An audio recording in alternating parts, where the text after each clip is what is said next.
and the Open Society Policy Center.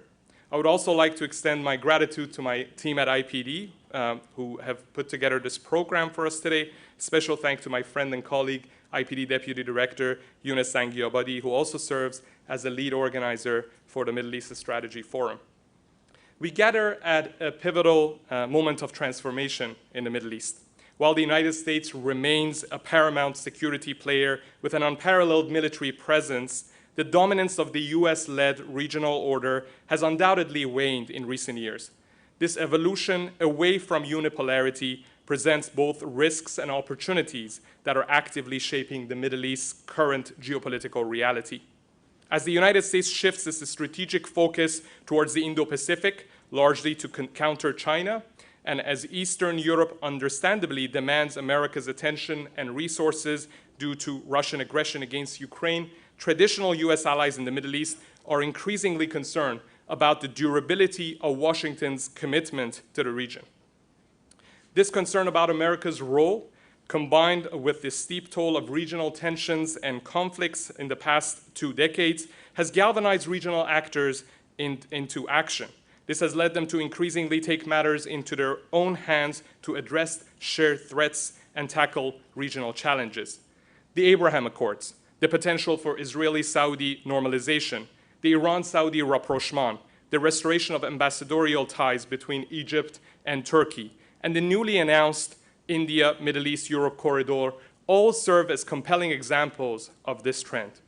While the influence of external powers, external great powers, are clear in several of these examples as well, these developments illustrate the region's growing awareness of the need for de-escalation, integration, and cooperation in order to address not only security concerns, but also vital issues such as economic development, connectivity, climate change, water, and food security. The regional transformation has further accelerated by the increasing regional influence of the People's Republic of China. The PRC has forged strategic partnerships with most countries in the Middle East, becoming the top trading partner for key players, including US partners like Saudi Arabia and the United Arab Emirates. China's Belt and Road Initiative has also made significant infrastructure investments across the region, including in Saudi Arabia, Iran, the UAE, Iraq, and other countries in the region.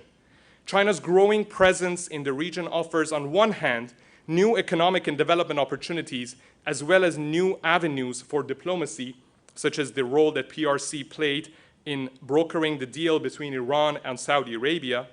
On the other hand, Beijing's increased influence has emboldened US adversaries like Iran, allowing Tehran to evade US pressure and sanctions, while also expanding its nuclear program and continuing its support for proxies and militias across the region. The China-US rivalry is not the only external factor influencing the regional geopolitical landscape. The Russian aggression against Ukraine has had major ripple effects for the region. With around 50% of the MENA region's food being imported, disruptions to agricultural supplies from Ukraine and Russia, coupled with rising energy prices and economic stagnation, have triggered what the UN World Food Programme has labeled as high levels of acute food insecurity, affecting approximately 53 million people across the region. In addition, Moscow has deepened its military cooperation with the Islamic Republic of Iran. Tehran has supplied Moscow with thousands of drones that are being used by the Russians in their daily attacks against Ukraine. Washington and Tehran's rivals in the region are concerned that Moscow in exchange will provide Iran access to advanced military technologies and equipment that may affect the balance of military power in the region. Despite these consequences for the region, Middle Eastern countries have broadly refrained from joining the West in pressuring Moscow for its aggression against Ukraine. In light of these unique developments, one overarching question remains. Looking long-term, will the advent of multipolarity yield increased stability for the region, or will it exacerbate tensions and make the Middle East another front in the intensifying great power competition? Our esteemed speakers will explore this critical question throughout today's discussions. Here in Canada, our national interests dictate that we prioritize our focus and our resources on the Arctic and the Indo-Pacific. Ottawa has also significantly supported Ukraine and enhanced its presence on NATO's eastern flank as part of its commitments to its allies and partners. However, Ottawa also has a clear strategic interest in a stable balance of power to be maintained in the Middle East. Tensions and conflicts in the region can undermine our security and the interests of our allies and trading partners. Through its Middle East engagement strategy, Canada has invested over $4 billion from 2016 to 2022 to enhance regional security and stability and provide vital humanitarian assistance. The Canadian Armed Forces have also extended their presence in the region through Operation Impact, providing capacity building, training, and assistance, particularly to Iraq, Jordan, and Lebanon. Given our sustained presence in the region, it is crucial for Canadian decision makers to understand the evolving strategic landscape of the Middle East. This will ensure that we engage constructively in this complex region with realistic goals and objectives. We hope that today's discussions will contribute to this understanding and lead us towards updating our Middle East engagement strategy. During our program today, we will cover some of the most pressing issues affecting the Middle East region, from the dynamics of great power competition to the intricacies of regional diplomacy, and from the challenges of nuclear proliferation to the delicate balance of interests and values. We aim to explore the full spectrum of risks and opportunities in the region. As we embark on a day with learning and dialogue, let's bear in mind that the answers to complex questions often emerge from nuanced discussions. Let's not shy away from difficult questions. It is through constructive dialogue that we identify common ground and pave the way for a better future. Now, to start the first session, please allow me to introduce Mr. Gordon Venner, who will moderate our first session with Major General Greg Smith and Colonel John Summerfield. To highlight just a few of his roles in his distinguished 40-year career in public service, Gordon Venner previously served as the Associate Deputy Minister of National Defense, Assistant Secretary to the Cabinet for Foreign and Defense Policy in the Privy Council Office, and Assistant Deputy Minister for the Middle East and Afghanistan in the Department of Foreign Affairs. He also served as a Canadian diplomat, including roles as counselor in the Canadian mission to the European Union, as an ambassador, and also as an ambassador to Iran from 2004 to 2006. Please join me in warmly welcoming Gordon Venner and our speakers for the first session, Major General Greg Smith and Colonel John Summerfield. Thank you.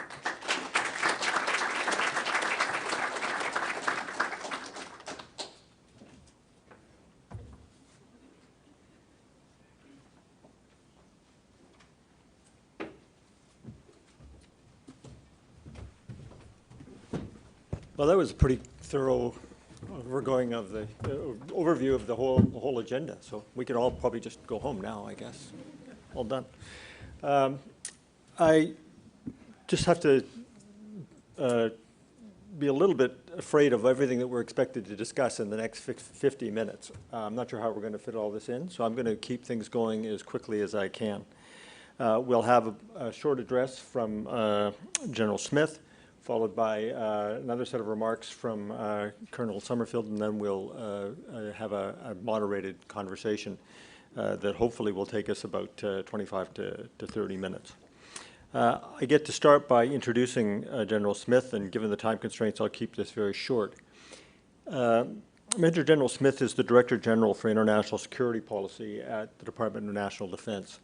In that capacity, he is the latest in a long line of highly accomplished general and flag officers to hold that position.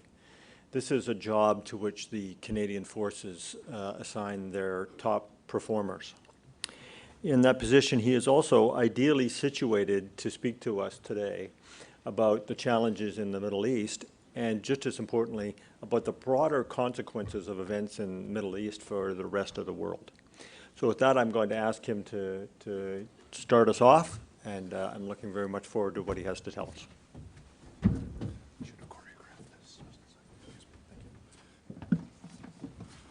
Okay, thank you very much, Mr. Venner. Top performer, my name's Smith, so he must speak English as a first language. We'll see how that goes. So good morning. I'd like to thank the Institute for Peace and Diplomacy for inviting me here today, and all those who are attending in person online. The Middle East Strategy Forum provides a needed venue for security experts, academics, and policy professionals to discuss complex topics and share ideas. Indeed, for such historic, complex, and geopolitically dynamic regions, I'm a vocal advocate for doers and thinkers to work together, realizing that's a bit of a flawed analogy. You do, I think, but nevertheless, we need to work together. Outside of open warfare, the demands on the Canadian Armed Forces have rarely been higher. These pressures stem from technological, environmental, and geopolitical factors on top of a military experiencing a personnel shortfall. Both at home and abroad, climate change is affecting the frequency, duration, and intensity of Canadian Armed Forces operations, placing unprecedented demands on our resources. This year, the Canadian military conducted 8 operations to respond to provincial and territorial disasters, resulting in 131 days of continuous operations. I doubt that trend will change. And again, 131 continuous days of operation, not deployed externally in Canada.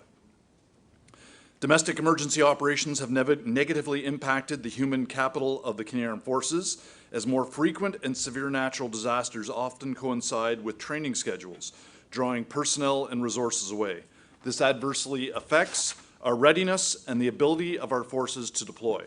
As training is sacrificed to address these urgencies, the reconstitution of our personnel become even more difficult. Climate change also places greater demands on military assets in the Canadian Arctic.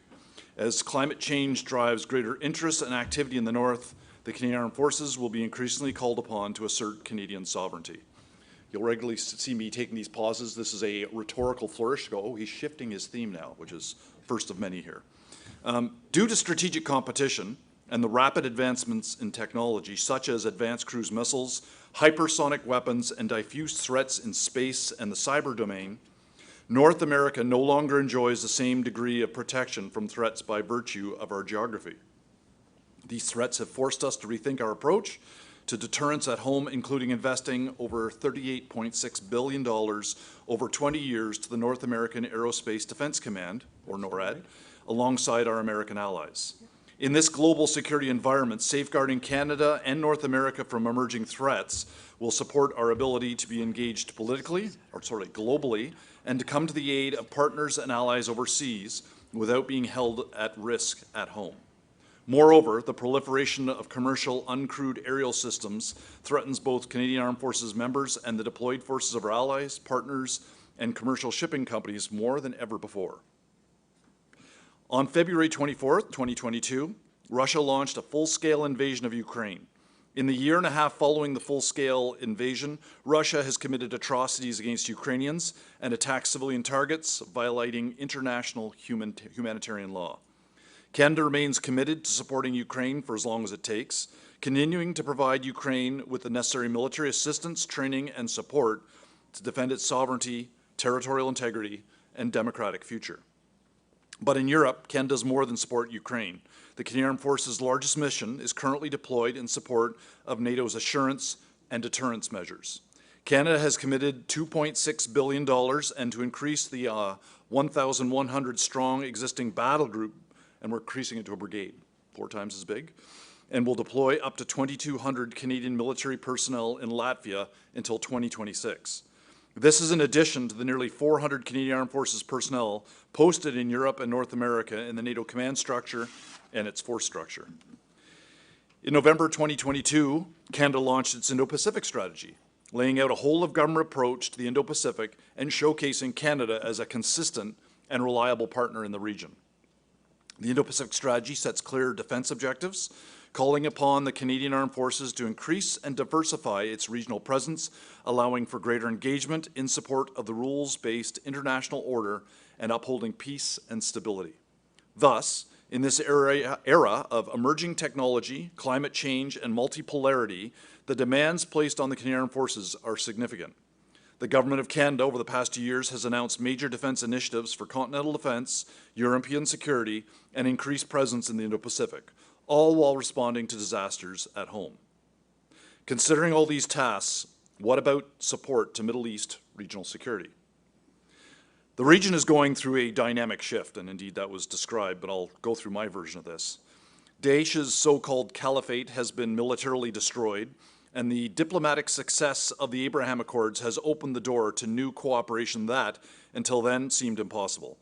Further, as the Western world emphasizes other geopolitical regions, Russia and China have sought to increase their presence. So let me unpack these strategic challenges or changes to the region.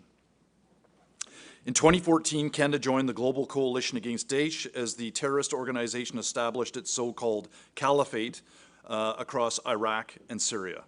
The Canadian Armed Forces' contribution to the US-led multinational military operation, known to them as Operation Inherent Resolve, or entitled Operation Impact for Canada, and worked with Iraqi security partners in a broad effort to defeat Daesh in Iraq and Syria. Canada's contribution evolved from an air campaign to providing advice and assistance to Kurdish and Iraqi security forces as they stabilized their defenses from Daesh's attack, and subsequently supporting our partners as they undertook offensive operations to liberate their territories. This meant greater emphasis on special operations forces and people like me working in Allied headquarters. At the height of Operation Impact, 850 Canadian soldiers, sailors, aviators, and special forces operators were deployed to the region.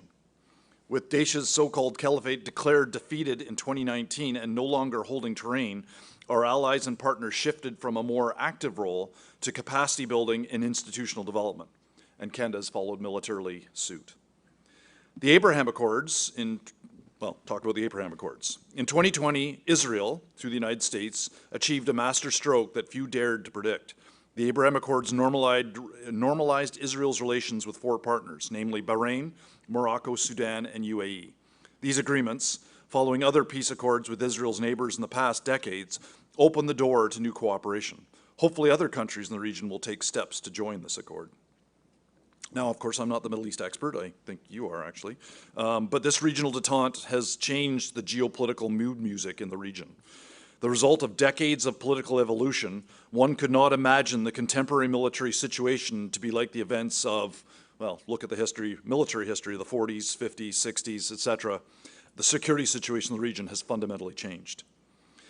Finally, for geopolitical factors, the Middle East does not exist within a vacuum. It is indeed affected by great power competition.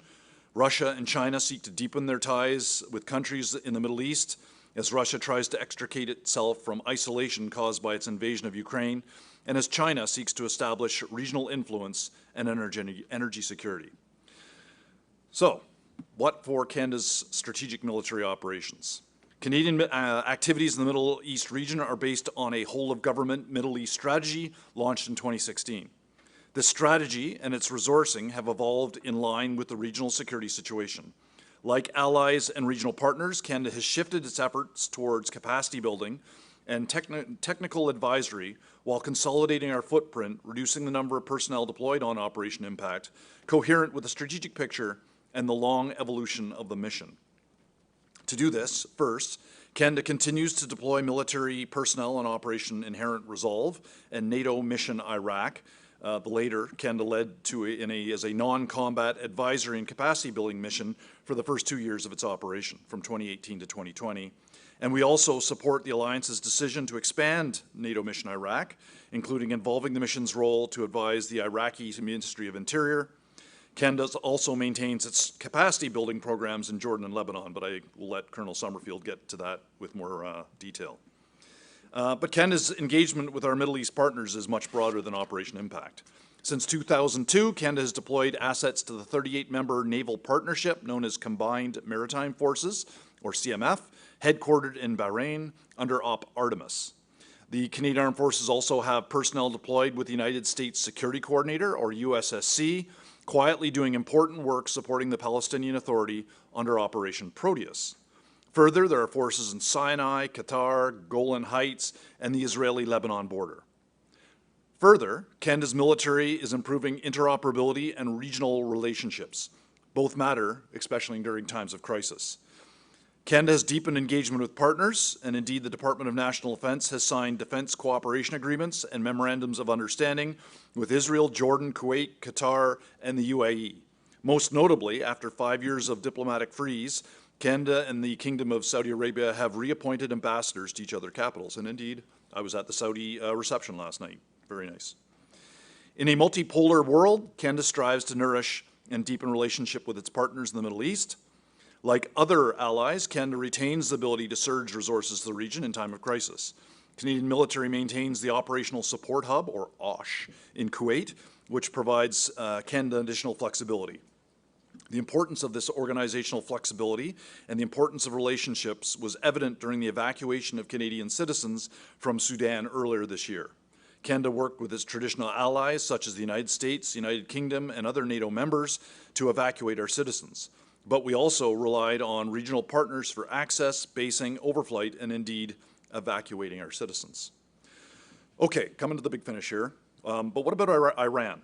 Iran's actions abroad, including weapons proliferation and malicious cyber activity, continue to threaten international peace and security and demonstrates the country's complete disregard for the rules-based international order.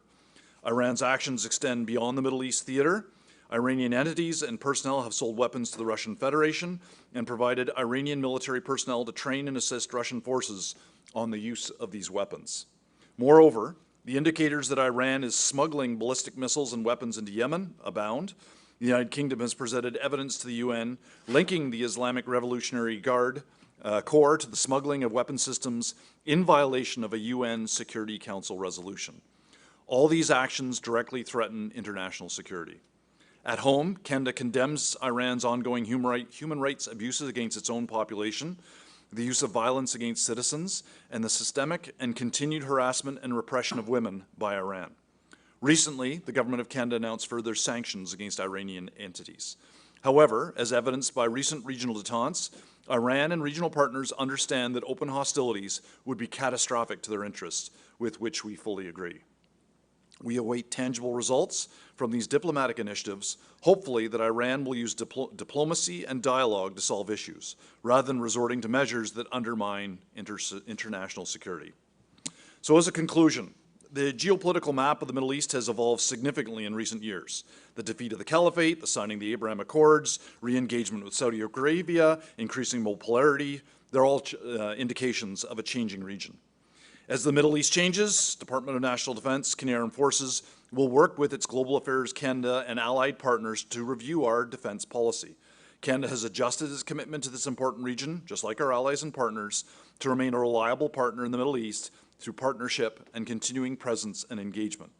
Canada must take a focused and measured approach to these defense initiatives. The Canadian Armed Forces must balance its commitment in the region while also ensuring that we are not seen as abandoning or our regional partners as they continue to contend with an evolving landscape. Meanwhile, there are many competing demands for personnel, resources, and strategic attention across the world, in Canada, and the challenges of reconstitution. Through our work with allies, capacity building initiatives, existing operations, and defense diplomacy, I'm confident that Canada will be a valuable partner for years to come. Thank you for your attention and your thought leadership on this important aspect of Canadian defense activities. Thank you.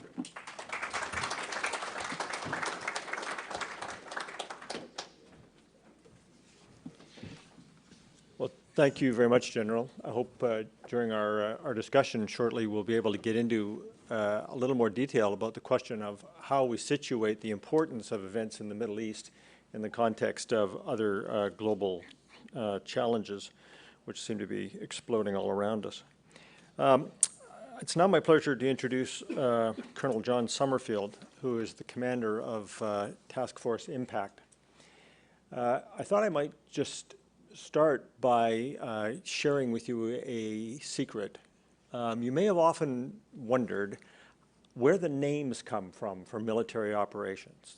There's Op Impact, there's Op Reassurance, there's Op Jade. It's a little bit, it's not exactly transparent. It's a little bit like naming hurricanes. And I will give you one small tip, and some of you will know this, but if you've ever looked at the names carefully, you'll notice this. Frequently, the first letter in the name of the operation will give you a clue as to what country the operation is in. So Impact starts with an I, principally focused on Iraq. You get the idea. Op Jade is in Jordan. It's not 100% because sometimes you have operations that cover more than one international domain. And sometimes you have, all you know is the first letter, and that doesn't tell you whether the operation's in Azerbaijan or Algeria or Afghanistan. But I'm pretty sure that Colonel Summerfield will have much greater insights to share with you. But I thought if I left that one with you, you might take it away and remember it.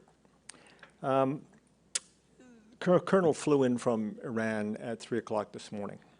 So not only are you going to get ground truth here, you're going to get extremely valid and active ground truth. Actually, I think you came by way of the U.S., didn't you? Came through from Kuwait to the U.S. to here. Kuwait, okay. So he's going to speak to you this morning, and he will have some operational comments to make about what we're doing in the region, and then I think he'll specifically with respect to op impact, and then he's going to broaden that out a little bit to talk about Canada's role in the region. I will let him get to it, and we'll come back to have a question and answer session after that.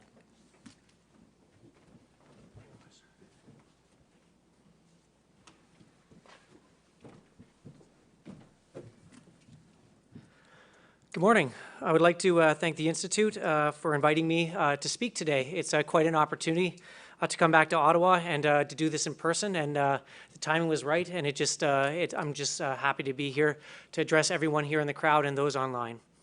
It's funny actually how you mentioned how the names, we're actually going to be changing our name to Task Force Middle East in the very soon future in order to actually encompass the fact that we are spread across many countries. We're actually the mission itself is across 6 different countries in the Middle East itself. If they were a star alliance, I'd have lots of air mile, but they're all independent airlines out there. But I spend a lot of time bobbing in and out of all the countries, trying to get a better understanding of the region. General Smith, thank you for your comments and paving the strategic space. For my part, what I'm going to do is I'm going to give my perspective on it. Really, it's going to come down to really 2 different themes. It's one, the larger perspective as I see it from where I sit in the Middle East, and then just I'm going to talk about Operation Impact, the job that we're doing in the Middle East itself as Canadians. To contribute to the scene setter, as everyone knows, the Middle East is a dynamic region. It is not one that is frozen as a status quo. It is full of vibrant cultures and communities. There is a lot of diversity in the Middle East. While global attention might be getting pulled in other areas, the Middle East remains one of extreme strategic value. The Middle East remains a critical source of energy. Many nations rely on the oil and gas that is produced in the Middle East for their economies, and there are high volumes of trade that transit and come from that region daily. Security is an everyday consideration for trade in the region. It cannot be separated. Regional states rely heavily on military power to maintain the conditions and grow their economies. Both militaries and militants are highly active in planning and conducting tactical operations across the region. Properly employed militaries act in support of legitimate governments, in support of established rules-based international order. Improperly employed militaries or militants act to discredit and undermine legitimate governments, to erode the norms, the rules, and the conventions that make up the international order. The Middle East is not shielded from global strategic competition, as has been mentioned. We see Russia is mainly concentrated on the war in Ukraine, but we see also that it's had a direct impact on their actions in the Middle East itself. On the whole, we have seen a reduction of activity from Russia within the Middle East. But it may be reduced, but it has definitely not disappeared. We see that Russia continues its commitment in bases in Syria. We see it has increased its interference in the level of provocation in Syrian airspace against U.S. and coalition aircraft. Most importantly, we see a dramatic increase of arms importation and cooperation with Iran, both seeking international and economic partnership and modern military hardware. We also heard about China. China continues to make gains in the regions grounded in its Belt Road Initiative. Although China's focus is mostly economic, military support and integration has increased in the recent years. The region also has a number of influences that affect their security that are regionally based. We heard about Iran. Iran has increased its attacks on commercial shipping. It has increased support in terrorism and proxies. We see weapons proliferation and malicious cyber activity. We see actions that threaten the peace and security of the Middle East and beyond. We see that Daesh has been military defeated, but it has not disappeared. Their ideology persists and remains a threat both within the Middle East and beyond, most notably in Africa.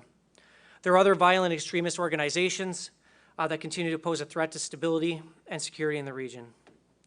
The Middle East is also grappling with threats that challenge human security, refugees, migration, water insecurity, the effects of climate change, border security, the effects of illicit trade and drugs, such as Capagon and other narcotics. Economic pressures are all areas where the region and international militaries are involved in some way. We continue to see crises erupt in countries. Two recent examples are Sudan and Niger. Canada must engage and be prudent and have prudent planning to help us face the unknown. We need military partners in the Middle East, in the region that we can turn to and support us and provide us assistance when we need to manage unforeseen incidences. So Canada has been in the Middle East since 1954. Over those decades, we have seen Canadian soldiers, sailors, aviators, special forces members deployed in a whole host of different tasks and roles throughout that time. Though the total numbers have varied from year to year, depending on the roles and the demands that we've faced, the CAF presence in the Middle East has been constant. Right now, we continue to contribute across the region. Under my command, as I said, we are in 6 different countries. There are also other elements involved in other countries, which General Smith outlined. For OP Impact, we are in Jordan and Lebanon. We're conducting bilateral security partnership and enhancement activities. We are in Iraq, contributing to OIR, Operation Inherent Resolve, as well as NATO Mission Iraq, with 76 partners, which has a dual role of advise, assist, enable, and capacity building of the Iraqi defense, as well as soon-to-be Interior Ministry.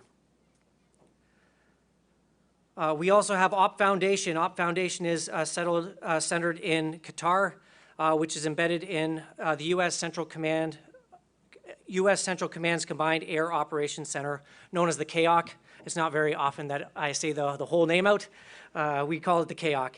And they're contributing to the command and control of all air power from Northeast Africa to South Asia, alongside 21 partner nations.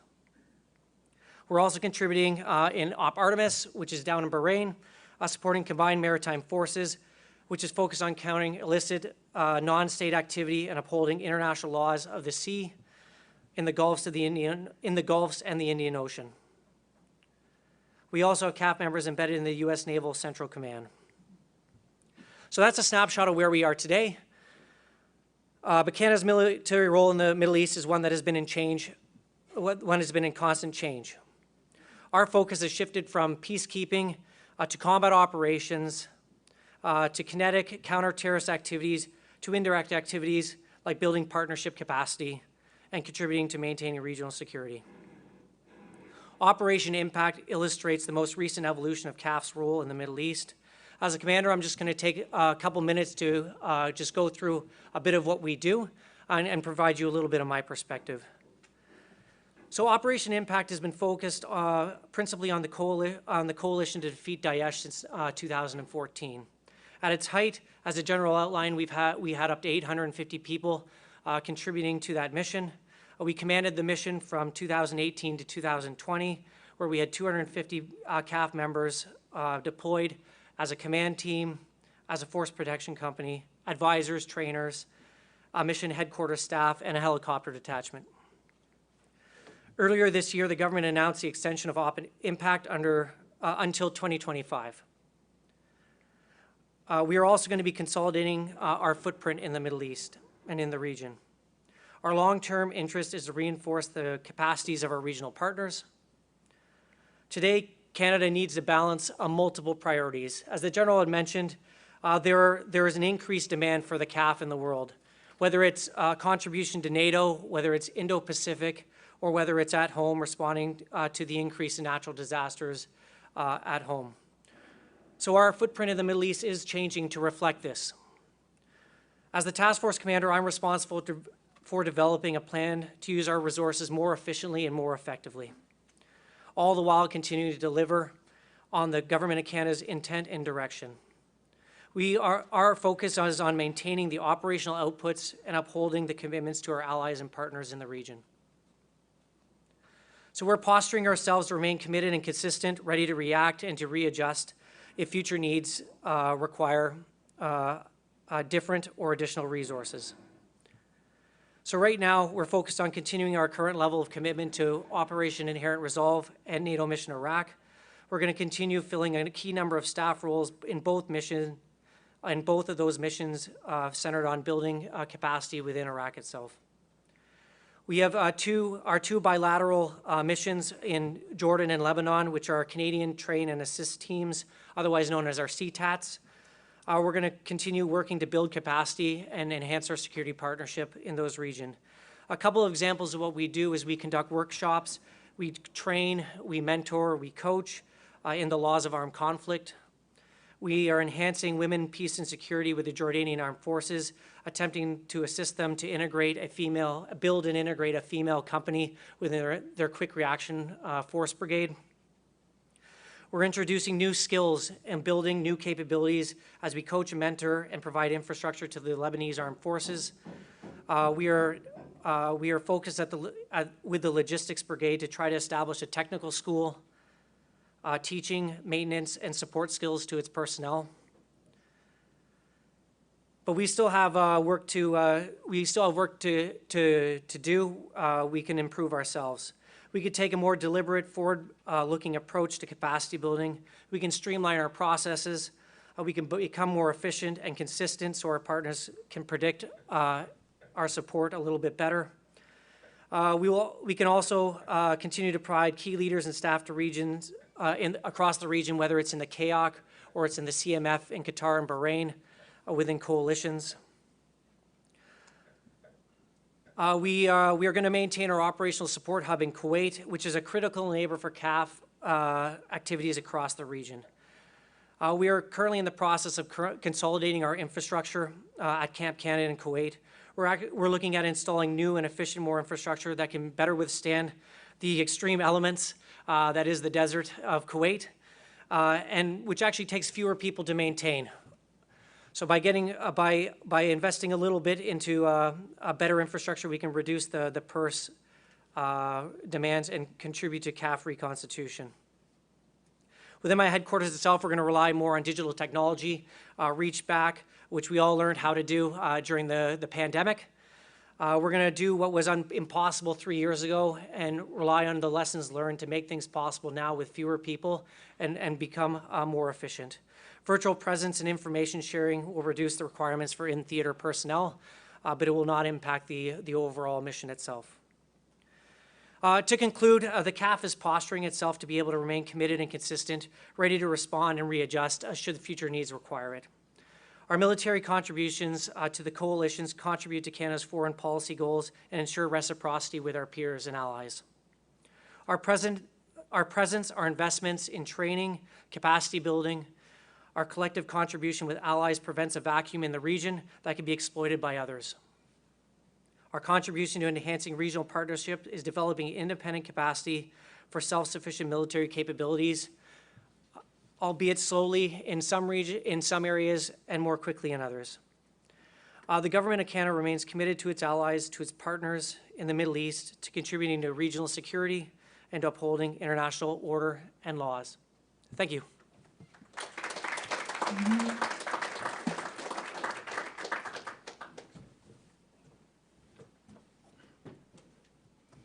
Well, thank you both.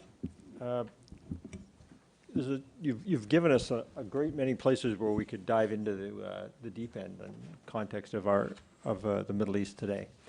But I thought I might start with one subject that I don't think either of you addressed. It's been more than a decade since the Arab Spring washed through the region. The Arab Spring, as you all know, was a series of uprisings which sought to create both more democratic countries and countries which were more democratic. So all these years later, I'm curious on your views on this question. Where are we now in the development of democracy in the countries in the Middle East? How robust is that democracy? How durable is that democracy? What are the prospects for greater democracy in the countries of the region? Colonel, I remember some of the work that was done in the early days in the operations in Iraq. And at those times, at that time, we were considering things like using the Canadian form of the federations to advise on issues like Kurdish autonomy. And I wonder, is there, in addition to asking you to take a look at the question of the status of democratic development in the Middle East, are there opportunities in the region for Canada to further contribute to that development? So I'll let you both take a swing at it, but maybe... I'll go first, or I can... I'll try something. Okay. So let me think. You got a defense person in front of you here, so clearly I'm going to look at this from a defense perspective. One more shift that's occurring in that region, which gives us more pause to sit here and think about it. And I tried to, in my overly long speech, talk a little bit about what are some of the geopolitical major movements, and I could describe this one as another movement that's occurring internally. I'm fortunate I get to defer to my global affairs colleagues, Global Affairs Canada colleagues, in looking at some of those aspects, because of course defense is a subset of foreign affairs. They have the bigger perspective of what is the relationship that Canada wants to have with these countries, and therefore then ask us from a defense and a security perspective, what can we do to help? And actually we have a relatively fresh MC. That's how government communicates and funds, is a memorandum to cabinet. It's relatively fresh. And actually, as much as I loyally execute whatever they give me, I think it was very well done. We just described how busy we are, and government turned around and said, you're right, now drop the number of forces, drop the amount of resources you need in that region. So we're doing that. In fact, the Colonel's in the process of going through that right now. But that equally gives us pause to continue to review, and I think that's one more aspect of, as I can only imagine, democracy is a bit of a long march. It's not something that's going to change quickly, although we saw some efforts perhaps earlier in the Arab Spring. That gives us pause to continue to look at that further aspect of geopolitical transition and say, based on that, is there more that defense can do? And that's us to go back to government and constantly review and see if that's another aspect that gives other opportunities in the region for us to help in that bigger Global Affairs Canada perspective. Colonel? Okay, so that's a hard question. Where are we with respect to democracy? I'd suggest that the Middle East itself, from my perspective, touring around the region and talking with the partners in which I engage, it's slow reform is what's happening across the region. We could see it mostly in the reform and the adoption of Western values. It's not only democracy, but the things at which democratic countries uphold. Things like gender diversity, laws of armed conflict, things like that, where we're seeing that there is headway being made within the region, and we see it in the militaries which we're participating in and actively engaged. So a couple examples. Gender reform is very new to the Middle East. We're actively engaged in Jordan and in Lebanon. But we see it also in a number of other countries. In Kuwait, we see it in Iraq, and we also see it across northern Africa. in many of those states, where we're actually seeing that there is a slow reform happening. They're grasping with it. They don't necessarily know how they can. They see the inherent value of it from a military perspective, but they don't. But there's a lot of cultural clash going on between those in the military that are reformists, that see the value of integrating women and all the benefits that it has, and the overall culture of and the larger political climate. With laws of armed conflict, I think that we've actually seen a much larger improvement in the region. It is a much more it's much more thought of. It is actually a consideration, whereas 20, even 10 years ago, it was not.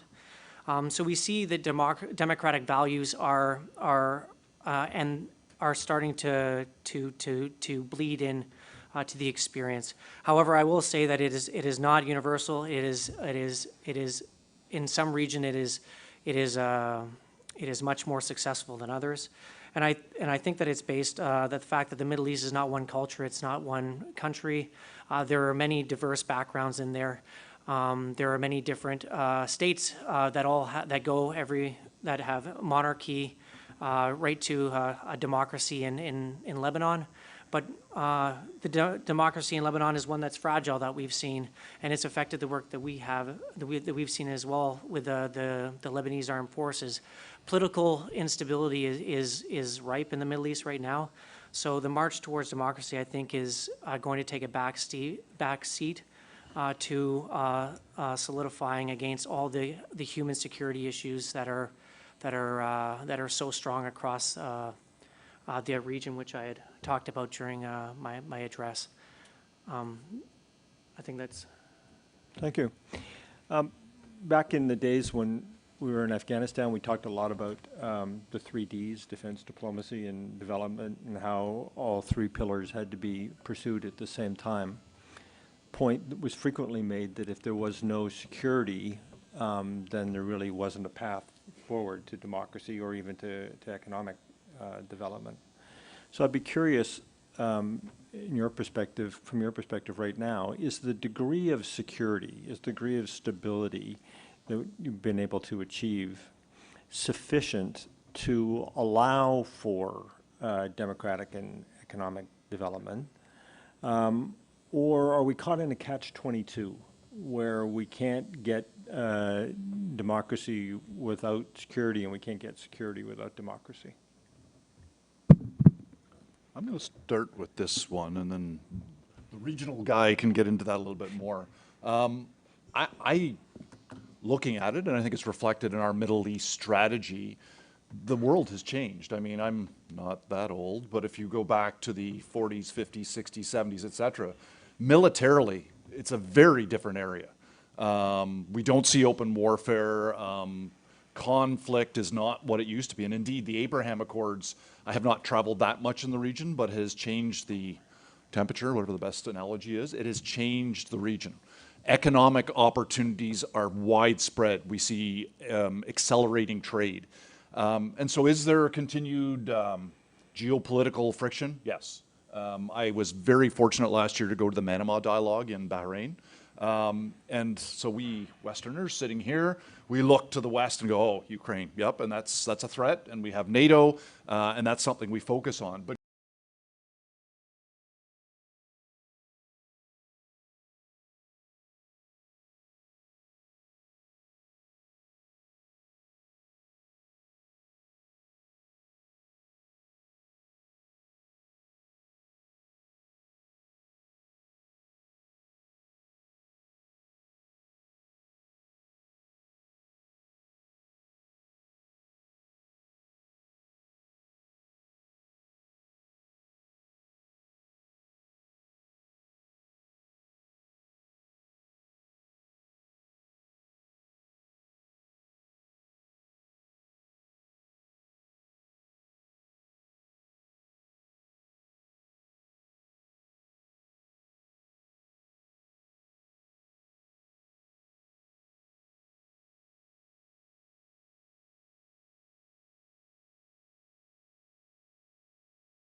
would it be? I'll try first. Got a military dude up here talking about economics, so let's see how this goes. I've served in NATO. Obviously, the Marshall Plan was tremendously effective once upon a time to, amongst other things, drag Europe together. One can look at the origins of the EU and see it's pushing France and Germany together and saying we can't do that again. We went toe-to-toe 3 times and we've got to stop. Now, there's a bit of a different analogy, I think, to the Middle East. But at the same time, and again, limited experience in the region, having visited somewhat, I hear from the people I speak to is that the Abraham Accords has changed the situation. It is, if nothing else, allowing greater economic connection. And I think you characterize very well. That's wonderful to say, but there are infrastructure and other relationship challenges that have to be overcome. And that's billions, trillions of dollars that is going to take to actually do that. That being said, we can look to the First World War, where nations went to war that had massive economic repercussions. They knew they had huge financial connections and they went at it anyways. So we have to be careful of that, but I think if anything, it's an economic opportunity. We have seen this, and again, I use the term deliberately, evolution. The conflicts that happened from the mid-40s on up has gone away. Now there remains security frictions, Syria, Lebanon, we can go on. We just saw what happened in Sudan. Yep, there remains to be problems in the region, but I equally think there's a massive economic opportunity. And again, you don't have the right person up here to describe that, but I just look at the geopolitical factors, some which I tried to describe in my speech, and think that the opportunity for the region economically, if we get over the fact that there has been war in the past, nations can get past that and look to what is the true benefit to both the nations and their citizens if they economically work together. I'll also put the caveat that I'm not an economist. I'm a military. I'm looking at it from a military lens. So probably what I'll focus on is for what I see. So we do see that there is a more integration that is happening across the Middle East. From the way that we see it from our point of view, when militaries are cooperating with each other, it's also reflective of economies that cooperate, trade, and governments that cooperate with each other. So from what I see is that there is actually quite a good network across the Middle East of we'll call like-minded people that participate within different forums and are creating linkages together. Whether it's through seminars where they talk about CIMIC, which is civil military cooperation, or gender, or they talk about other larger security issues, we do see different Arab and Gulf countries coming together and sharing and their experience and trying to tackle issues from not a singular point of view, but from a regional point of view. Also on the NATO side, in Kuwait, there's a regional center. It's the NATO ICRC Regional Center, which conducts training with Gulf countries. And we see that it's becoming an area of more importance in the region. But what I will say is that there are a couple elephants in the room with regards to the region that need to be resolved first. There's the question in Syria, and then there's a question in Iran that are destabilizing the region itself. For the economy to grow, human security issues have to be improved.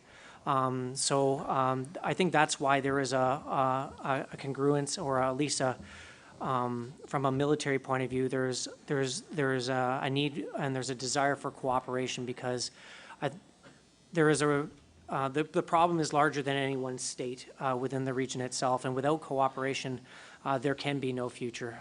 There's millions of displaced people, and climate change is an issue that is talked about on a very routine basis across the Gulf itself. The economic situation, I think, is reliant heavily on a secure and stable region, and for that. And that's why I think that there's some military cooperation that is continuing. Thanks, Colonel. I have about a dozen more questions. but unfortunately I'm coming to the end of my time here. So I think I'll just end this with a final remark, and then there's still, fortunately, 2 more days of activity here in which a lot of these questions can get addressed. Back at the beginning of the Arab Spring, I remember going to a meeting in Brussels that was convened by the European Union just for lack of a better convening. Countries were trying to figure out how to help. The events in Tunisia and Libya had already taken place. Syria and Egypt were warming up in the wings. And countries, dozens of them around the table, each spoke one after the other. And almost every one of them started off with the remark that, boy, were we surprised. Nobody saw this coming. Nobody expected that one fruit seller setting himself on fire in Tunisia could set off, a firestorm across the region. And that went on for a couple of hours until finally there was an official from the United Nations who got the floor. And he just sort of looked out at the room with astonishment, and he said, "What are you people talking about? The United Nations has been producing the Arab Human Development Reports for 15 years. We've been contributing to them, and we have told you over and over again that this was going to happen. You have absolutely no right to be surprised by what is going on right now. It is largely a demographic issue, but it is not going to change."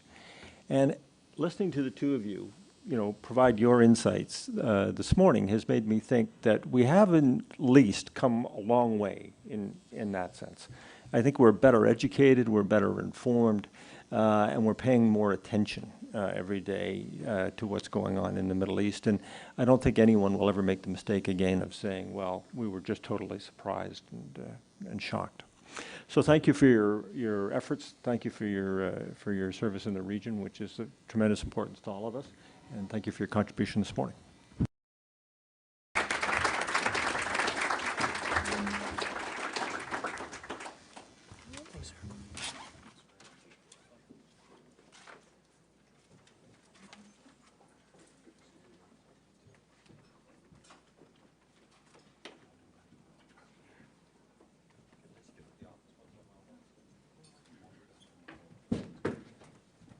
We'll have a short break for 15 minutes. Please help yourself outside in the lobby. There's still coffee there. And then we'll start the next session. Thank you.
There you go. You're on now. Hi, everyone. So we're going to slowly transition to the next panel. So I'd appreciate if everyone could get comfortable.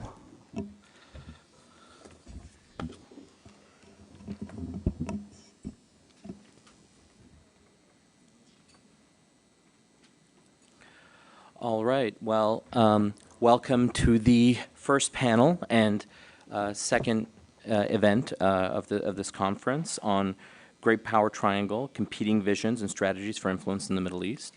We're going to do this panel a little bit more relaxed, so we're not going to be going up to the podium. I'll begin by introducing myself. My name is Farzan Sabet, and I'm a researcher at the Sanctions and Sustainable Peace Hub at the Geneva Graduate Institute. Now, the topic, of course, of this panel is on the Great Power Triangle. If memory serves me correctly, the discussion on great power competition in the Middle East began in earnest to gain traction in the early 2010s with the Russian military intervention in Syria to preserve the regime of President Bashar al-Assad there, as well as with the steadily growing Chinese influence in the region, including through the Belt and Road Initiative. But the United States' diplomatic and military presence in the region still reigned supreme at that time, and any great true power competition still seemed to be a distant prospect. This trend has greatly accelerated with the Russian invasion of Ukraine and the increasingly polarization of the international system, with the United States and its Western allies on one side, and China, Russia, and a subset of revisionist states on the other. Despite the widespread solidarity among Western states with Ukraine to defend its sovereignty and territorial integrity against Russia, traditional U.S. allies in the Middle East have not, at least for the most part, decisively taken sides in this conflict, but either remained neutral and, in some instances, even attempted to mediate between the warring parties. Beyond this, some important U.S. allies have worked closely with Russia in the OPEC Plus format to attempt to influence global oil prices. And in other instances, certain key U.S. allies and Western allies have even become important sites for sanctions evasion by the Russian economy. In the case of Iran, which is an adversary of the United States in the Middle East since 1979, it has, for the most part, been credibly accused to be providing on a large scale unmanned aerial vehicles that enhance the ability of Russia to strike Ukrainian military assets and critical infrastructure. It's also been alleged to be considering providing missile systems to Russia. For the first time in decades, and perhaps even centuries, the region has come to the West rather than the other way around, with Iranian arms and allegedly personnel, in the case of Crimea, being present on European soil and facing off against NATO. This year, Iran also gained membership in the Shanghai Cooperation Organization, a security body, and was invited to join the BRICS Plus format economic grouping, two moves that, at least symbolically, cement its alignment with China and this block of kind of revisionist states that we mentioned, seeking to assert sovereignty vis-a-vis the West, and both in the security and economic spheres. This year also saw China mediate a rapprochement agreement between Iran and Saudi Arabia, a development that sent shockwaves through the region and many believe signified China's influence in increasing diplomatic importance in the Middle East. And, of course, China remains an important economic player in the region, including in critical infrastructure, and may expand this role to, for example, building nuclear power plants without, for instance, the stringent requirements around the proliferation-sensitive nuclear fuel cycle activities that other nuclear suppliers, particularly the United States and Western nuclear suppliers, would probably require for such nuclear cooperation. And I would also be remiss if I didn't mention the current negotiations between the United States and Saudi Arabia on security assurances and nuclear cooperation, which of course would significantly play into these broader great power dynamics that we've been discussing actually since this great speech given by Bijan to kick off the conference. With that opening, I'd like to introduce our esteemed panel who will be sharing their insights with us. To my right is Professor Dawn Murphy, who is an Associate Professor of National Security Strategy at the National War College. Before this appointment, she held various academic positions, including Associate Professor of International Security Studies at the Air War College, Visiting Assistant Professor of Political Science at George Washington University, and a postdoctoral research fellowship with the Princeton, Columbia, Harvard, China, and the World Program at Princeton University. Dr. Murphy specializes in Chinese foreign policy and domestic politics, as well as U.S.-China relations and international relations. Her research primarily focuses on analyzing China's interests and behavior as it emerges as a global power. In her book, published by Stanford University Press in 2002, entitled China's Rise in the Global South, the Middle East, Africa, and Beijing's Alternative World Order, she extensively examines China's relations with the Middle East and Sub-Saharan Africa, so obviously highly relevant to this panel. To my left is Mr. David Schenker, who is the Taub Senior Fellow at the Washington Institute for Near East Policy and Director of the Linda and Tony Rubin Program on Arab Politics. Confirmed by the Senate on June 5th, 2019, he served as Assistant Secretary of State for Near Eastern Affairs through January 2021. In that capacity, he was the principal Middle East advisor to the Secretary of State, and the senior official overseeing the conduct of U.S. policy and diplomacy in the region, stretching from Morocco to Iran and to Yemen, with the responsibility for 18 countries, the Palestinian Authority, and the Western Sahara. He also supervised more than 9,000 staff and administered an annual budget in excess of $7 billion. Prior to joining the State Department, Mr. Schenker worked as the AFCN Fellow and Director of the Beth and David Geduld Program on Arab Politics at the Washington Institute from 2006 to 2019. During that period, he authored dozens of op-eds and journal articles about Jordan, Lebanon, Hezbollah, and Egypt, among other topics, and contributed to chapters to Institute monographs, including Beyond Islamists and Autocrats, Prospects for Political Reform Post-Arab Spring in 2017. And our third speaker, Ms. Randa Slim, who's joining us virtually. I'm not sure if we can get her image up there, but Randa Slim is the Director of the Conflict Resolution and Track 2 Dialogues Program at the Middle East Institute. She also serves as non-resident fellow at the Foreign Policy Institute of Johns Hopkins University School of Advanced International Studies, or SAIS. Previously, she served as vice president of the International Institute for Sustained Dialogue and held positions such as senior program advisor at the Rockefeller Brothers Fund, guest scholar at the United States Institute for Peace, and program director at Resolve Inc. We'd hoped that Ms. Shira Efron would be joining us today, but as I understand it, she's unable to join us because she contracted COVID, and so unfortunately she won't be able to present on the panel, but we wish her a very speedy recovery. So with that, I'll ask Dr.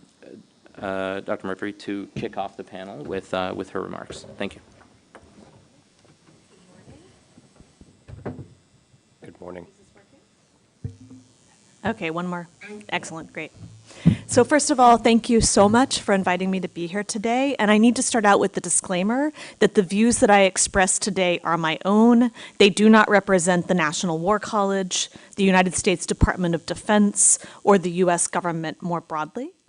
And the way I'm approaching my remarks are to speak regarding some of the implications for the Middle East of China's increasing role in the region, and to make a few comments regarding how the U.S. could respond to that presence.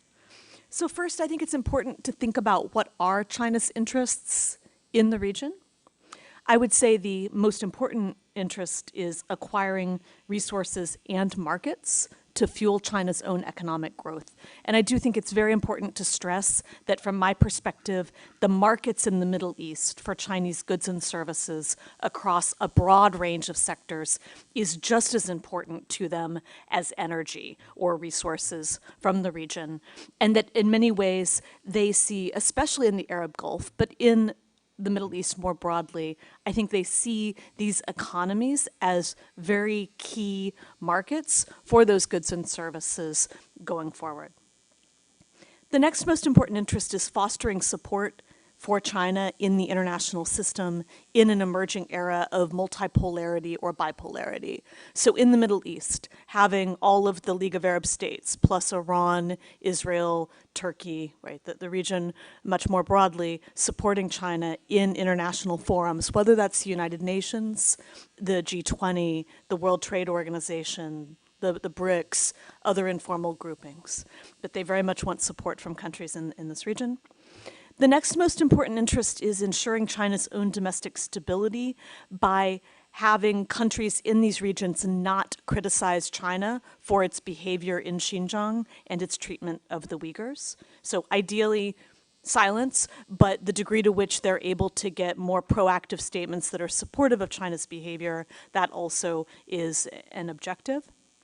China also has a desire to advocate for developing country causes. This goes all the way back to the Mao era.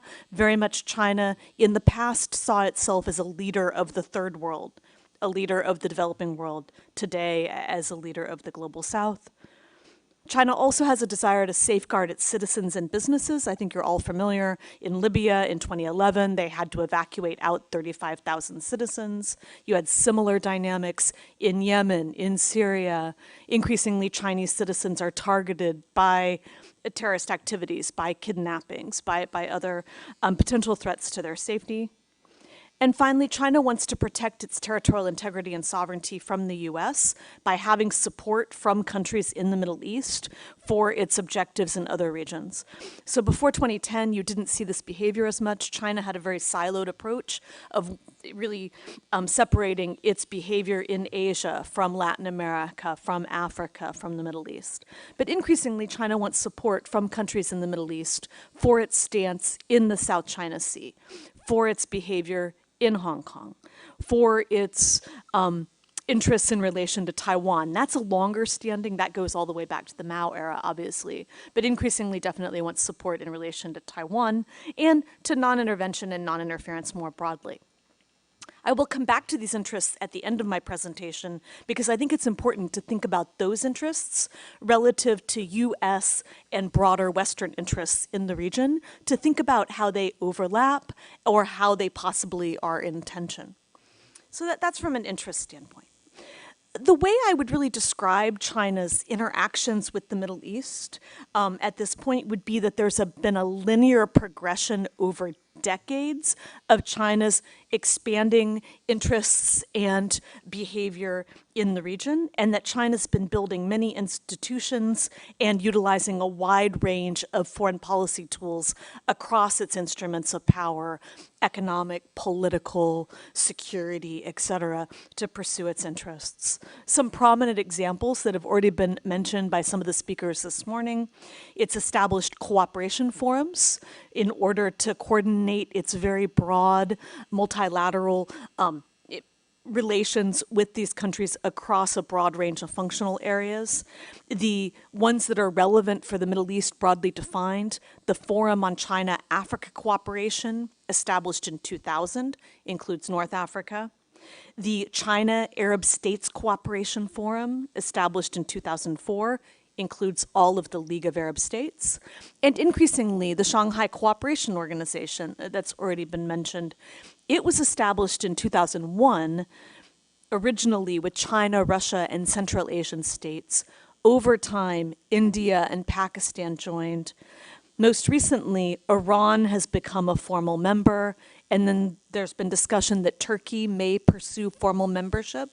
And at this point, 5 out of 6 of the Gulf Cooperation Council members are now dialogue or becoming dialogue partners together with Egypt. So increasingly, the SCO is expanding to include the Middle East. So you have some countries that actually are part of 3 different cooperation forums at this point.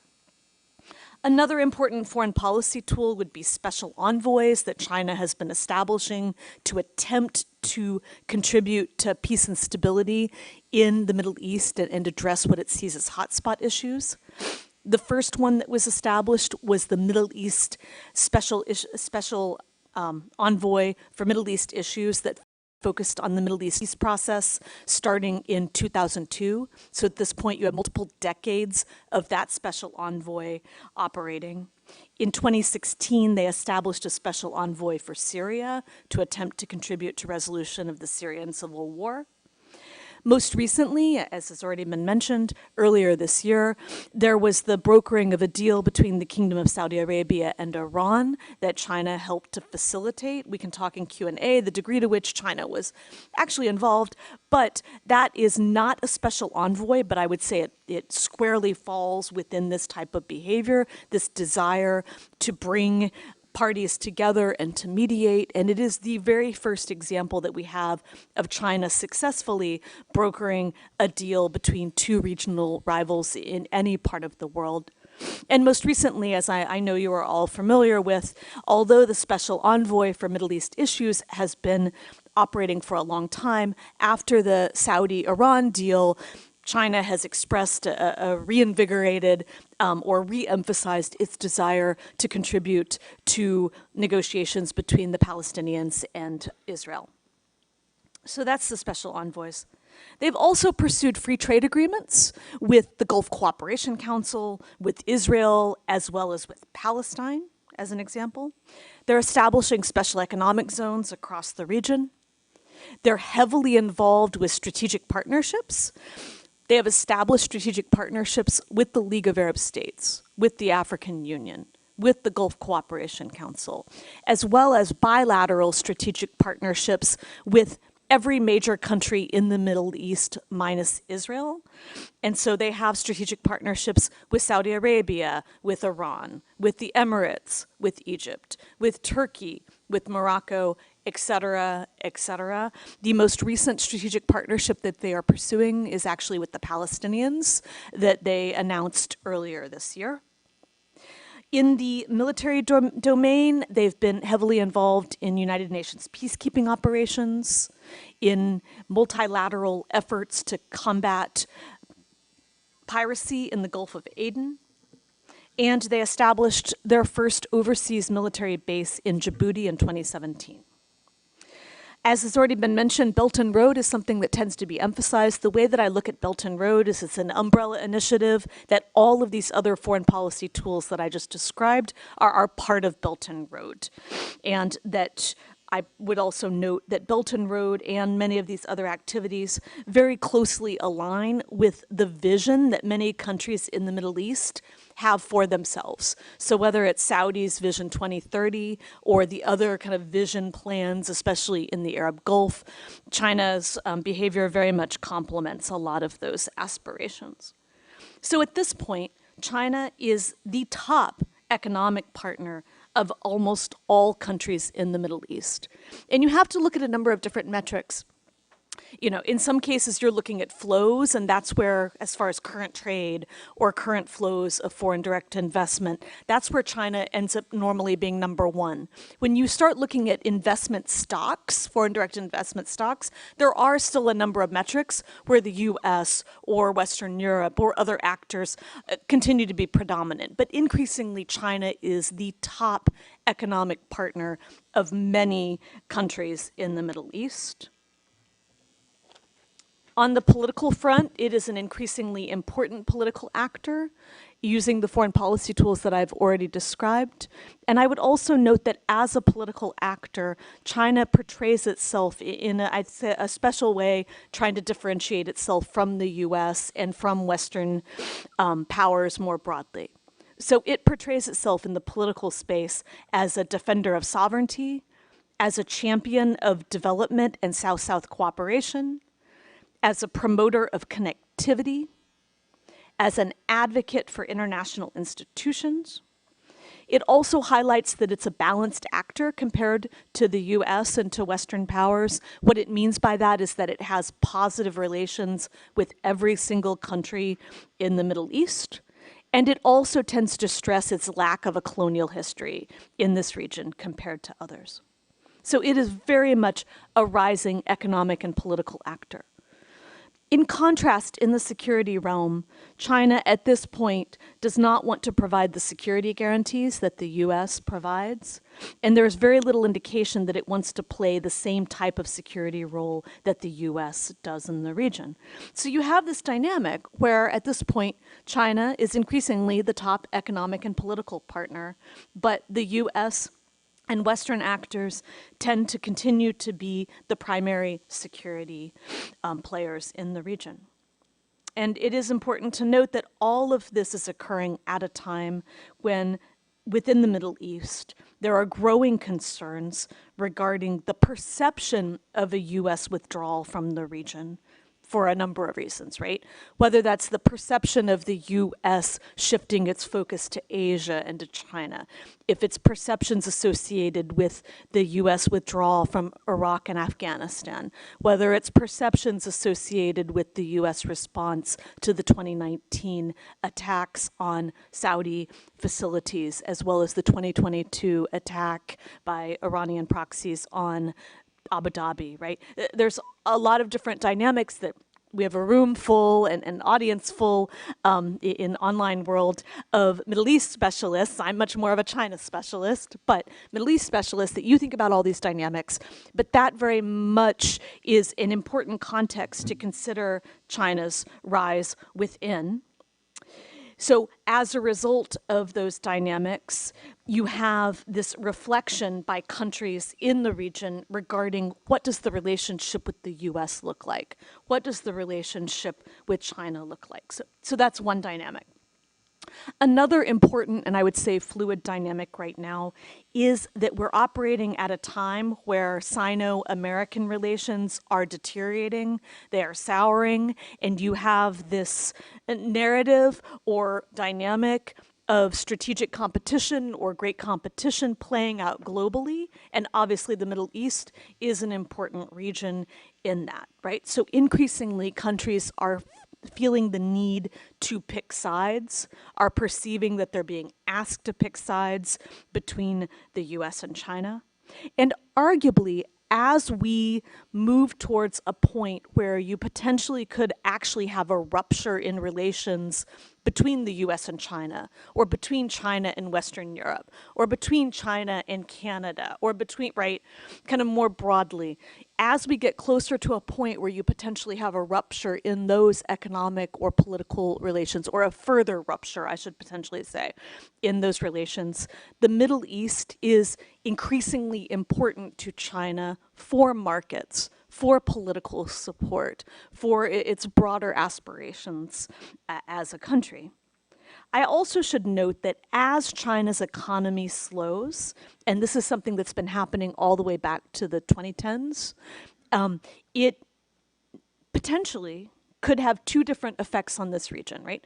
One effect could be that China really doubles down and invests more and interacts more. It also could be that China turns inward, right? So those are some of the dynamics I would point to.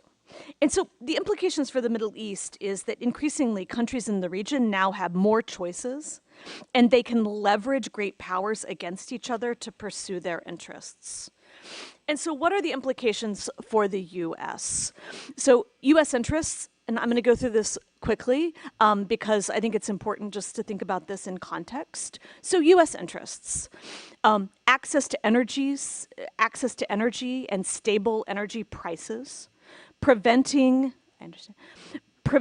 terrorists targeting US citizens and businesses or US partners in the Middle East, as well as globally, preventing a nuclear Iran, supporting Israel, and then a very large suite of interests associated with the liberal order, whether that's democracy or human rights or climate or gender, et cetera, right? There's many different aspects of this. So I would ask you to think broadly as you're thinking through those interests, where is there opportunity for cooperation and where is there potential tension? So on access to energy and stable energy prices, I would say the US and China share an interest in that. They share an interest in stability in the region. On preventing terrorism, more broadly, they share an interest. That's complicated. especially given the treatment of Uyghurs in China's own borders. But conceptually, both sides share an interests. On Iranian nuclear capability, I think both sides share an interest in Iran not destabilizing the region more broadly. But in Q&A, we can talk about differences in views regarding China's nuclear program, regarding Iran's nuclear program. On supporting Israel, both sides have positive relations, but again, we can talk in Q&A about how China's relatively pro-Palestinian positioning could potentially impact Israel in interesting ways. And then on the liberal international order, as you all know, China is more comfortable with the economic order, with sovereignty, with the security order, quite frankly, in many ways, right? So we've got overlapping interests there. But once you get into human rights and democracy and political aspects of the order, that's where you start to have tensions. I didn't speak to Russia. I'm not a Russia specialist. Happy to talk about that in Q&A if you would like. And very quickly on how the US could respond, very, very high level. I think the US needs to reflect on where its interests overlap with Chinese interests in the region. I think we need to think about, as a country, what are the exact concerns we have about China's behavior in the Middle East. I think we need to triage and prioritize our concerns about China's activity in the region. And finally, I think the US needs to highlight the positive aspects of its relations, including the economic and diplomatic interactions that it has with the region. And those suggestions, I think, are valid for Canada, for Western Europe, for Western countries in general, to think through that in the region. So thank you very much.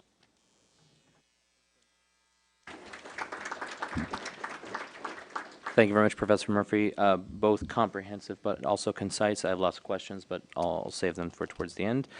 Over to you, David. Thank you.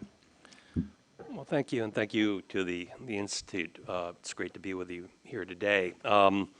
After Professor Murphy's very comprehensive talk, I was going through and crossing out things I was going to say. So this will be a shorter presentation. So China and Russia have been moving closer together for years. The war in Ukraine, I think, expedited this process. But if we go back, to the Obama administration, we have, the so-called pivot to Asia, which was announced during that administration, but it wasn't implemented, I think, in any sense. It was really implemented during the Trump administration with the rise of COVID, the face mask diplomacy, et cetera. And as the United States started redeploying actually, real concrete steps to implement this policy shift, there was an obvious reaction from China. Along with this, but actually during the Obama administration, I want to say there was a major shift in long-standing U.S. policy. In fact, a policy that had been in place for successive administrations since 1973. That was keep Russia out of the Middle East. President Obama, for one reason or another, I think it was during the war in Syria, he welcomed the Russian military deployment in Syria. At the time, I believe he said that it would be a quagmire for Moscow. And instead, what you got was 40 fixed-wing aircraft that nobody in the United States believed that Russia could provision logistically, keep in the air in these conditions. That changed the course of the war. The Assad regime was finished, and all of a sudden, it wasn't finished. And the Russians, along with Hezbollah, helped the Assad regime eventually kill the better half of 500,000 people to stay in power. And we've seen where that has gone from there with more deployments across the region. We'll talk about that further. The war in Ukraine has sharpened the differences and hastened this trend toward blocs to opposed global groups.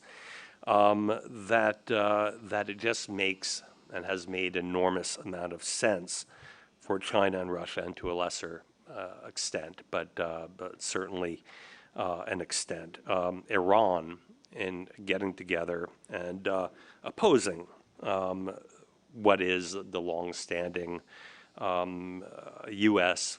Western-based global vision for the Middle East. In this multipolar world, as Professor Murphy said, there are more choices for states. The United States has long said, maybe we're trying to convince ourselves, but that we are the partner of choice when it comes to buying weapons, having defense agreements, et cetera. I do think that we are the partner of choice. There is a preference for U.S. technology, for arms, for strategic cooperation with us. But there is also, and I think equally, in an increasingly authoritarian region with a growing democratic deficit, a predilection or preference or affinity for the type of governance that China provides. And that its foreign policy is bereft of values, of morality. It is a benefit. Just go talk to Egypt. It is a benefit to not be lectured about morality or have your FMF limited based on your human rights abuses. And this is quite appealing and increasingly appealing to the increasing numbers of authoritarian countries in the Middle East. But I would add, not one Middle Eastern country has condemned Chinese genocide of its Muslim population, the Uyghurs. In fact, there was a couple years ago, President Erdogan of Turkey actually had the temerity to condemn China, and China threatened to cut off trade with Turkey. And I think this is one case in which President Erdogan actually backtracked and apologized to a foreign country. So China is a significant actor that cannot be ignored, and its problematic, I think, approach to many issues isn't really problematic to many countries in the region. Now, so we have two camps on Ukraine within the Middle East. We also have the emerging BRICS alignment. I think there's been a lot of concern about this emerging economic bloc, which includes, and let me just read off some of the countries that are and want to be members of BRICS: Brazil, Russia, India, China, South Africa, Bangladesh, Egypt, UAE, Saudi, Algeria, Ethiopia, Iran, Cuba, Venezuela, Afghanistan, Syria. I'm not sure I'd want to be a member of that economic bloc. Half of those states are failing economically. I'm not sure how significant it will be. The more significant challenge, I think, overall, is what this growing Middle East sort of alliance, led by China and Russia, is a challenge to the global rules-based international order. Let me give you an example. There are 14 UN-led UN organizations, right, that deal with major issues facing the world. And one of those being the World Health Organization, another being the Intellectual Property Organization, the governance of the Internet. All these have enormous implication for us. And we know that it was helpful for China, for example, to have their man at WHO when WHO showed up in Beijing to investigate the COVID virus and had to wait for 2 months in Beijing before they could get to Wuhan. These things have implications for us, and we don't have to go into the IPO and China's, I think, what are we going to say for the WHO? total lack of regard for intellectual property. Also desires to close the internet, et cetera, for freedoms, et cetera. And all these have implications the more support that you have for this bloc in the region. For voting, as of during the Trump administration, I think we counted 5 of these organizations of the 14 were controlled by China and its allies. And finally, I think the West came to an understanding that this was a significant problem, and we had to start caring about these UN organizations, no matter if we think the UN is an ineffectual organization or not. But there are synergies. And I think Dawn, Professor Murphy mentioned some of these. This is an agreement to challenge the global rules-based order, to peripheralize the United States, the West, in its role in the region. There is an agreement that sanctions busting is good. It's good for China. They get their oil prices. It's cheaper. It's good for China. They get their oil prices cheaper from Russia, whether from Iran. It's great for Iran. It's great for Russia that they get to buy Iranian drones that get to kill Ukrainians and maybe missiles, as we heard a minute ago. It's great for Iran that Russia may do military tech transfer to Tehran. For Russia, in the Middle East, until the death of Prigozhin, I think even still, we've got the Wagner forces running amok, Libya, Syria, backing coups in the Sahel, that have a real spillover risk for the Middle East. Just check your figures on migration, on people moving north into Europe. Potential security risks, opportunities for ISIS in these countries. This is happening in large part because of Russia, but other conditions that are helped by China, whether this be support for the democratic backsliding in the region, or the debt traps that China is creating that are destabilizing economies, the sales of national patrimonies of these countries, the resources, rare earths, et cetera, access, promotion of corruption. All these are, that's in the wheelhouse of China and Russia, and they're benefiting tremendously. And of course, destabilizing both countries that are not particularly priority countries for the United States, but certainly countries that are priority countries for the United States. You've got a great deal of money being lent from Russia to Egypt to build these nuclear power plants. Egypt is a failing state economically. I don't know if you've seen this. This is something to put on your radar screen if it's not.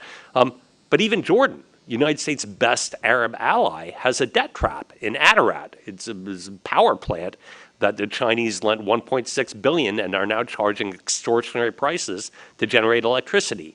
When this plant operates, Jordan will lose $400 million a year, and this is only a country with a budget of like $12, $13 billion, right? And a $2 billion annual debt.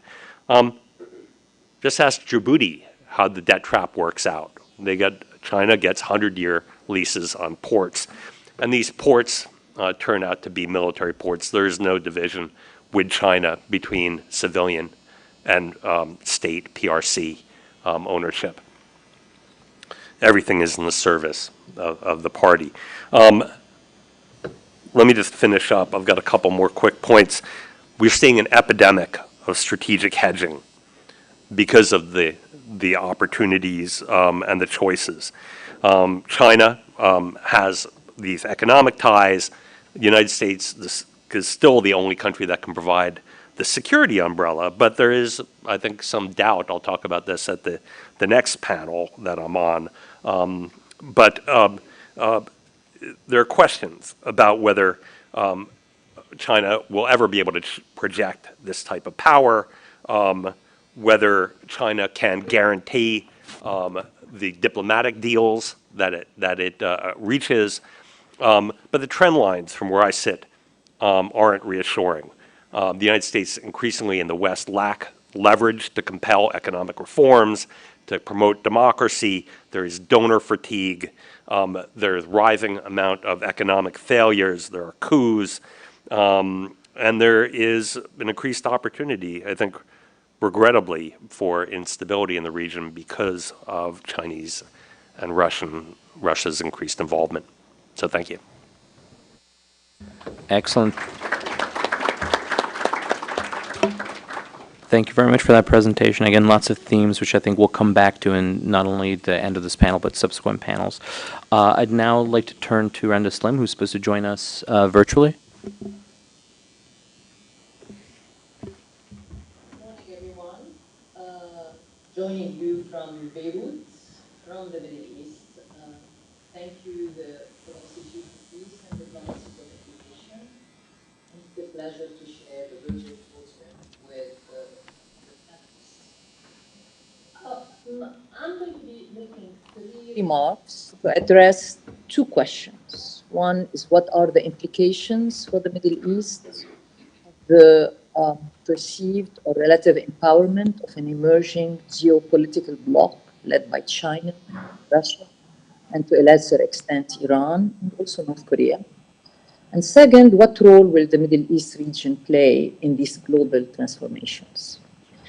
The first remark is that one implication for the Middle East of an emerging geopolitical bloc led by China, Russia, to some extent Iran, North Korea, facing a US-led coalition of allies, that states in the region, like Saudi Arabia, like UAE, like Turkey, like Egypt, are in a position to play a critical role in this era of geopolitical competition, thanks to the geography they occupy, but also the clout that some have, especially oil and gas producing countries, due to the massive windfall from oil prices that they are experiencing.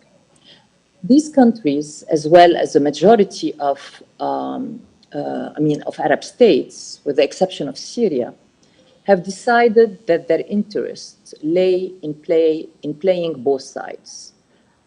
Countries like the Saudi Arabia and the UAE, longtime security partners with the US, are shifting economically and technologically toward China. Both countries keep strong ties with Russia, even amid its war in Ukraine. There is ideologically, most countries in the region are more closely aligned with the ideologies of, with the kind of regimes in China, in Russia, than with democracies. Today, they have more in common politically with the United States rivals than with the United States itself. Now, as this geopolitical competition between these 2 blocs protracts, you are going to see these states being in a position to play a significant role in global affairs, building on what Professor Murphy has mentioned, that global power like China is looking for support, from countries in the region on a variety of its policies, domestically toward its own Uyghur population, but also regionally and internationally. Now, a second implication of this geopolitical competition that is experienced by leaders here is this growing drive, especially in GCC countries, for regional agency and for leaders in the MENA writ large to take control of their affairs. A short-term catalyst for this development has been Russia's war in Ukraine. For the first time in almost 2 decades, the region's political, security, and economic trajectory is being impacted by a conflict outside of its geographical territory. As geopolitics move away from the Middle East and refocus on Europe, there is a broad consensus in the MENA region that it must act now to help itself and reformulate its own security architecture. Also contributing to this drive for regional agency is something that Professor Murphy has mentioned, which is a prevailing perception, and I emphasize perception, whether it is underpinned by real facts, we can debate and argue about that. is a prevailing perception among regional leaders, US partners and foes alike, that US is deprioritizing the MENA region. Now, this deprioritization, as David has mentioned, goes back, to Obama administration pivot. So it has been at least a decade in the making. But I think the region, especially the GCC country, did not realize it until the Abqaiq attack in 2019. This is when they really, when it really hit them, when they really, an administration at the time that was seen as pro-GCC, pro-Arab, did not do much in terms of, coming to the defense of countries, coming to the defense of Saudi Arabia when 50% of its Aramco installations have been attacked. Later, during the Biden administration, that perception was even reinforced after the Houthi attacks on Abu Dhabi and the delayed reaction by the Biden administration to provide support to the UAE. So there is a perception, but also there are these facts which leaders and officials, experts in the region mention when they say that this US deprioritization of the region is the new norm and is here to stay. Now, true or not, this perception is driving much of the strategic calculus of regional actors vis-à-vis China, Russia, and the US. Add to that, also in terms of regional agency, is this new crop of young regional leaders, especially in GCC countries, along with the influx of tremendous wealth to GCC country, and most importantly, the focus on domestic socioeconomic development, which is part of the new ethos in the region. The Arab uprisings, and most recently the uprising in Iran, have made it clear to regional leaders, especially mostly in the, I'm talking about here, Arab regional leader, that if they do not provide sustained economic development and opportunities for the large youth cohorts entering the job market, political consequences will follow. Much of this domestic economic development will require a more peaceful region and elements of cooperation among states, certainly among Middle Eastern actors between GCC and Iran, but also between Middle Eastern actors and global powers like the US, China, Russia, and the EU. One point, if I'm allowed here to make quickly, and it has been referred to in the previous panel in discussions about democracy and what happened to the Arab Spring, is that I think right now we are seeing in the region, and that's where the affinity between the regimes here and countries like China and Russia ideologically is more apparent than affinity with the United States, is a partial re-emergence of the old authoritarian order. Except that this time, the old authoritarian bargain is not as possible, especially for countries like Egypt, like Tunisia, like Jordan, that are suffering enormous economic headwinds. Countries in the GCC are in a better position to, meet or live according to that old order. But there is weariness, there is tiredness in the region of conflicts, wars, and people are more interested basically in improving their economic lot, in improving their lives. And you see then that also is pushing, in my opinion, this momentum for de-escalation, basically a bottom-up pressure for de-escalation in the region and for reconciliation in the region among former opponents. Finally, given these two developments I just mentioned, how should Western countries, primarily the US, deal with this increasing multipolar world as it's affecting the Middle East? I think one suggestion has been made recently by my colleague, Brian Katulis, at the Middle East Institute, when he called for US engagement in a la carte mini and multilateral diplomacy that's aimed at maximizing strategic convergence with the big states, swing states in the region, while minimizing divergence with them. These swing states, be it Saudi Arabia, be it Turkey, be it UAE, be it even Egypt, they will continue to opt for flexible diplomacy when it comes to this geopolitical competition. Gone is this old U.S., for example, gone is the old U.S.-Saudi relationship, but it's gone for both sides. It's gone for the Americans, and it's also gone for the Saudis.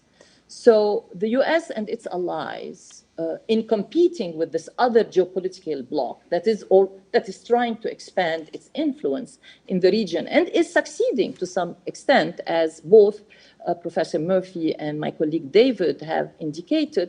So one way to do it is by offering benefits of real value to these countries in the region, be it assistance working with them on climate change, which is now increasingly, thankfully, a big topic in the region, on transport corridors, assisting with de-escalation efforts, as is the case with normalization of relations between former opponents, as is the case with the ongoing negotiations for normalizing relations between Saudi Arabia and Israel. And let me quickly here say my take on the China brokering the Iranian-Saudi deal. I mean, this deal, if you look at the agreement, it's really nothing more than a gentleman's agreement. And most of the content of this agreement has already been negotiated over at least a couple of years between the two sides in Baghdad and Oman. And so basically, China came in because the two countries were looking for a guarantor. The U.S. cannot be that guarantor, given its lack of relationship with Iran or its unacceptability as a guarantor to the Iranians. I mean, and President Xi happened to be in Saudi Arabia at the end of last year, and he took up the opportunity of playing the guarantor role.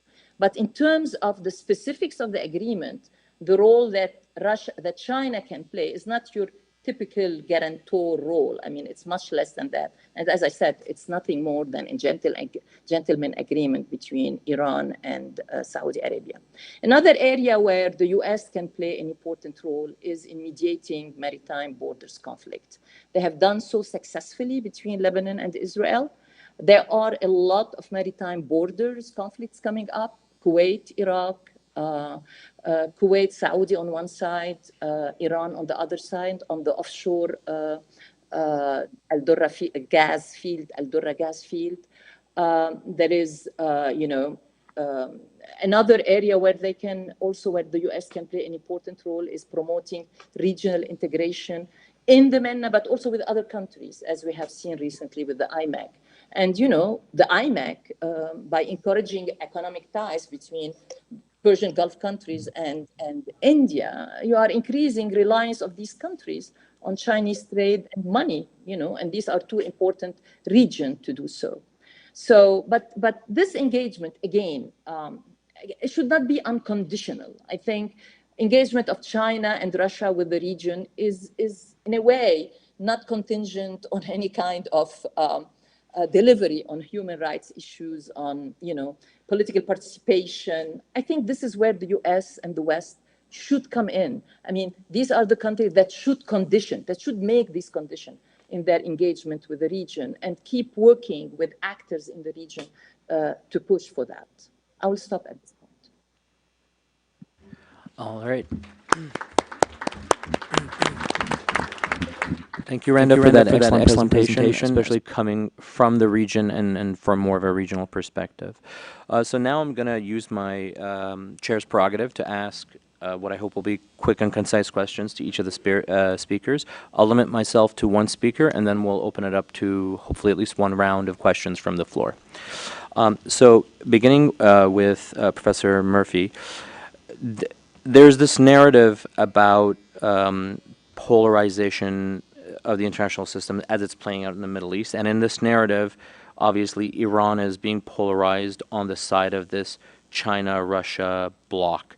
But from what you've said in your presentation, China has much broader interests, especially in its pursuit of markets and resources that don't exclusively focus focused on Iran. And it's actually making all these partnerships and making efforts through the various vehicles that you discussed to improve relations with all of this state. So it seems that, at least from your presentation, China doesn't necessarily want that polarization to unfold in the region. Is that a correct assessment?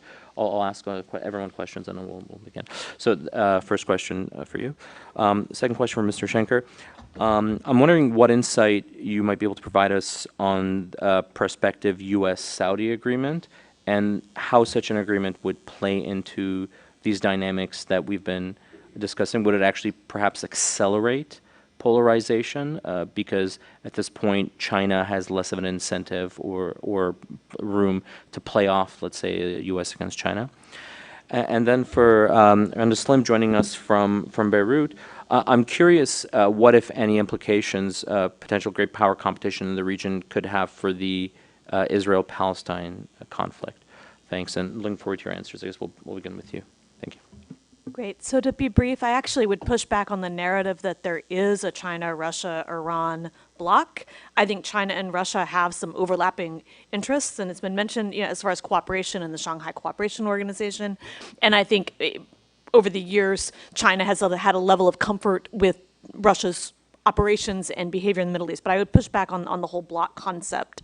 And in relation to Iran specifically, I would say China wants to have very positive relations with Iran as well as all of the other countries in the Middle East, and has been very careful in trying to balance its relations between Iran and Saudi and the Emirates, et cetera. And ultimately, though, if you were looking at a hierarchy, I do think at this point you can make the argument that the Arab Gulf countries are more important to China than Iran is. If you look at current imports, Iran comes down at about number 7 after the major energy suppliers in the region. And ultimately, China does not want to pick sides. So I think it is trying to be careful in that way. But I think I'd be very careful in characterizing China's relations with Iran as more important than other countries in the region. Thank you. Yeah, Mr. Schenker.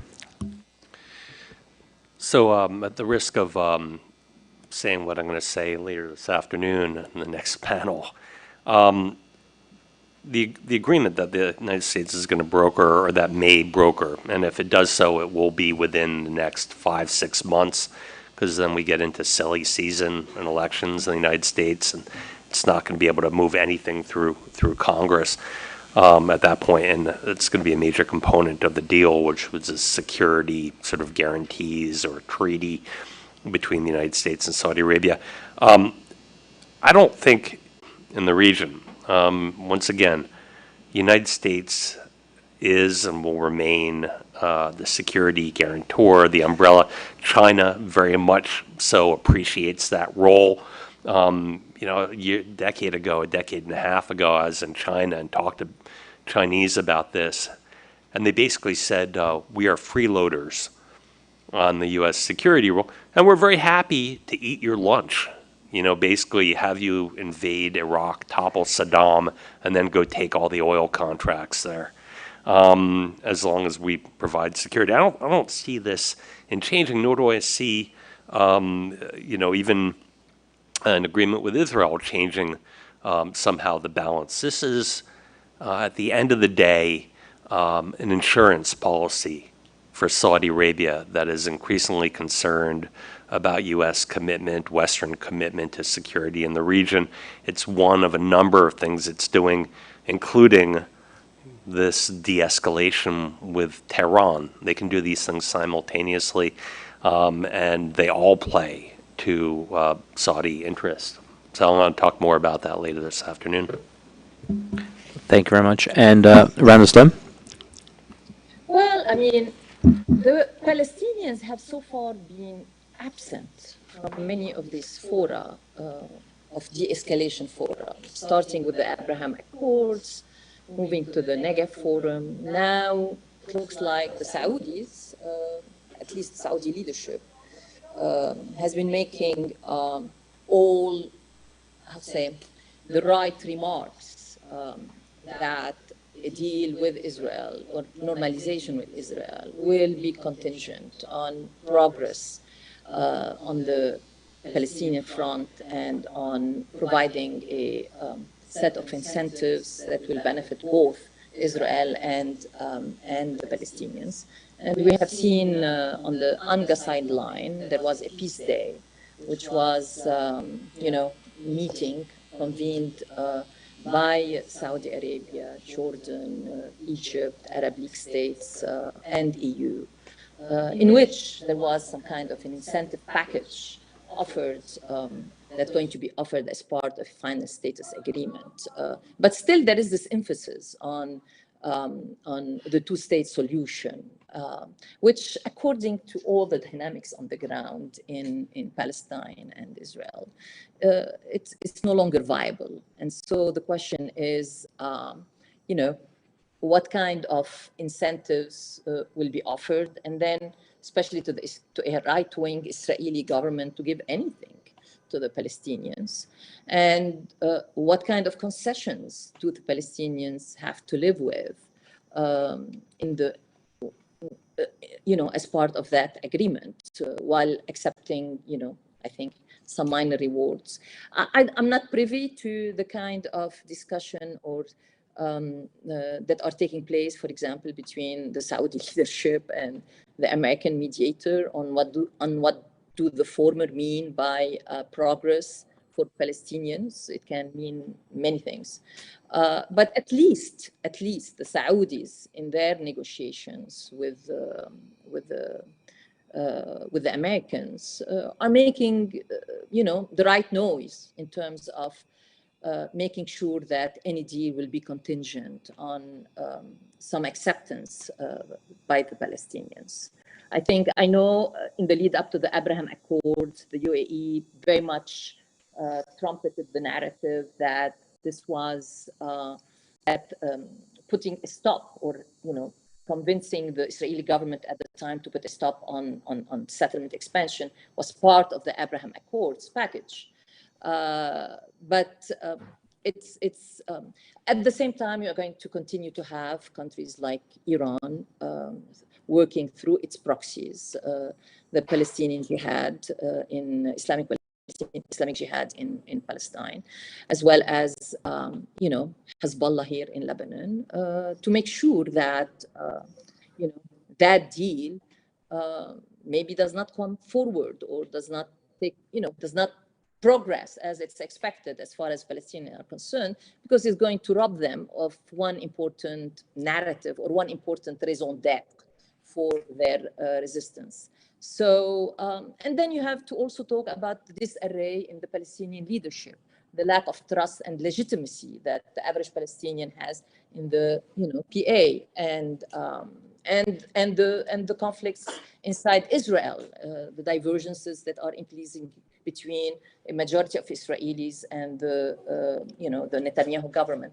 So all of this, basically, for me at least, make me a little bit, less sure and confident that this de-escalation momentum, even in agreement, normalization agreement between Israel and Saudi Arabia, if it were to happen, and I agree with David, it has to happen in the next 5-6 months.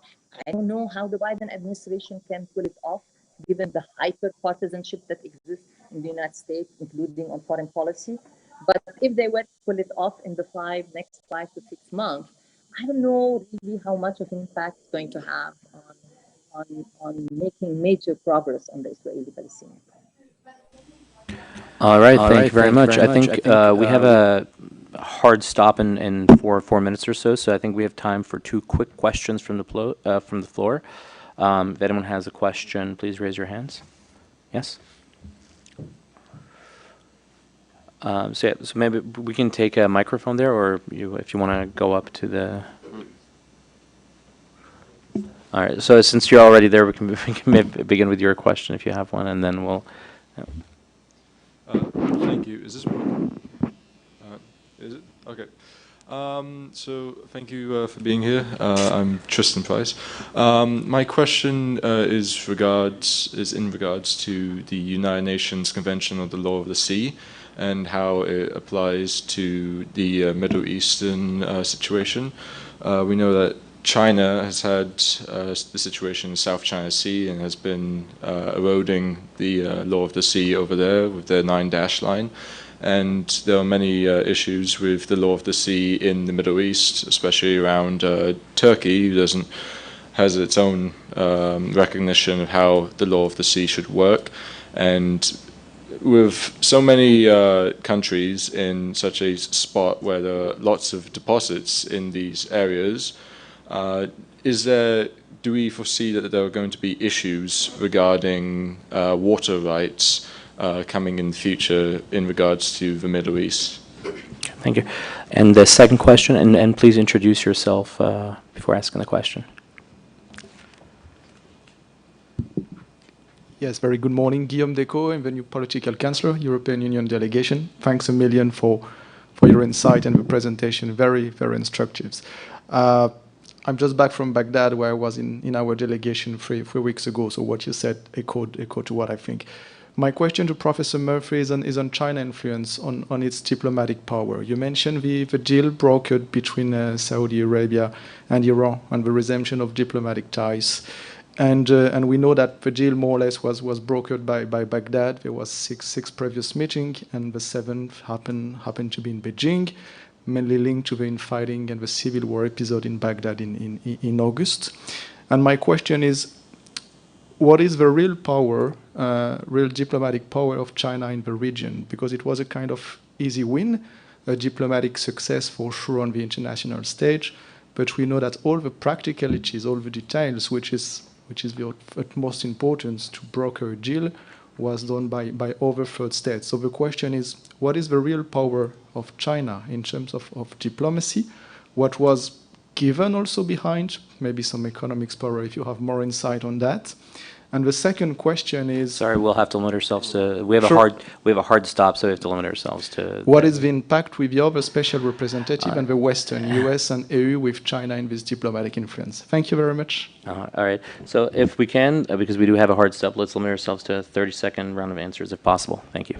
So I would say the vast majority of China's diplomatic power is really through the cooperation forums and the special envoys and the strategic partnerships, right? It's not that deal. I think the significance of that deal is that Saudi and Iran chose to highlight China's role, and that China is less concerned about a US sphere of influence and is willing to really publicize the prominence of its political role. But I agree with the comments earlier, kind of more broadly, about Iraq and Oman are really the actors that brought that together, and ultimately Saudi and Iran wanted a deal, and that's what's most important. On the deal, again, I think that China pushed down an open door. Saudi was ready for regional de-escalation, and there wasn't a whole lot that had to be done here. And the United States, in any event, doesn't talk to Iran. So, as for the water rights, there is some real conflict in the Eastern Med, particularly with Turkey. Turkey may overcome that with Greece.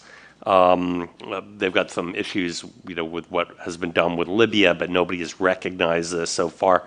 Eventually, this is going to have to be defined bilaterally, and parties can come to agreements that are reasonable. But maritime borders, as you know, are more of an art than a science. As for water, they're going to run out of groundwater pretty soon, sooner rather than later. This is going to depend on regional cooperation and on desal. That's the only way it can go. Thank you. And Randa in Beirut, any final comments? On water rights, I'm going to, because I've been working in that area also, on, I think the water conflicts between Turkey, Iraq, and Iran, I think it's an area that, and that it has to do not in terms of boundaries, but in terms of sharing, sharing the water. And so far we have seen reluctance of these countries to use multilateral forum and preferring to stick to bilateral agreements. So, but the maritime boundary disputes, I have to say, as I mentioned in my remarks, is something that really will need and is in need of some kind of mediation. And the US has had pretty good experience with the Israeli Lebanese. Yeah.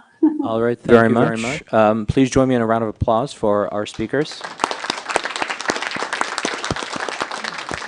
That was an excellent panel. We'll be transitioning pretty quickly to the next panel. We all have to be a 3-4 minute break. Please don't get up from your tables. And we're very lucky to be joined by Chris Backemeyer, U.S. Deputy Assistant Secretary of State for Assistance and Coordination at the U.S. State Department. So that'll be coming up pretty soon. Have a drink of water, and yeah, we'll get into the next panel shortly. Thank you.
We're a couple of minutes, or around 10 minutes maybe, behind the schedule, so I appreciate if everyone can take their seats.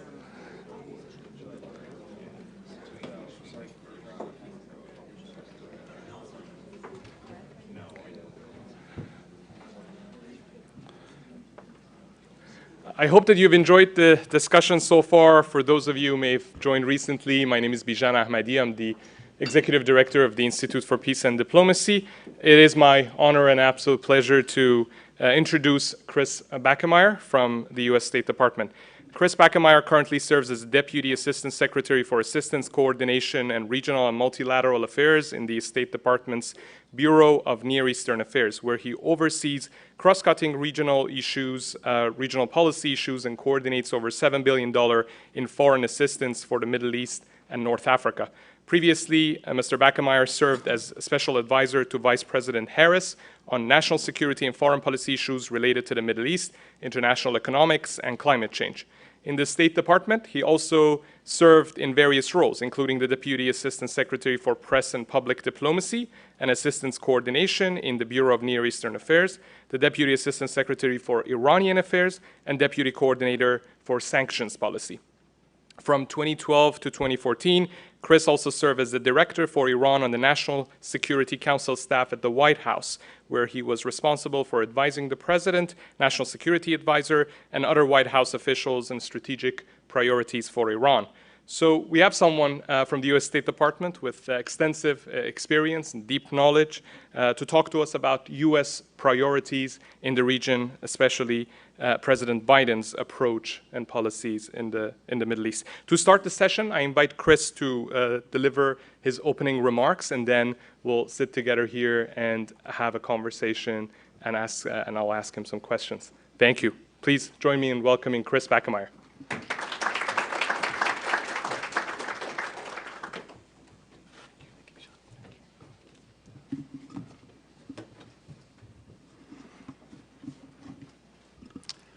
Hello, thank you everyone. Thank you, Bijan, for that introduction. Good afternoon, colleagues and distinguished officials. Thank you in particular to the Institute for Peace and Diplomacy for inviting me here today to be able to share the United States perspective on this very important region and its ever-changing dynamics. Before I got started, though, I did want to start by reiterating our condolences for the people of Libya and Morocco and the recent earthquake and floods there. We are deeply saddened by these tragic events, and we stand with the people of Libya and Morocco and continue to prioritize support for humanitarian efforts as they rebuild and recover. So I wanted to start with that. The United States has a long and productive relationship with the Middle East and North Africa. And even as we seek to address geopolitical tensions in other parts of the world, we remain deeply invested and engaged in the region. We see regional integration, including normalization with Israel, and multilateral initiatives like the Negev Forum, I2U2, and the recently announced India, Middle East, Europe Economic Corridor, as signs that our affirmative agenda, one that leads with diplomacy, is bearing fruit. Regional initiatives have great promise. They build resilience and are increasingly necessary to meet the challenges posed by climate change, diseases, and other transnational challenges that will define our shared future. That's why the administration's approach to the region has focused on de-escalating conflicts and encouraging regional integration, incentivizing stability and connectivity between its countries. Now, you're all intimately familiar with the fact that the Middle East is one of the least integrated regions in the world. The World Bank estimates that trade between the Middle East and North African countries is 3 times more expensive and takes 4 times longer than average high-income countries. Only 2% of the electricity produced in the region is traded between countries, and there's no inclusive forum to coordinate transboundary issues. The consequences of this are clear. In a region desperately in need of growth and jobs for a surging youth population, there's untapped potential that can generate the prosperity needed to underpin regional growth and prosperity. While it takes time to reshape the structural economic forces hindering integration, we can immediately address the political overlay that has prevented countries from opening up to each other and working on shared prosperity. Economic engagement and normalization with Israel is one important piece. With a dynamic economy driven by innovation, cutting-edge technology, and entrepreneurial problem-solving, further normalization with Israel can capitalize trade growth and development. And that's why we've been so active in advancing the Abraham Accords. We launched the Negev Forum, promoting the I2U2, which is our partnership with India, the UAE, Israel, and the United States. And we're looking for as many ways as we can to bring countries together and to address the shared challenges of the future. We're building on these initiatives to look further afield and use these new openings to launch food corridors, green transportation initiatives, clean energy and water projects, and cleaner electricity modernization. The India, Middle East, Europe Economic Corridor that the President announced just 2 weeks ago at the G20 is only the most recent example. And we're seeing progress. Since the Accords, Israel's bilateral trade with Bahrain and the UAE has increased. Direct flights have led to more tourism. We're seeing similar trends in Morocco, where thousands of new visitors are forging people-to-people and business ties. And we're seeking to support regional integration in other ways as well. We're working with the Gulf Cooperation Council to develop a regional approach to address security challenges, both within the Gulf and beyond, and advance a more stable, secure, prosperous, and integrated Middle East. We're encouraging Iraq's integration into the region, such as the electrical grid connections with the GCC and with Jordan, which lessens dependence on Iran and enhances Iraq's security and stability. Investment and infrastructure are at the top of the administration's list of priorities, and with this coordinated effort, things can continue moving in the right direction. Better integration will help the countries of the region respond to the many challenges it faces. Take climate change, for example. The MENA region is one of the most vulnerable in the world to rising temperatures and increasing water and food insecurity that will likely result from a changing climate. So it's fitting that the UN Climate Conference was held in Egypt last year and will be in the region again this year in the UAE, where countries will take stock of progress to keep global temperatures in check. Through close cooperation, MENA countries, though, can not only adapt to the changing climate, they can lead in a transition to a green economic future. We're already seeing this with countries like the UAE, Israel, and Jordan working together on Project Prosperity, a landmark deal that will provide solar energy produced in Israel, or solar energy produced in Jordan, in exchange for desalinated water produced in Israel. Partnerships like these have enormous potential in the fight against climate change. Now, while we focus on deepening and building upon the Abraham Accords and normalization agreements, we're also cognizant that it is no substitute for a negotiated settlement between Israelis and Palestinians.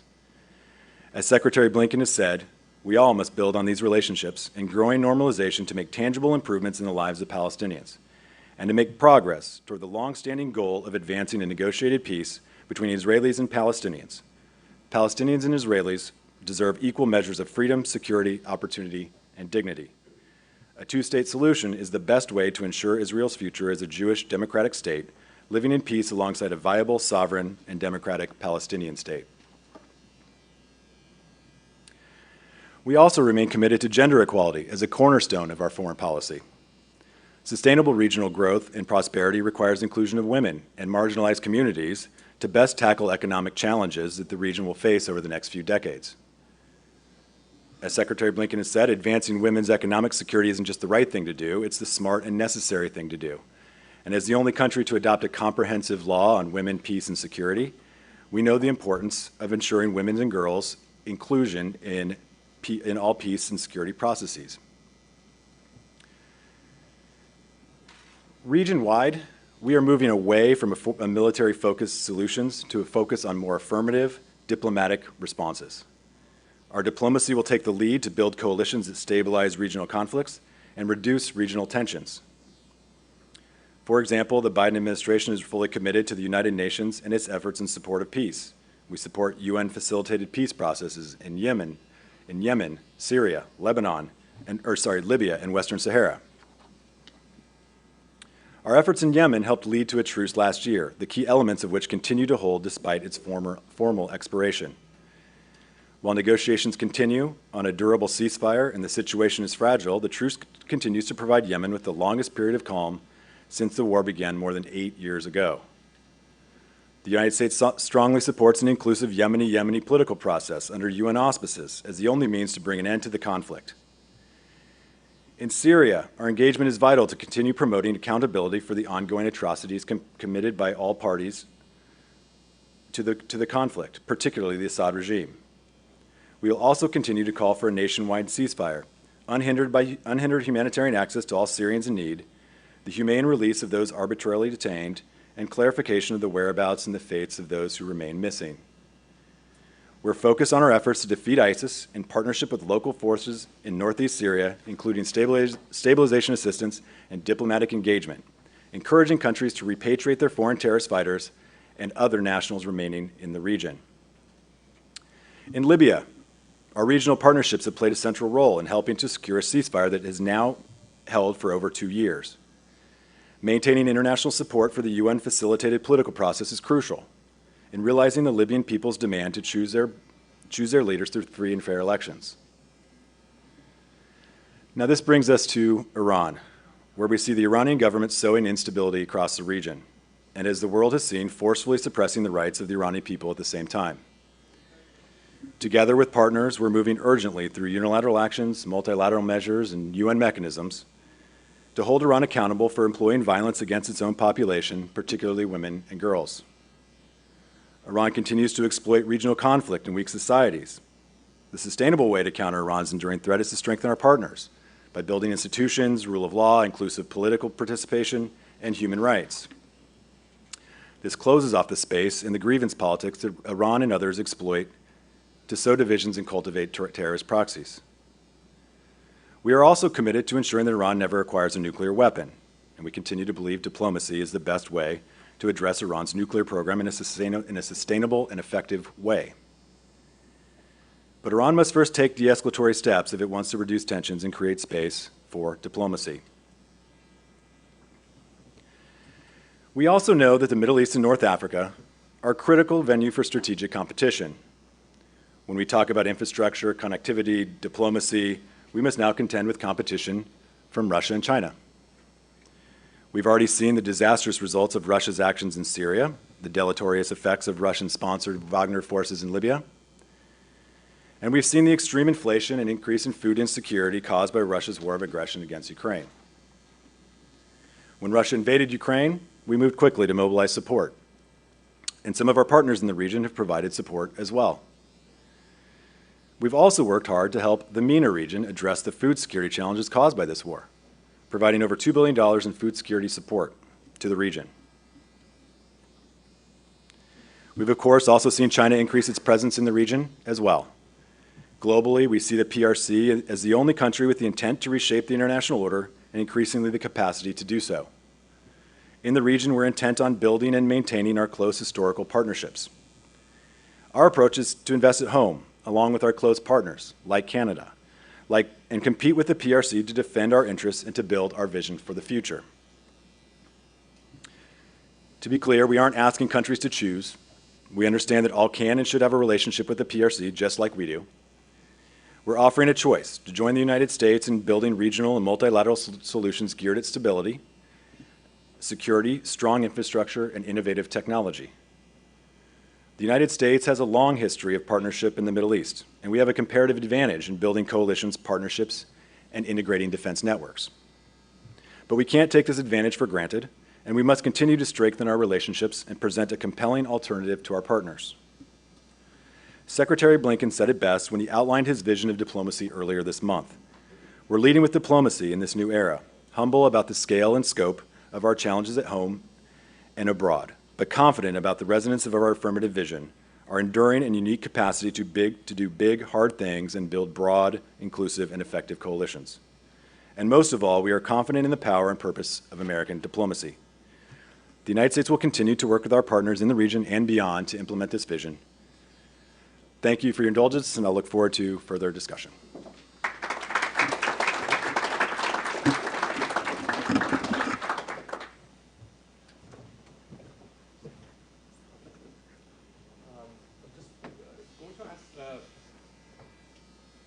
For individuals in the back, if there are more seats in front, so if you're not comfortable there, please feel free to join us on tables that are available here. That would be perhaps more comfortable for you, but yeah. So thank you, Chris. Thank you for this comprehensive overview of U.S. priorities in the region. Now allow me to ask some follow-up questions on some of the points that you mentioned. We have heard positive signals from Prime Minister Netanyahu and Crown Prince bin Salman about potential normalization deal between Saudi Arabia and Israel. How optimistic the administration is about getting this deal to the finish line? Thanks, Bijan. I anticipated this would probably be a question on people's minds. To cut to the chase, I don't have news to break on this here today. Obviously, as you can tell from my remarks, we're deeply invested in the idea of further regional integration, further normalization between Israel and Arab states, and would be very supportive of this. Something like Saudi-Israeli normalization could be transformational for the region and build on a lot of the things we're trying to do.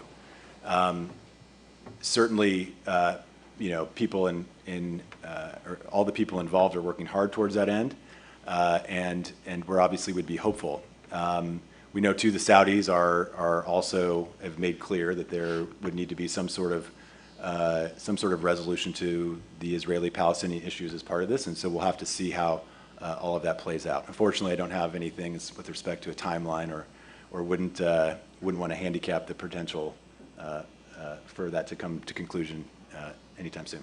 I understand. So I'm going to follow up on this, though, and try to see if I can get more information about the priorities of the Biden administration on this deal. You mentioned Saudi's kind of demand, request for some sort of concessions on the Palestinian issue from the Israeli side. Does the administration, the Biden administration, also see this normalization between Saudi and Israel as perhaps an opportunity to advance the Palestinian issue? Or do you think that it needs to perhaps come after, and this normalization deal not as part of the deal, but as sort of future steps that can happen after the deal, the Palestinian issue should be addressed? So like the Saudis have said, it is certainly the case that the United States, in our conversations with the Israelis, have also reiterated that if something like this is to take place, that it should include steps with respect to the Palestinians and the Israelis in that situation. Whether it would be before, after, I wouldn't want to speculate on what the structure or the framework of that might be. I don't know that there's anything so concrete. But certainly, we do agree, as do the Saudis, that is something that would be important to be included. Okay. Recently, U.S. and Iran did a prisoner swap in which 5 Americans got released after being unjustly imprisoned in Iran for years. In return, U.S. released around $6 billion of Iranian assets. There has also been talks of an informal understanding, if we want to call it, between Washington and Tehran to de-escalate tensions over Iran's nuclear program. What's next for the administration when it comes to Iran? Has this recent prisoner swap deal, if we want to call it that, for example, opened some space for resumption of negotiations on JCPOA, or should we consider that chapter JCPOA ended and look for other measures that will be taken towards Iran? So first, I just want to say we very much welcome the release of the 5 Americans that were unjustly detained in Iran. Unfortunately, that sort of detention, politically motivated detention, has become all too common in Iran, and we were relieved to be able to secure their release. Unfortunately, though, it doesn't necessarily indicate that Iran has taken a different direction in its overall policies to the region. It still continues to repress its own population, still continues to sow discord around the region. And we still obviously continue to have significant concerns about its nuclear program. There's been a lot of speculation that a new nuclear deal must be in the offing if this is the case, and I don't believe that it is. Unfortunately, I think at this point, it's really in Iran's court to sort of to take some de-escalatory steps, as I mentioned in my remarks, and to really open the space for diplomacy while we continue to have human rights abuses, support for Russia and Ukraine. All of these things certainly make that more difficult. As I mentioned, the administration is obviously committed to preventing Iran from getting a nuclear weapon and committed to diplomacy. But there need to be two sides to that to make progress. Given what you said, Chris, how do you respond to critics who say that by giving the Iranian regime billions of dollars, it's their own assets, but still providing them that or releasing that funds, when they're closer than ever to nuclear weapons, when they continue with their regional activities, their brutal crackdown on their own people, what's your sort of reaction to critiques that say this release of their funds will embolden the regime instead of containing them? Certainly. Well, there's certainly been a lot of criticism and some assertion that these were somehow U.S. taxpayer funds or something, which they were not. I think a few things that are important to note, in particular, that these funds are to be utilized for humanitarian purposes, food, non-sanctioned trade of the sort. and overseen through a financial institution in Qatar. However, that doesn't change the fact that we still have a very strong posture when it comes to Iran. We continue to have aggressive sanctions in place. We continue to use venues like the United Nations, and we continue to work closely with our partners in the region to strengthen our posture, to push back on all of these very deeply concerning activities that the Iranians are engaged in the region. So, as we do with all American citizens, we do whatever we can to try to bring them home safely, especially when they've been wrongfully detained. And that was the case with this particular deal. Let's talk about China in the Middle East. China is now the top trading partner for many of the countries in the region, including several traditional U.S. partners. Through their BRI initiative, they're investing in, I think, 15 or 17 countries in the region. They brokered the deal between Saudi Arabia and Iran as well, and are strengthening their ties with GCC countries. Does Washington see China's increasing presence in the Middle East as a threat? And part of this is strategic competition ongoing with Beijing, between Washington and Beijing. Or do you actually see that there are perhaps areas of potential cooperation between Washington and Beijing in the region? So as I mentioned in my remarks, our fundamental point is that we've not asked any of our partners to choose between, China or the United States.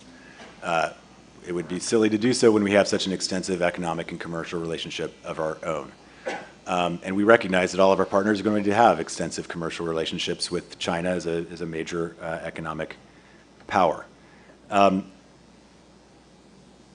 We certainly do see the need, as a result of China's expanded influence, to make sure that we're rebuilding our relationships with our partners in the region. As I said, we have a long historical ties. You mentioned the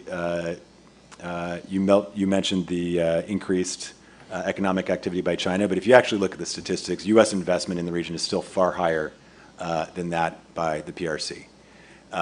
U.S. foreign assistance provided to the region is actually higher than China's U.S. foreign assistance globally.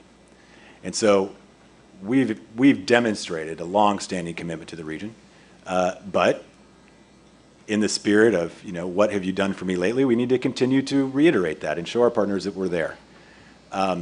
And so that is something we're doing. We have also expressed concerns about things that concern us about Chinese activities. So, for example, in certain technologies, telecommunications technologies, we've expressed concerns when we believe that there are threats to privacy for people in the region, threats to sovereignty over the control of their own data for countries in the region. And also, importantly, threats that might impede on the United States. For example, if we have a significant relationship, security relationship with a country, we want to make sure that any sort of technologies that might be controlled by the PRC can't implicate our own posture. So we've expressed those concerns. We've had good discussions with countries in the region, and I think we're making good progress. You mentioned in your opening remarks the recently announced India, Middle East, Europe corridor. Many experts assess that this idea, this corridor, this initiative is being proposed as an alternative perhaps to BRI investments and as part of U.S. efforts to counter China's presence in the region.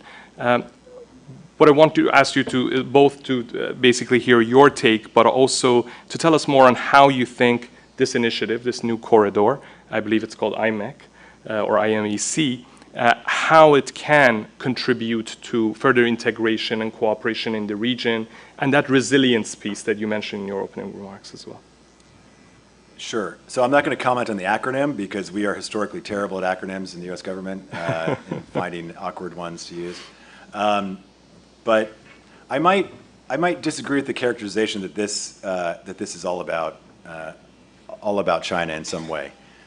Frankly, this is an incredibly ambitious initiative that's designed to build upon the progress that we've seen now over many years to build on necessary regional integration in the region.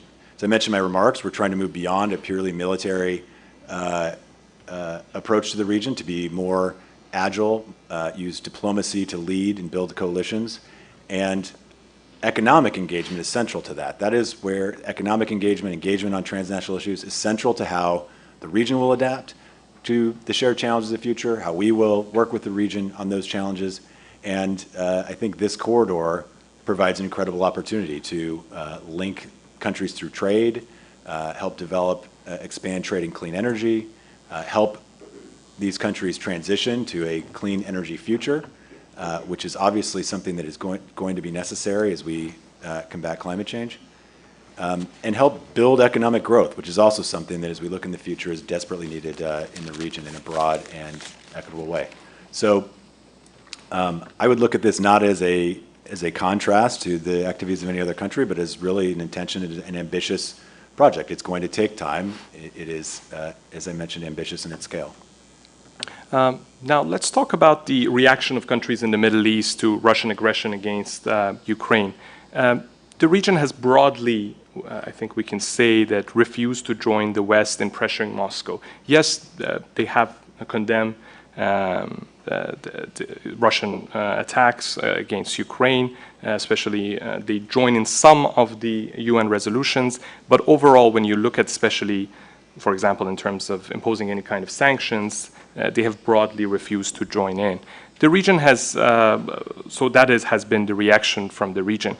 Now, this reaction is not necessarily limited to Middle East. We can say that this has been sort of consistent with other countries in the global south as well.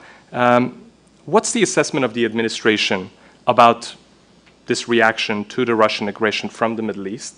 And what has the administration done in particular with U.S. partners to change this behavior and convince Middle Eastern countries to join in pressuring Moscow for its aggression against Ukraine?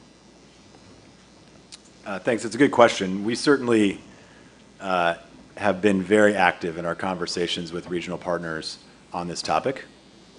We have seen some support from partners, some more quiet than others, on what they might do, and I won't get into a lot of those details, but we've seen some more public. Certainly, Saudi Arabia has provided over $400 million in support to Ukraine. They invited President Zelensky to the Arab League summit in Riyadh to make his case for more support. We should not be surprised that countries don't want to be in a position where they feel caught in the middle. They're obviously exposed to food insecurity and other things that are directly a result of the war. That's why we've tried to help the region shore up those things so that we can shore up support internationally. We've had some support at the United Nations, as you mentioned, and there's always room to continue to work on that. That's the crux of everything we're doing, whether it's with respect to with everything that we're doing with respect to our strategic competition in the region, but importantly in how we're trying to ensure that that Russia faces a strategic loss in Ukraine. Last week, a Houthi delegation visited Riyadh for the first time since the war broke out in 2014. Now, early reports from last night, when I was checking this morning, indicate that Bahrain's military command has accused Yemenis Houthi rebels of killing 2 Bahraini soldiers in a drone attack on Saudi Arabia's southern border with Yemen. What steps the administration is taking to extend the ceasefire in Yemen? Are we on the path, in your opinion, to reach a negotiated solution to the conflict? So we see the current moment as a particularly hopeful one when it comes to Yemen. And this administration has been laser focused on Yemen since the very beginning and lasts until just last week. I think Secretary Blinken had at least 3 different meetings on the Yemen conflict while he was at the UN General Assembly, which, if you had any sense of his schedule, is a significant commitment of time. Among others, there was a trilateral meeting between the Saudis, the UAE, and the United States, where we continued to voice all of our support for the UN-mediated process, and we continue to push for a more durable, broader political commitment. There's reason for hope. There's been more movement inside Yemen that was not the case before. We've seen flights now, actually commercial flights from Sana'a. We've also seen very few or no cross-border attacks in recent memory. So we're hopeful that this can move forward. Our special envoy Tim Lennerking has been constantly engaged. Sitting next to him, I can tell he's almost never in his office, constantly engaged and on the road. And so we think that there's potential here, and we're hopeful that we with the UN and the other partners can move it forward. Syria has recently been readmitted, if you want to say that, to the Arab League. It seems that Arab countries in the region, including some of the U.S. closest partners like Saudi Arabia, Jordan, and UAE, they all want to normalize their relations with the regime of Bashar al-Assad. However, the United States maintains its opposition to normalization with Syria and has its strong sanctions in place. Does the Biden administration support the re-engagement of the Arab countries in the region with the Syrian regime? Well, we've made quite clear from the Secretary on down that we do not intend to normalize with the Assad regime, that our sanctions remain in place and will continue to remain in place. In our discussions with those partners that supported Syria's readmission to the Arab League, we've been quite clear that they should get something for their decision to readmit Syria. Get something on the voluntary, dignified refugee or return of refugees. Certainly prioritize humanitarian assistance that needs to get to those all those Syrians that still desperately need it.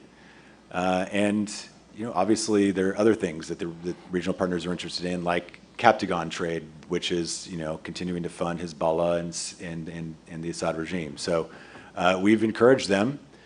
We obviously speak regularly to those partners and continue to encourage them to make sure that they're getting what they said they were going to get when they made this decision. One of the discussions we'll have later today centers on the delicate balance between advancing interests and upholding values. This balance has long been a challenge and perhaps a source of criticism for the U.S. approach to the Middle East and North Africa. Recently, the Biden administration released most of the aid funds previously withheld from Egypt due to its poor human rights record. What's your reaction to the criticism that says if the United States does not use its leverage to pressure its allies, its friends, its partners in the region to improve human rights, then these countries simply will not change their behavior? So this is a very important question, and one that we have to constantly contend with working in this region. We strongly support human rights in the region, and we have significant efforts to pursue those. We also have interests that we need to watch after. In the case of Egypt, as you mentioned, a portion of the funds, the foreign military financing that was directed by Congress to Egypt, was approved by the Secretary based on both the role of Egypt as a partner, as a strategic partner, its role in support of Ukraine, and its and also an evaluation of the human rights dialogue that we have ongoing. At the same time, there was some that was withheld that was not that the Secretary did not deem the necessary criteria were met. This is always a balancing act where we need to be forthright and candid with our partners. I think there's many places where we make progress, but I think anybody in any administration would agree that we don't ever accomplish as much as we would like to on the human rights front. It's a continual item on our agenda where we do, our embassies overseas, all of our diplomats work very hard to pursue stronger human rights policies, and it's something that we remain committed to do. And with that, we're coming to the end of this session. Deputy Assistant Secretary Chris Backemeyer, thank you. Thank you for joining us in person in Ottawa. I appreciate this candid conversation as well. Thank you, sir. Thank you.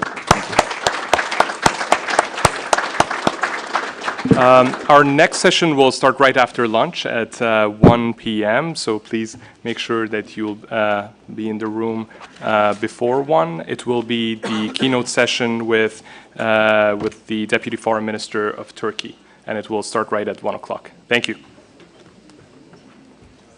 Just in time, I was about to start coughing. Thank you.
Okay, yeah, so then I won't specifically highlight the zone or whether or not, I mean, you have about that.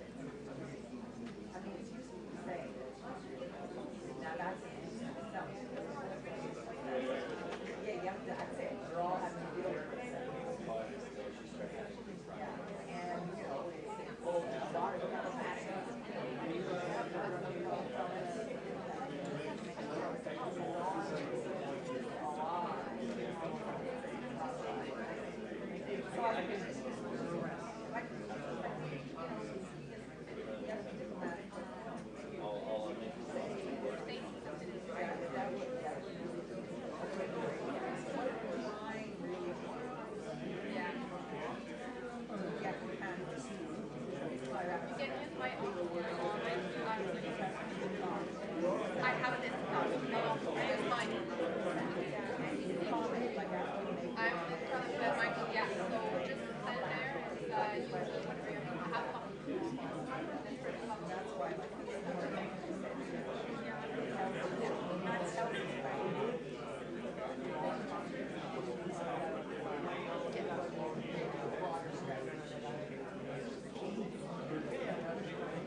including the Middle East.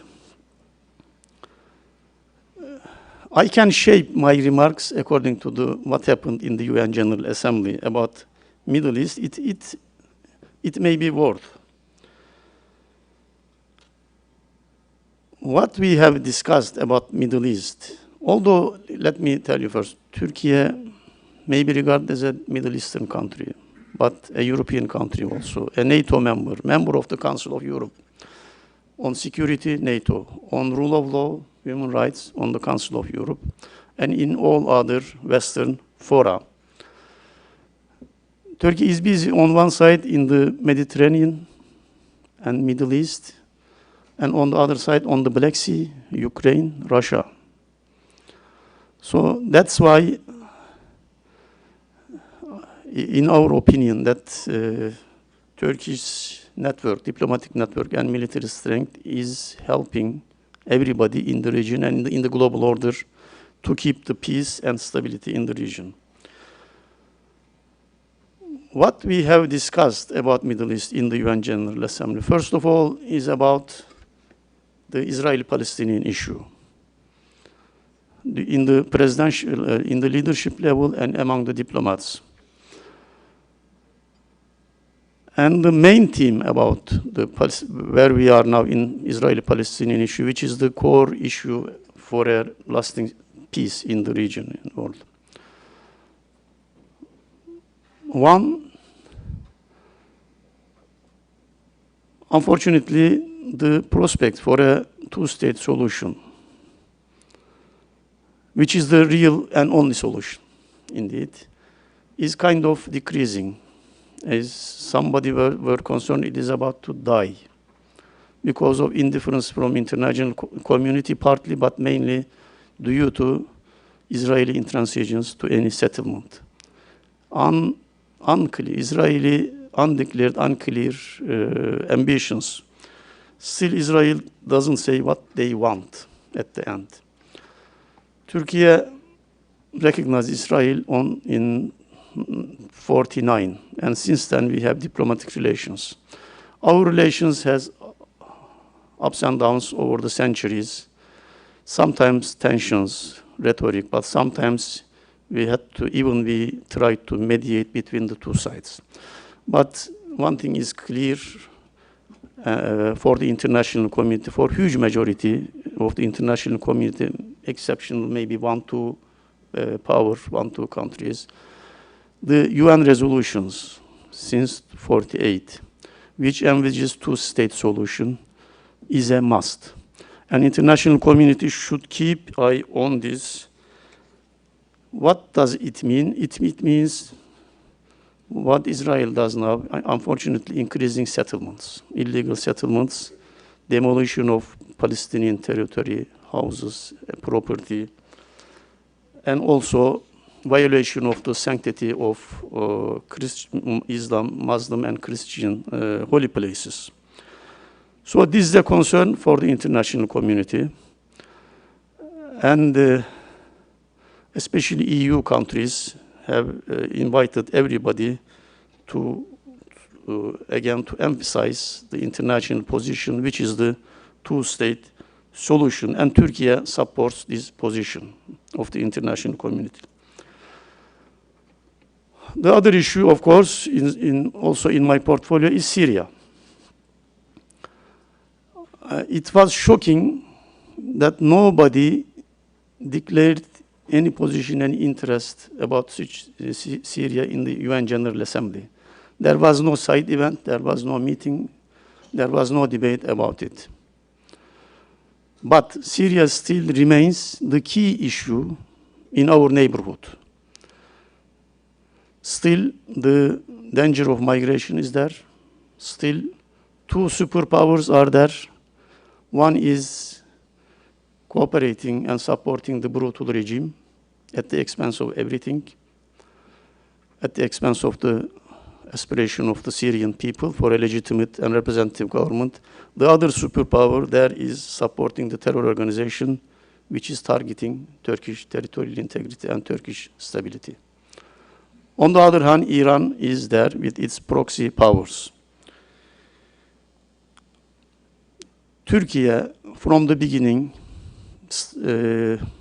always tried to persuade friends of Syria, especially NATO countries, Western powers, either to abort this crisis at the beginning or later to contain it through several measures like no-fly zone or safe zone, buffer zone, and also taking care of the migration within Syria. But unfortunately, we were not successful. I had the opportunity to attend the meetings in every level, especially presidential level. At that time, unfortunately, no Western leader were interested or were ready to take any responsibility about in Syria. What they say only while Turkey is doing a good job in harboring the migrants from Syria, in supporting them, but they didn't see what is coming. What is coming was Russian intervention. After the Russian deployment started in 2015, everything got worse. You know, Turkey and Russia came to a confrontation. Later, we developed a kind of deconfliction mechanism with Iran, Russia, and Syrian regime. It helped. Also, we developed a relationship, a deal with the EU about limiting the migration and burden sharing on this. It somehow helped for years, but still the danger is there. Now, the attention of Russia turned to Ukraine, also Western world, rightfully, but still the risk of confrontation and escalation in Syria is there. Turkey is doing its best successfully to limit this risk and to keep Syria united till now.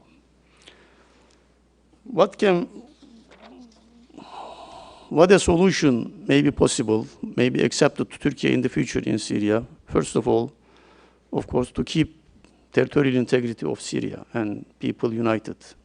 Second, Syrian regime and other powers there should combat terror organizations, not selectively, but to all, including PKK, which is targeting Turkish territorial integrity. And another requirement also is to handle migration. This is an issue. This turned to a global issue. First, it became a Syrian, later Turkish, later European, later a global issue. I remember in our discussions between President Erdogan and Prime Minister Trudeau at that time in G20 and other meetings, this issue also has been debated. The other, of course, issue is Iraq. Although the country is showing some signs of unification, some signs of development in governance, also in economics, still some issues remain there, including the disagreements, which sometimes escalate to tensions, sometimes confrontation between the central government and the Kurdish Authority in north. And still, terrorist threat from Iraq to Turkey is going on.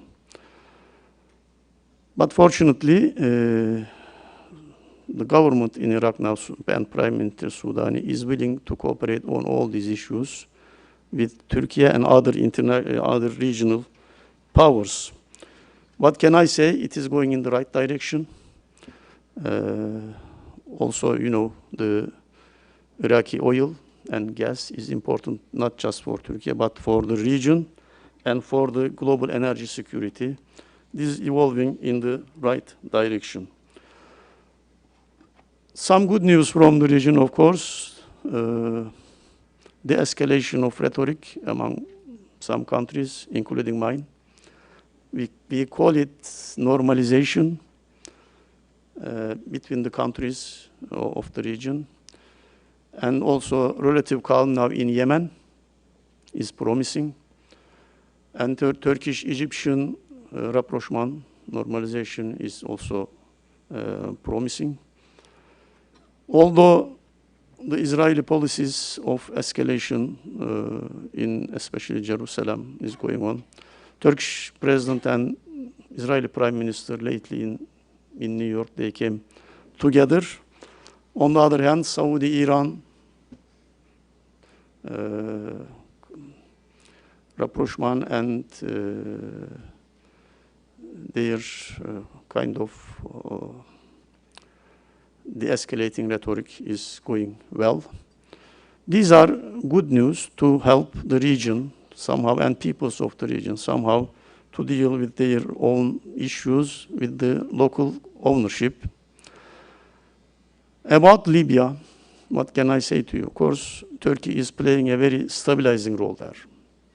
Unfortunately, international community has messed up in Libya with diverging opinions, with diverging actions, sometimes contradicting within themselves. And unfortunately, once it came to a brink of bloodshed and genocide in the capital, thanks to the Turkish involvement, it stopped there. Now, the two sides in the west and the east, they are in good dialogue with Turkish help, with Turkish good offices. And as Turkey, we are pressing on them for holding the elections, which after a long time, long years, will give the opportunity to Libyan people to handle their own issues, to have a representative government, and also to be a reliable interlocutor with other countries, because many countries are interfering with the Libyan affairs now. And unfortunately, the region also is somehow trying to cope with natural disasters, as you see in Libya. Turkey and Syria have undergone through a very severe earthquake. In Turkey, it destroyed almost 10 big cities totally, with around 60,000 casualties. In Syrian part, it is around 10,000 casualties. But it is a huge burden to cope, and we are grateful to the international community for their support in difficult times. As a diplomat, I can tell you that especially Turkish-Egyptian normalization will help a lot in the region. It will help in exploring the potential, both in economics and especially in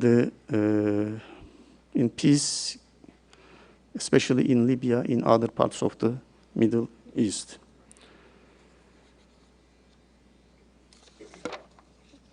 Of course, Turkey, as I said, is not just a Middle East country.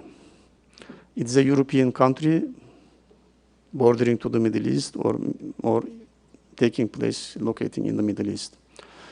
With our role in NATO alliance,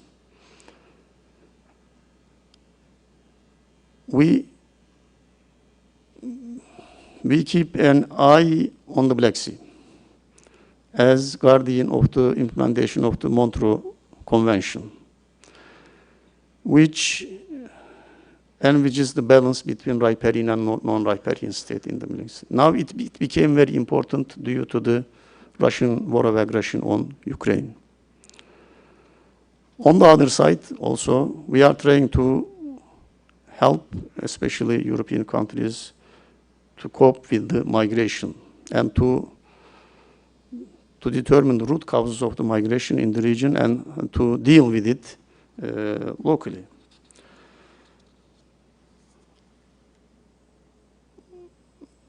In addition to that, many MENA countries, Middle Eastern and North African countries, look at Turkey as a model of development, especially in governance, rule of law, and democracy.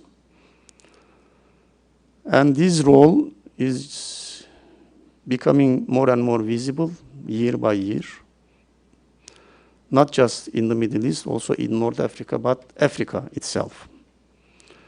That's why we developed our network in Africa. We expanded it to a higher level, to a more qualified level. So with all these, I wish in the near future, Turkey and Canada can cooperate in the region, not in the Middle East, Africa, but one important area is also Central Asia, which is composed of 4 or 5 Turkic states. Since the partition of the Soviet Union at the beginning of the 90s, we tried to develop connectivity infrastructure with the Caspian and with the Middle East to give ourselves and to the international community somehow diversification of energy pipelines from Caspian to Mediterranean, and also to strengthen the statehood of these countries, independent of Russia and Iran. Somehow we are successful. It is better to do it with the international community, with democratic countries. We always declared we are open to this with our allies, especially in NATO.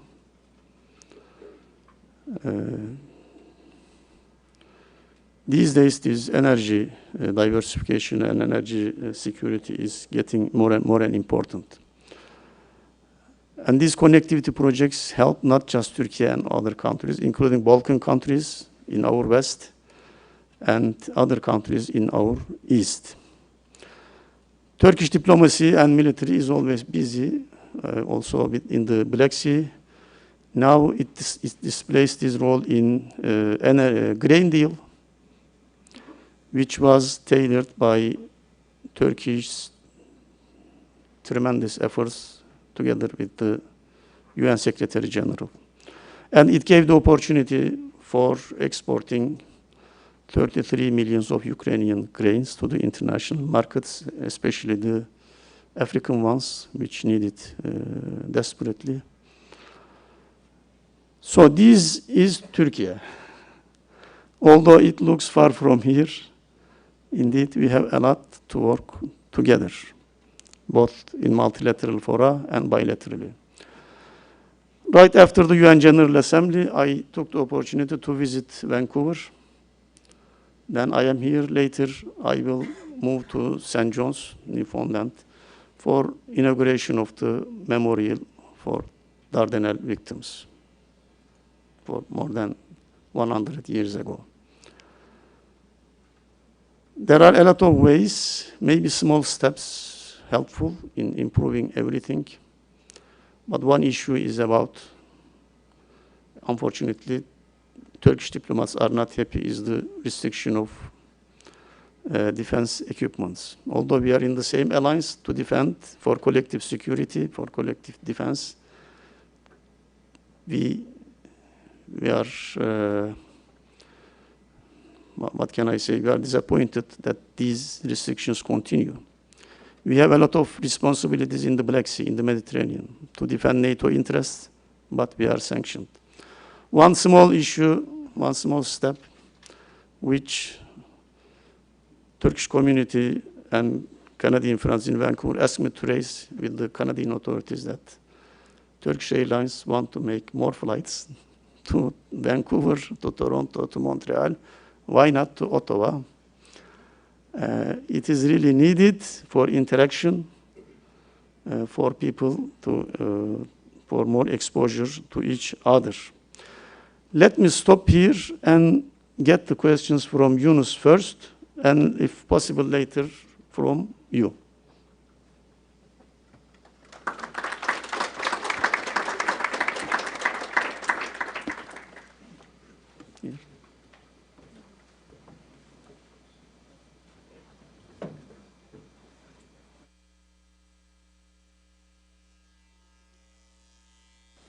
Thank you, Deputy Minister, for your insightful remarks. I personally appreciate you starting your remarks and ending that with a connection to Canada.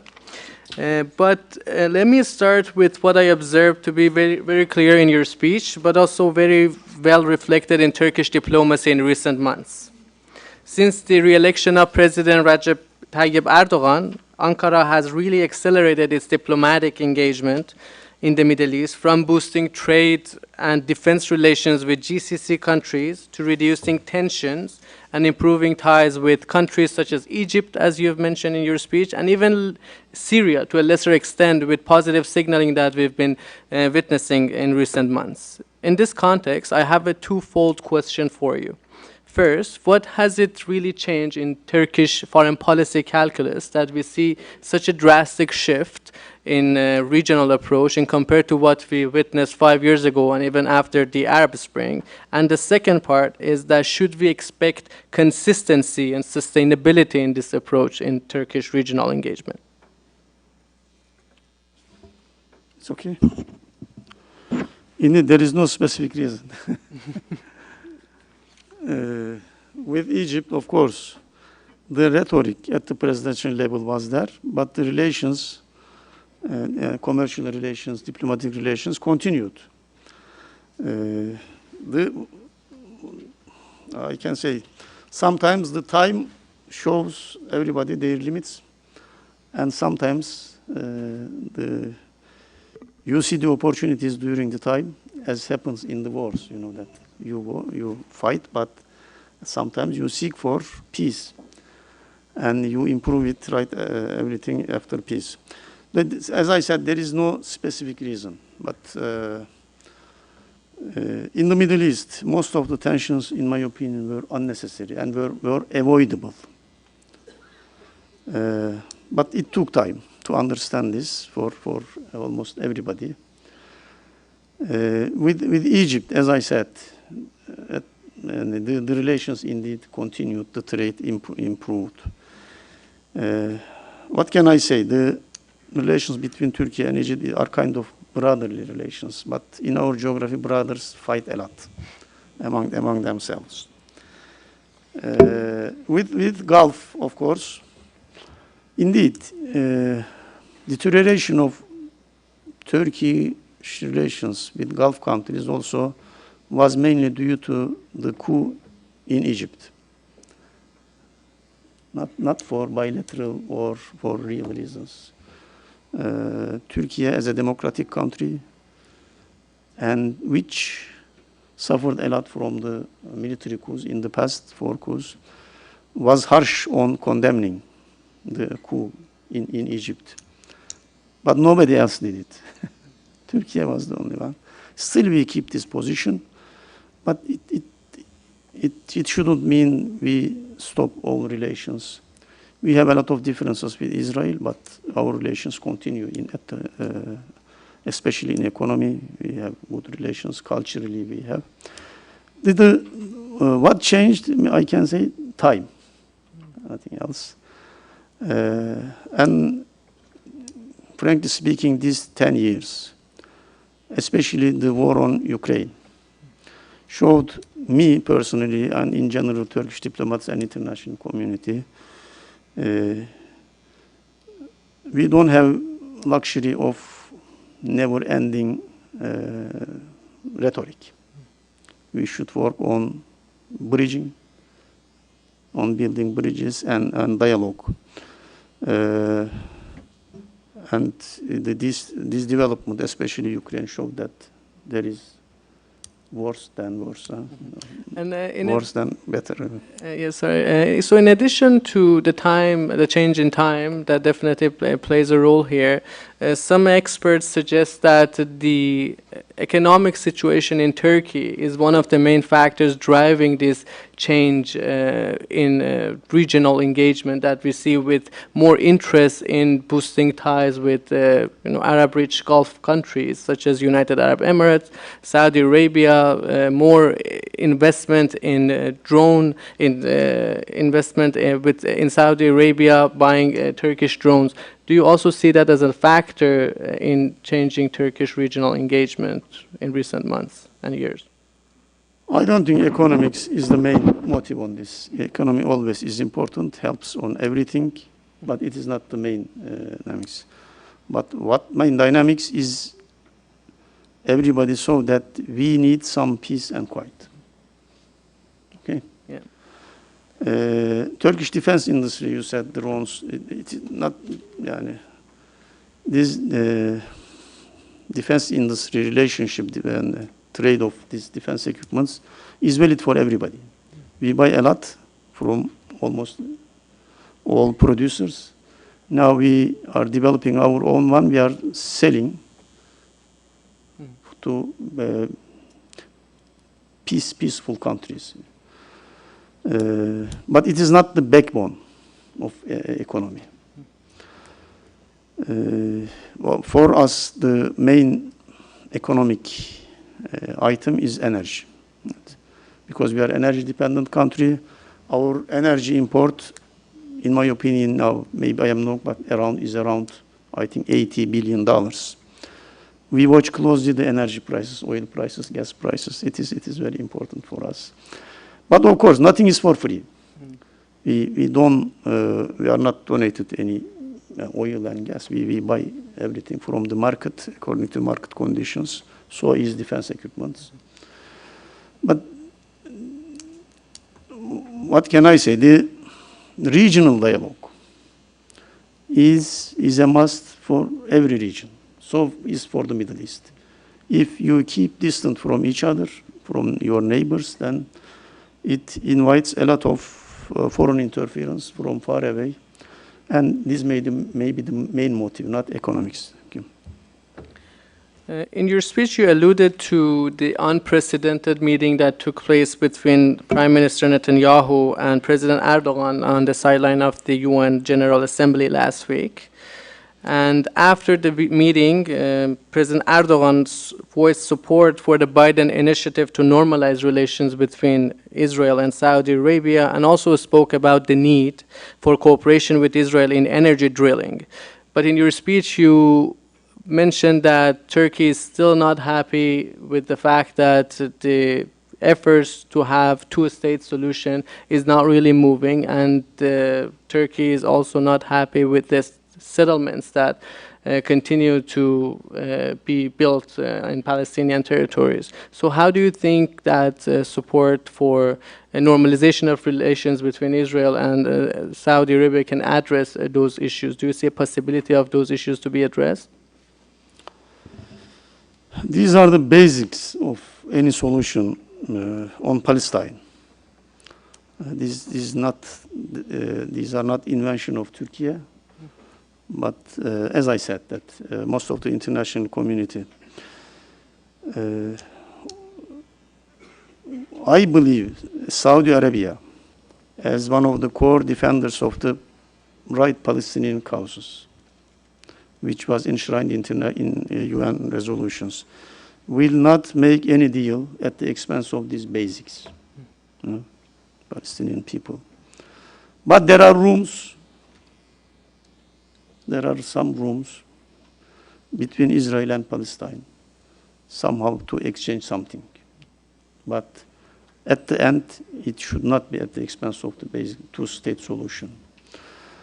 You know that some other countries made some deals with Israel, including some of our brothers in the Gulf. But in practice, it should not harm, and it didn't harm till now, these basics. Turkey and Israel, as Turkish people, especially from people to people, we have a kind of good emotions from the past. We had quite a big Jewish community in Turkey. They now migrated, most of them. But historically, Turks were the somehow protectors of the Jews from Inquisition in European countries. They were harbored in the Ottoman territories. They were invited there several times. But our position is not about this. It's about the practice of the Israeli state, especially this government, Netanyahu government. Whenever they came, they act against these basic parameters. Now they are doing this. But it doesn't mean we stop everything. I really don't know what they talk in their meeting, but certainly energy should be one of it. Before this meeting, some Israeli media has written about it. Indeed, Israel is having a lot of energy cooperation with Egypt. And now they are thinking how to somehow export this gas to Turkey or through Turkey to Europe, which seem to be the best way in the Mediterranean. Before, some other routes have been tried, have been propagated, but they were not worthwhile. So this interdependence in the future may help also somehow tailor these peace initiatives. I don't want to talk about Israeli domestic issues. It is another issue these days between the government and opposition and the people, but it is another issue. We still hope that a peace within the UN parameters is possible. I want to shift gear toward another topic that which was actually discussed during the session with Deputy Assistant Secretary Chris Backenmeyer about the India, Middle East, Europe corridor. On the sideline of the G20, as we were informed and we were aware, President Biden announced that India, Saudi Arabia, the United Arab Emirates, Israel, France, Germany, Italy, and the US want to create an India, Middle East, Europe corridor, or IMEC in abbreviation. Since the announcement, President Erdogan has heavily criticized the deal, suggesting that there can be no corridor if Turkey is not part of it. Last week, Financial Times also reported that Turkey is in intense negotiations, quote unquote, with regional partners over its alternative corridor to IMEC. Can you tell us a bit more about why Turkey is against this corridor and what is Turkey's alternative plan? This so-called Turkish-Iraqi development road is not a new one. It was debated when I was Consul General then in Mosul in 2009, 10, 11.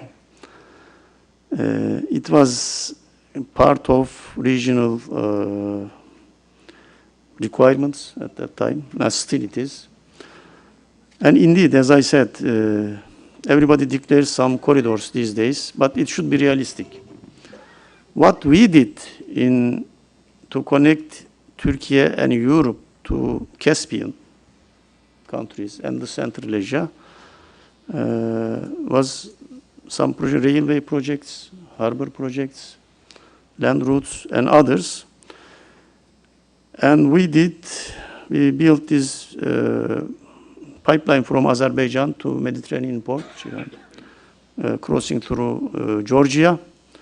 They are real ones, and they will be complemented with some other projects. So this is our one. It is, and we think it is more realistic, more feasible. Okay, so we have some corridors in the Balkans, for example. EU declared some corridors through Balkan harbors and that. What we did in Turkey, within Turkey, like Marmaray and other projects, they fit to this. They fit to serve with other neighboring projects. And when also I saw this declaration about this IMEC, it seemed to my mind also a kind of rhetoric. Maybe to challenge or to counter the Chinese Belt and Road Initiative with political reasons and politically motivated.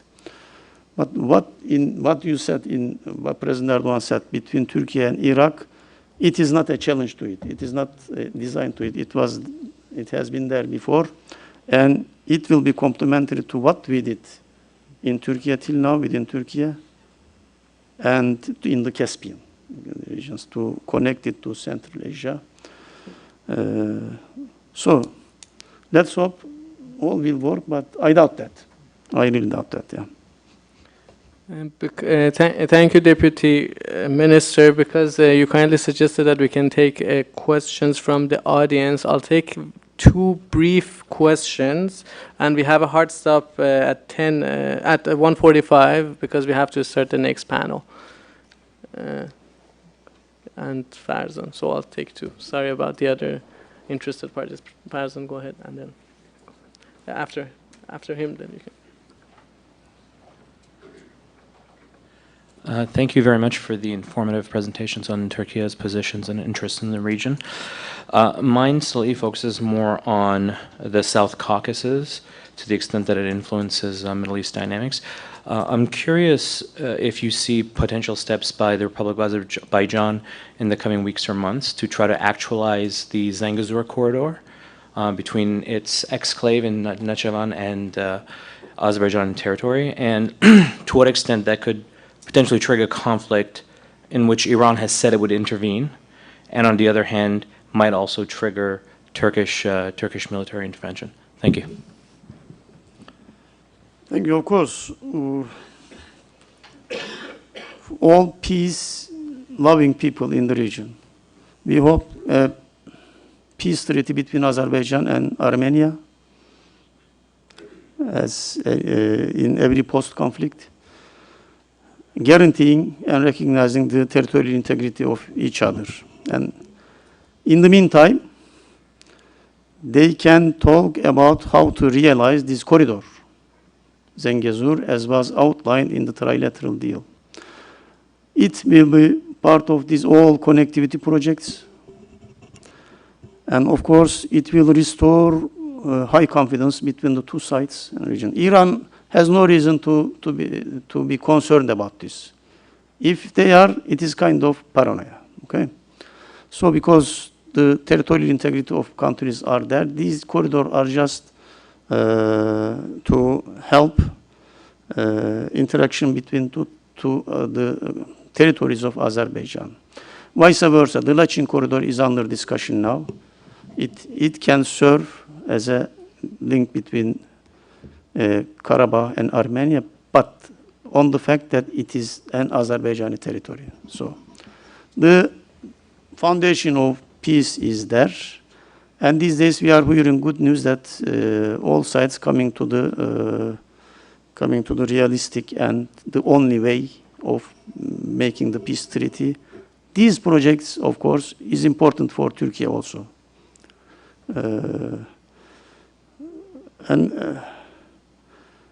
I hope no Iranian reactions on this. And all neighboring countries should be happy about such a deal. This is our opinion. Really, Turkey as government and Turkish people is looking forward to a real peace between the two sides. And this corridor will help sustain this peace in the future. Thank you. We have 3 minutes. If you like to ask your questions, you can, go ahead. But I highly appreciate if you can be brief because we have to start the next session. I'll try and be very brief. Thank you. Thank you, Minister. Just from the outset, let me tell you that I'm the ambassador of Cyprus here. And you mentioned in your speech a lot of positive thinking and looking to the future and Turkey's role in it. What you omitted to say is something positive or anything in general about how if Turkey changes policy in the Cyprus question, then it can really enhance peace and security and stability in the region. And you very rightly mentioned that as brothers sometimes fight. This is what happened also in Cyprus in the past. But what we need to look today is to the future. And as you rightly mentioned, the situation, the UN parameters for Israel and Palestine, the resolving the conflict, this is what we would like to follow in the resolution of the Cyprus problem. And you mentioned security, you mentioned energy, you mentioned correctly that Turkey is a European country. Can you just for a minute imagine with the resolution of the Cyprus problem how it will develop the whole region, not only Turkey, but even beyond, So we are bound by geography. We are bound by destiny. What do you have any positive message to give us on that? Thank you. Thank you, Ambassador. I'll let you. Thank you, sir. Of course, it is a long story. It took 6 decades of negotiations, and the problem is still there. But I hope Greek Cypriot side had accepted the peace plan tailored by the UN in 2004, by the UN Secretary General, and later in Crans-Montana. But I can give you some hope about this, how to move. Maybe Turkish membership in the EU will help move forward on this issue. Because frankly speaking, that this is after the membership of Cyprus in the EU, it got worse. This situation got worse. And indeed, this Annan plan was accepted also, was defended by the EU. But some opportunities are missed. The new realities are there. And as I said, Turkish accession process may help on this issue. With that, thank you. I'd like to thank Deputy Minister one more time for being here with us in Ottawa. Please welcome. Please join me in thanking the Deputy Foreign Minister of Turkey.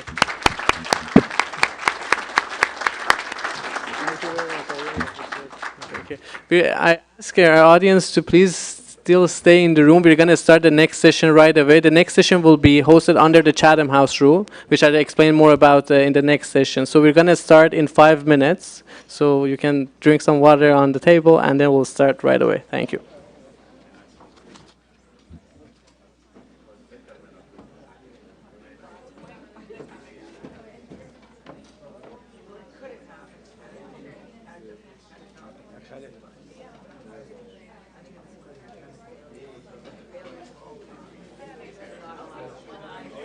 Just to say.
Ambassador, I'll start with you, and then I'll go to Ambassador of Egypt, and then our Norwegian.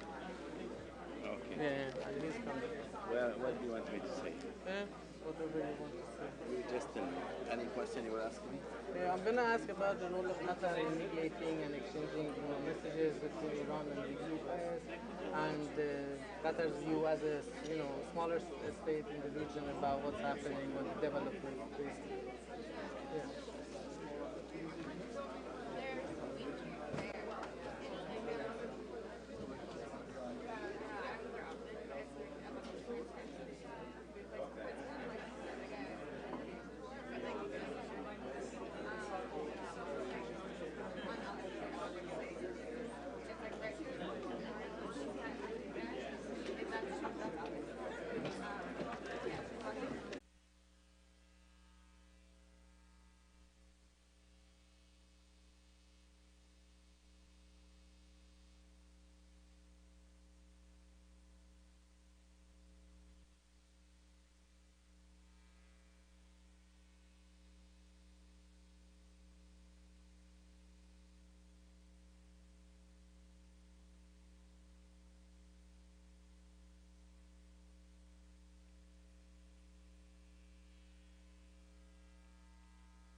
Hi,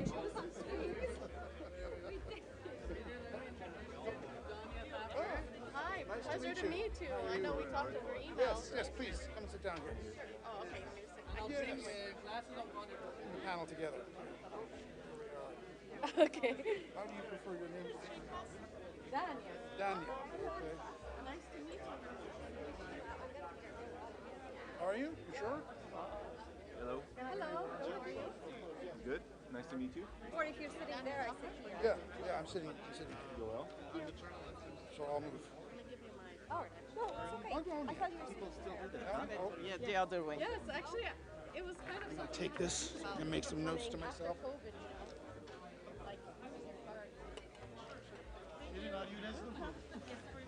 Okay.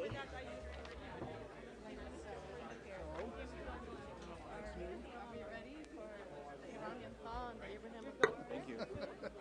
Do we? I'm so happy to meet you. Thank you so much. That's a good question. We always know that Turkey is a big friendly country to Palestine. And thank you for your words. They were very hard. Thank you and I don't know. Thank you so much. I wish you all the best. I hope you have a safe trip. Thank you.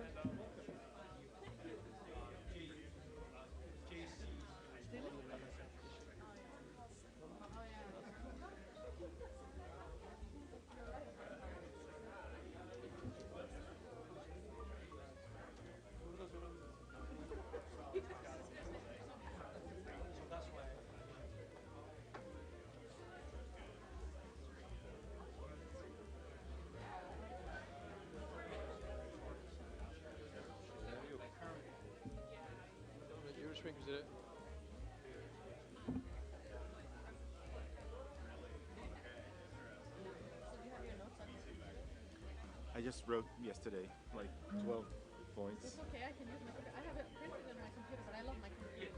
I printed it as well, but you see, I'm not as young as you, and my eyesight is not as good anymore. So if it's too close, Well, you can say you're younger, you like the technology. No, I'm not. I'm old, and I hate technology, but it's easier with my eyes. Yeah. Okay, good, then I can use my computer. I prefer to do that. Really? Because it's more, when it's down, I have to. Shukran.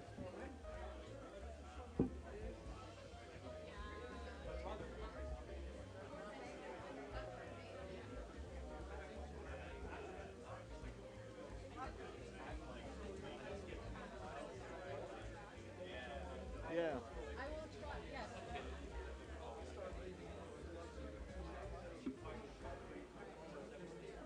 Do you want some water? I find myself.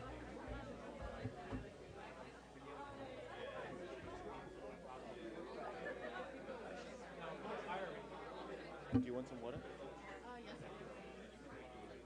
I need hydration, caffeine, everything.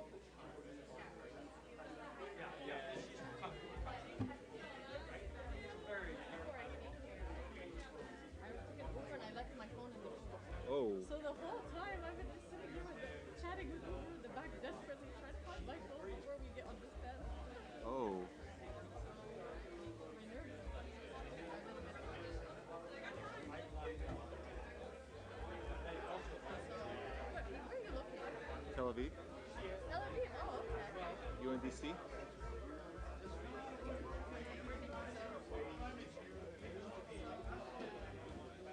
Are you from the Gulf?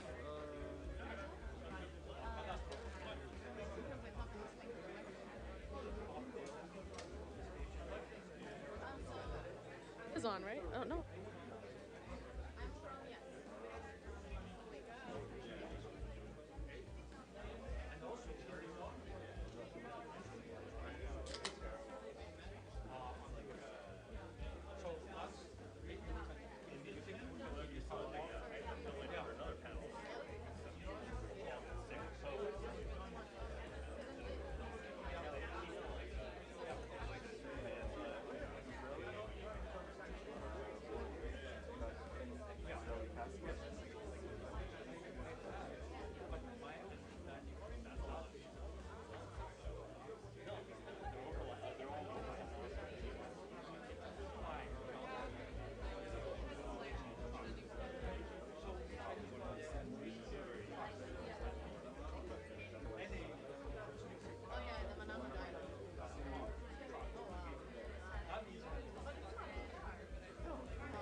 Hello, everyone. Could we take our seats, please?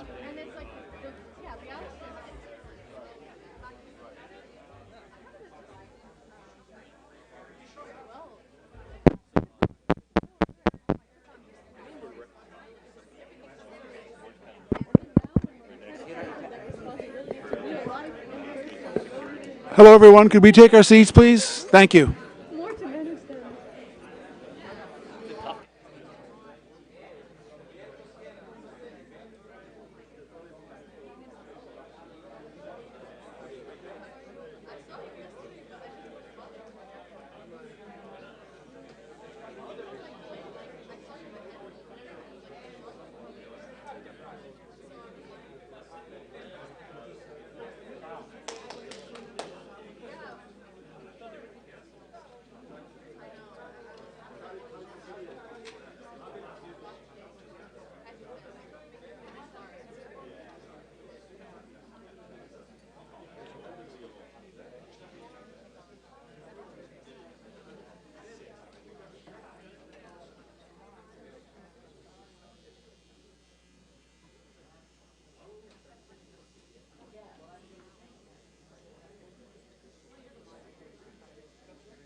Okay, welcome back, everyone, or almost everyone.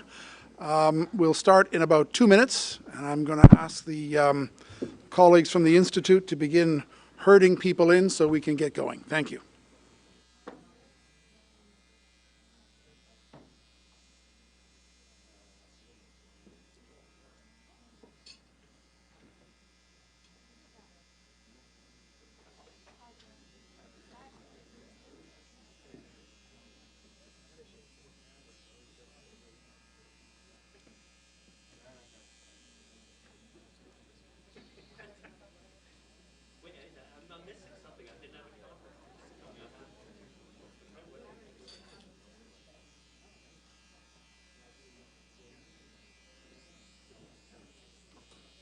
Okay, welcome everyone.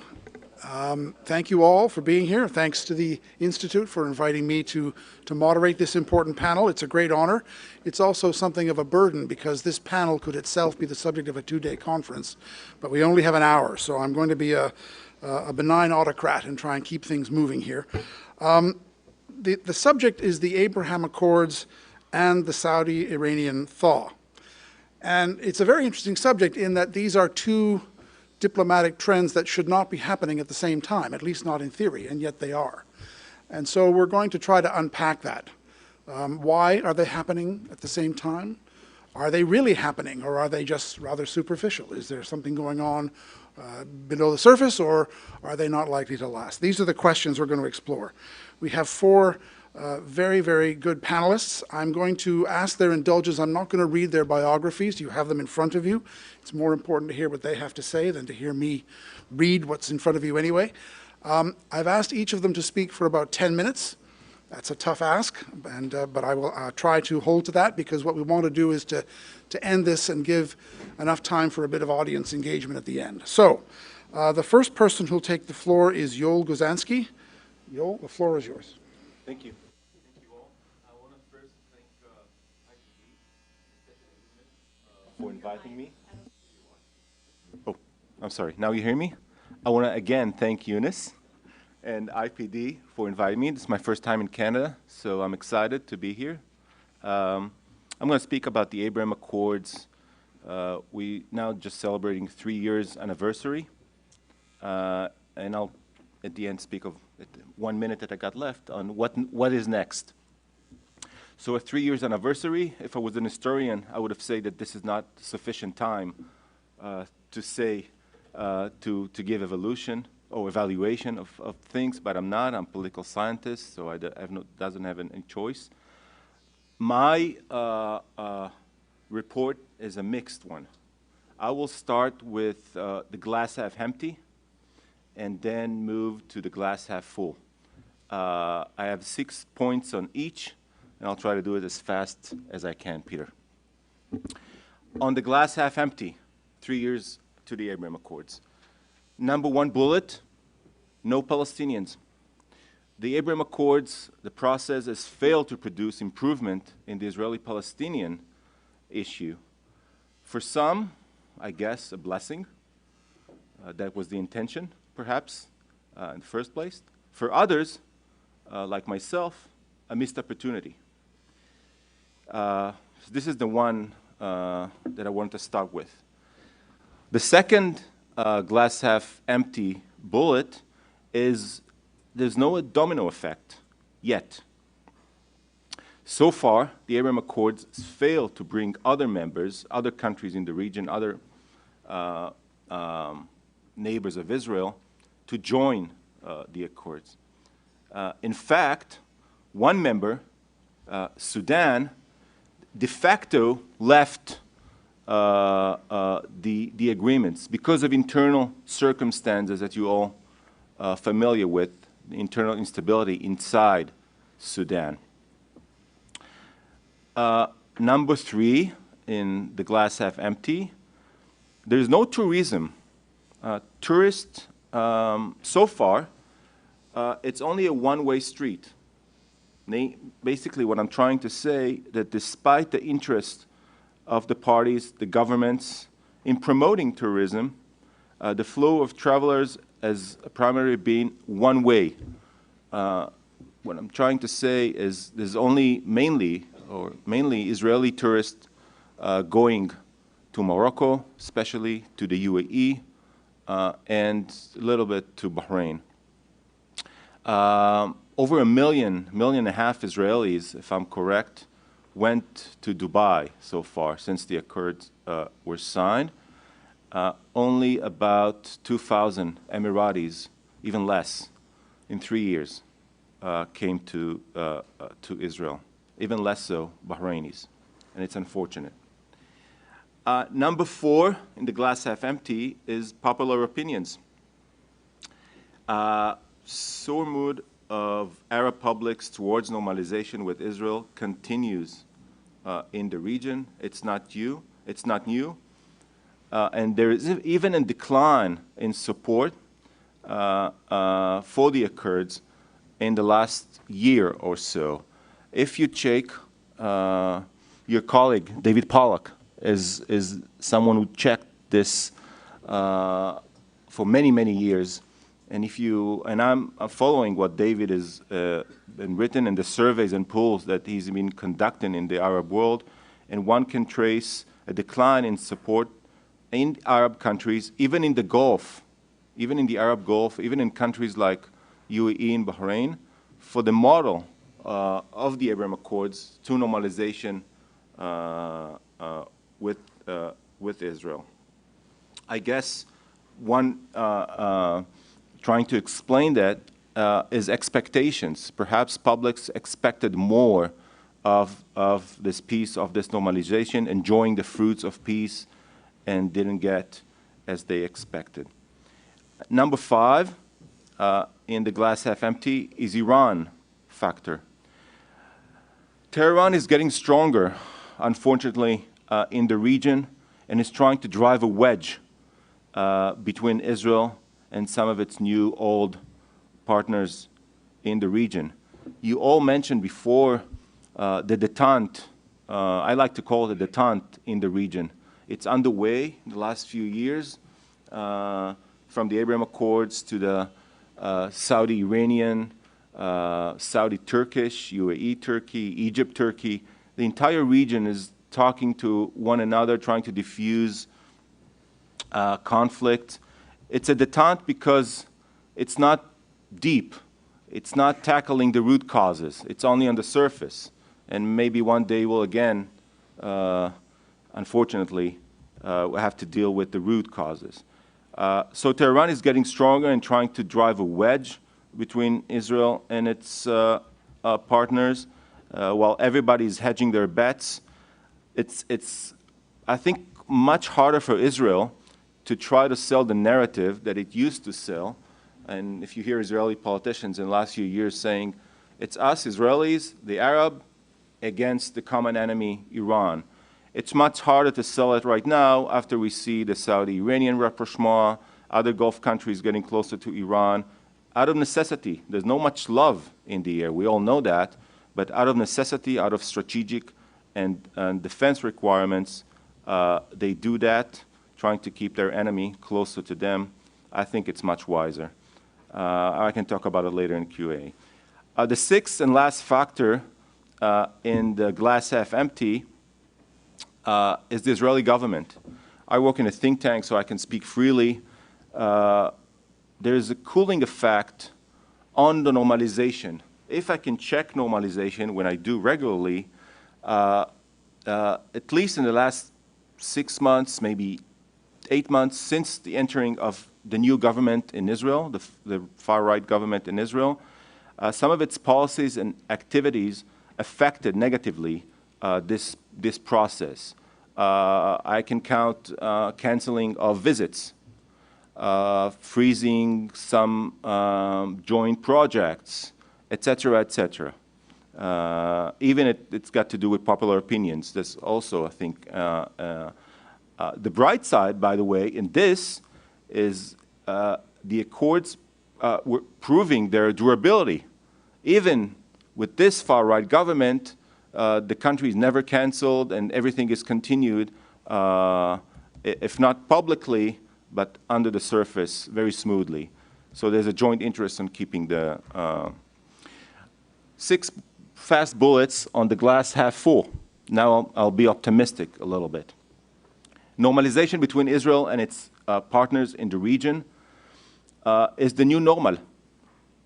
If you ask Israelis flying to Dubai, flying to Bahrain, flying to Morocco, maybe soon to Saudi Arabia, it's becoming normal, and this is a blessing. This is good for Israelis and perhaps for Arabs as well. It looks natural to connect to one another. I think Israel gained more legitimacy in the region. It wasn't 0, but it wasn't 100%. It's not 100% now, but I think it's a scale, and if you check it, it's hard to measure, but I think Israel gained a lot of legitimacy in the region. The 8th bullet on the glass half full is the security reason. And like Clinton used to say, it's the economy stupid. I would say it's the security stupid. The basis for relations for many years, the Abraham Accords are perhaps the tip of the iceberg, but relations between Israel and some of its partners in the region go back decades ago. And they were based on security interests and security rationale. They were tacit before, and now some of it's more open. Security continues, and it will actually growing due to shared threats. And also another very important factor that people don't really mention a lot, we talk about the Abraham Accords, but another very important development was Israel joining CENTCOM. I'm finishing. Israel joining CENTCOM 2 years ago, which actually facilitated much more easier to Israel to cooperate militarily under the U.S. umbrella with its neighbor. The 10th factor is a question mark, perhaps. The U.S. is back. American involvement was key and is still key to any progress. Until now, the administration, the Biden administration, was a bit passive in the last 2 years, but now things are changing for the good. We see more proactiveness thanks to China. People to people, the accords offer a new model, I think, to the region, a more warm peace, if I can compare it to the cold peace that we have with Jordan and in Egypt. I'm very optimistic. Textbooks are beginning to be changed in Saudi Arabia and the UAE. Less anti-Semitism in those textbooks and hatred toward Jews, and things are changing. Inter-religion dialogue between the sides, this is very encouraging.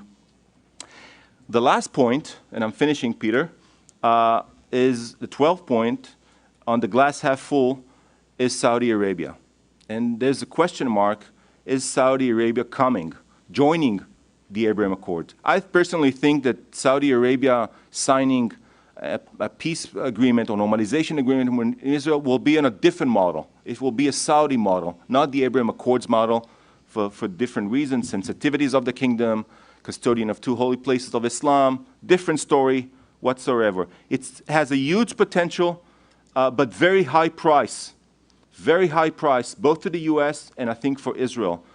And I'm talking about the nuclear, I'm talking about the conventional weapons that the Saudis are asking, et cetera, et cetera.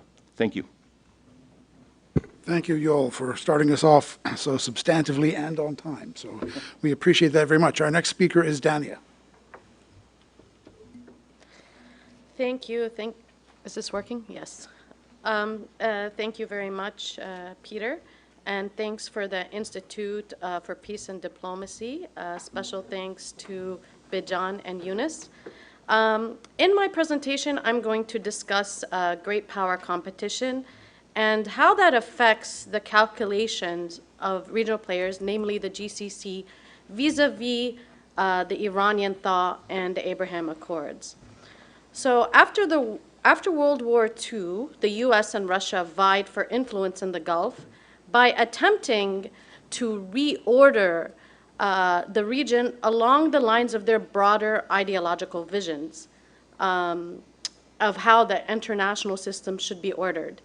Now, with multipolarity on the horizon, it has become more of an issue-based transactionalist engagement, a challenge to the rule-based order and democracies in general. And this is obvious when looking at the democracy deficit in the Middle East. And in this context, China and Russia became more appealing as partners to the Gulf states. Also in this context, there are 5 ways that great power competition and multipolarity have affected the GCC states' calculations vis-a-vis Iran and Israel. The first is this trend of transactionalism is also occurring at the regional level.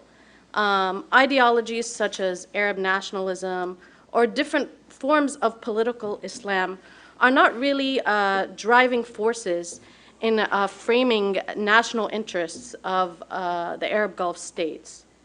The main driving force framing interests are economic imperatives, and this has led to a trend of de-escalation in the last couple of years. And the third point that I would like to bring up is that during great power rivalries, there is generally a vacuum of power. And in the current context, security considerations take precedence over other concerns, such as ideological battles. Also, there's a rise of South-South cooperation. This is the 4th one. Regional states, not only the GCC, but Iran and Turkey, have talked about diversifying relations beyond the West and underscoring this point that they believe that Western countries are unreliable partners. And I've heard this from several countries across the region. And the 5th is there's a critical juncture expedited by the process of strategic autonomy, that expedited the process of strategic autonomy for the GCC states to take advantage of opportunities pertaining to multipolarity. And this critical juncture was the Ukraine war. This conflict increased the leverage of petrodiplomacy, shoring up the geostrategic economic position on a global scale, causing more autonomy for the GCC states. And these factors amalgamated together have caused the GCC states to become non-aligned, if you will, and view themselves as middle powers in the international system. So with this transactionalism and the economic imperatives of these countries, with security taking precedence over other concerns, along with the rise of South-South cooperation and increased strategic autonomy, these are all a recipe for a political logic that makes it more appealing to reach out to regional rivals or foes, such as Iran and arguably Israel, So how does this relate to the Abraham Accords or détente with Iran? Well, there's a culmination of items that led to the thaw with Iran and outreach to Israel. So the devastating effect of COVID-19 on the economies of countries across the region, the end of the Arab Spring, which diffuses rivalry across the region, a concern about the U.S. commitment in the region. There's a strong perception of U.S. disengagement. And the GCC states have gotten to a point where they realize that maximalist policies are really not the best option in this period. And it's time to settle scores and be more pragmatic. And due to the changes in the global order and domestic imperatives, the GCC states have been diversifying their security arrangement and seeking alternative partnerships. For some GCC states, the Abraham Accords and others, thawing relations with Iran is part of this strategy. Now, the new strategy with Iran is containment of Iran through engagement. In general, I would like to underscore that each GCC state has its own strategic calculus when it comes to Iran and own national interests. That should go, I guess, without saying. However, the general sentiment is that all of the GCC states, deep down inside, aspire to temper Iranian expansionism. And right now, it's being done through containment through engagement. And Saudi Arabia has also changed its strategy a little bit. It's disengaging from conflict primarily for the sake of its 2030 vision and redefining itself more as a peace advocate, if you will. And Iran, for a long time, has been looking for regional dialogue between regional actors, kind of sideline the US. And both these interests converged, and we had the Chinese brokered deal between Saudi and Iran. And this deal arguably has increased Chinese influence in the Gulf. And if it does remain intact, there is potential to temper rivalries, maybe through some interdependencies between the two countries. Iran has a lot of benefit from this deal, especially economically. It does need some relief for its struggling economy. And from Saudi's perspective, it reduces threats from Iran in the event of a conflict to ensue between Iran and Israel. Some tangible results, we saw talks with the Houthis, but I don't know, between today and yesterday, 2 Bahrainis were killed at the border of Saudi Arabia, so there's some concerns about that. So simultaneously in this context, Saudi is also strengthening its regional position as a strategy to counterbalance Iran.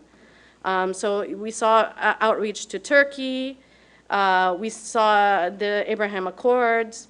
The big question mark, will Saudi be joining the Abraham Accords or normalizing with Israel? It has developed military-to-military relations and tactical cooperation.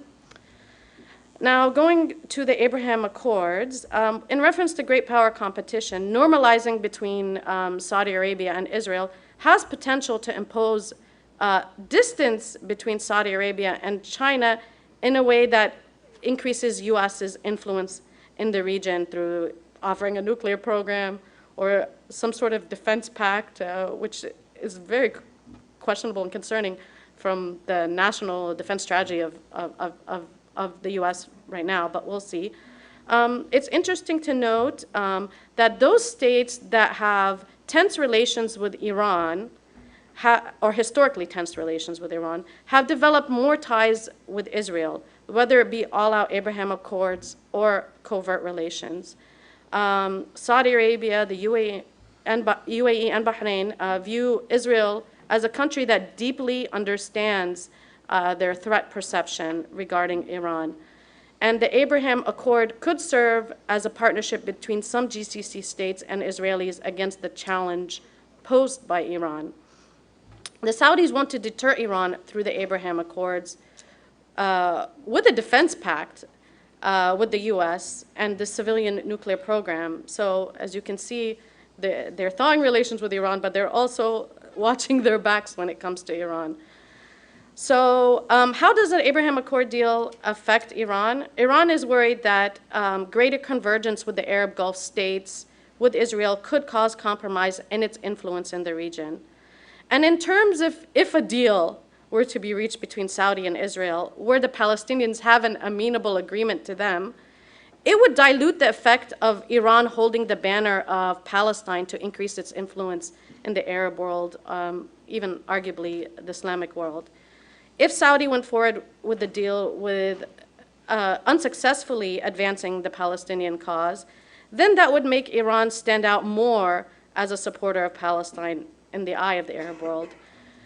In conclusion, changes in the global system has led to more autonomy and leadership among the GCC states as middle powers and caused them to diversify their security partners and seek alternative alliances or relations, including through the thaw with Iran and the Abraham Accords Agreement. Thank you. Thank you, Dania. Our next speaker is David. Thanks, Peter. I spoke a little bit earlier today, and many of these topics of today are overlapping. So please forgive me for repeating what other people have said once again. I'm going to throw out some data points. The pivot to Asia, we talked about this before during the Obama administration. During the Trump administration, we had the May 2019 scuttling of ships in Fujairah. We had the June 2019 downing of the $150 million U.S. drone, the Global Hawk, in international waters in the Persian Gulf by the Iranians. We had the Abqaiq attack 2 months later in September 2019. All these, of course, Fujairah, Abqaiq, and Global Hawk, there was no U.S. response to. Although, I must say, on one occasion, we were very close to responding militarily, and the president seemed to get cold feet. And then in January 2020, there was Qasem Soleimani being taken out of the equation. We've had troop rotations in and out, equipment. The Biden administration, first 2 years, Mohammed bin Salman as a pariah. There was a holdup on offensive sales of offensive weaponry. There was 2 weeks before any senior U.S. commander showed up in Abu Dhabi after the February 2022 attacks. This is something that is known in the Emirates as their 9/11. All these just highlighted for our Gulf partners what they understood as not only disengagement but lack of U.S. commitment, raised and solidified these growing questions of United States reliability as a security partner, whether we would keep our security commitments to these countries, and whether we had what it takes to actually prevent at the end of the day Iran from becoming a nuclear power with a nuclear weapon. So all these things dovetail together and bring us to where we are today. Now, in the course of this, we reached the Abraham Accords, and this is incredibly productive. We've had CENTCOM coordinating regional actors under their umbrella that include Israel, but also Bahrain, Jordan, Egypt, Saudi Arabia, Qatar, not Qatar, but the United Arab Emirates, all together to talk about not only potentially a shared radar picture, but potentially missile defense, joint missile defense, and a productive strategic dialogue on the Iranian threat. Along the way, you've also had and of course I didn't mention Morocco attending these events, but also Morocco having an incredibly forward-leaning and productive, burgeoning strategic relationship with Israel that involves training as well as procurement of almost $500 million worth of contracts so far to purchase advanced systems from Israel. And yet, with this, we also have Saudi Arabia and the Emirates changing the nature of their relationship with Iran. Now, I said earlier, I viewed this as an insurance policy.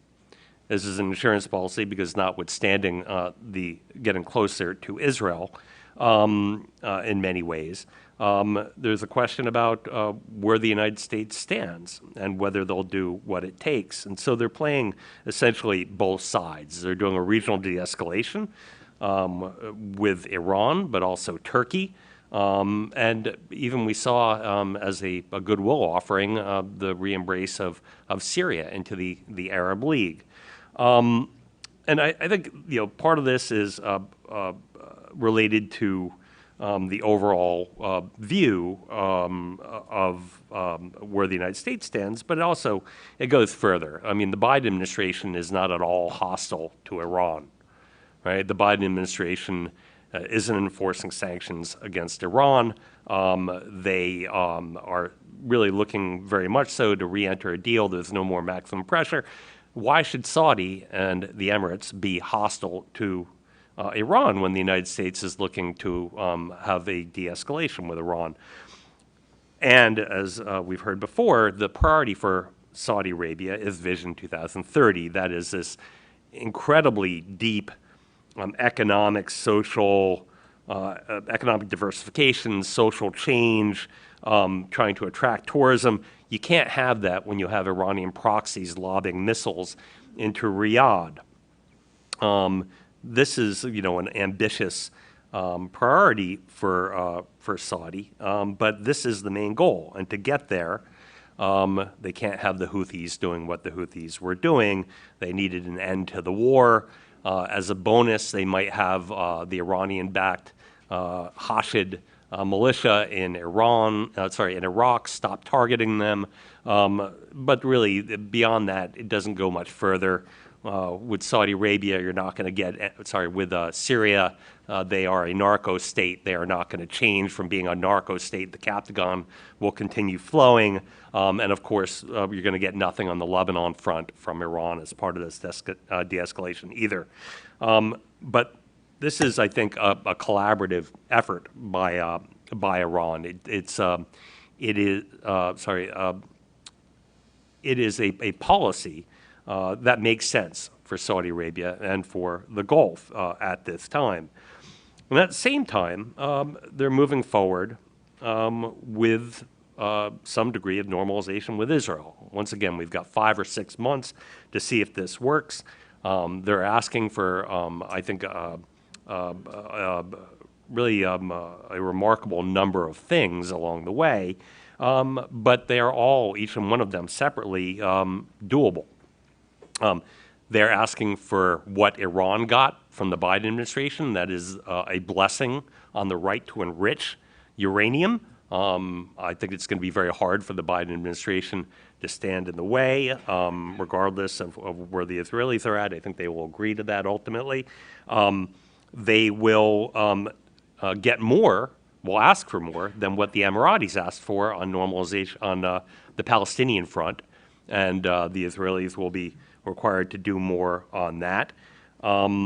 It's unclear, actually, whether that will be the Biden administration asking for more or Mohammed bin Salman asking for more on the Palestinian front. In any event, the ask will end up being bigger. This is an increasingly confident Saudi Arabia and increasingly confident UAE, both domestically and in terms of foreign policy. And I think this is reflected in how they are dealing with the prospect of normalization. I don't want to belabor these points here, but we have, with this increasingly confident Saudi Arabia, it changes the nature of relationships, traditional relationships with the West. And I believe this was also mentioned earlier, but you know, with the great power competition, with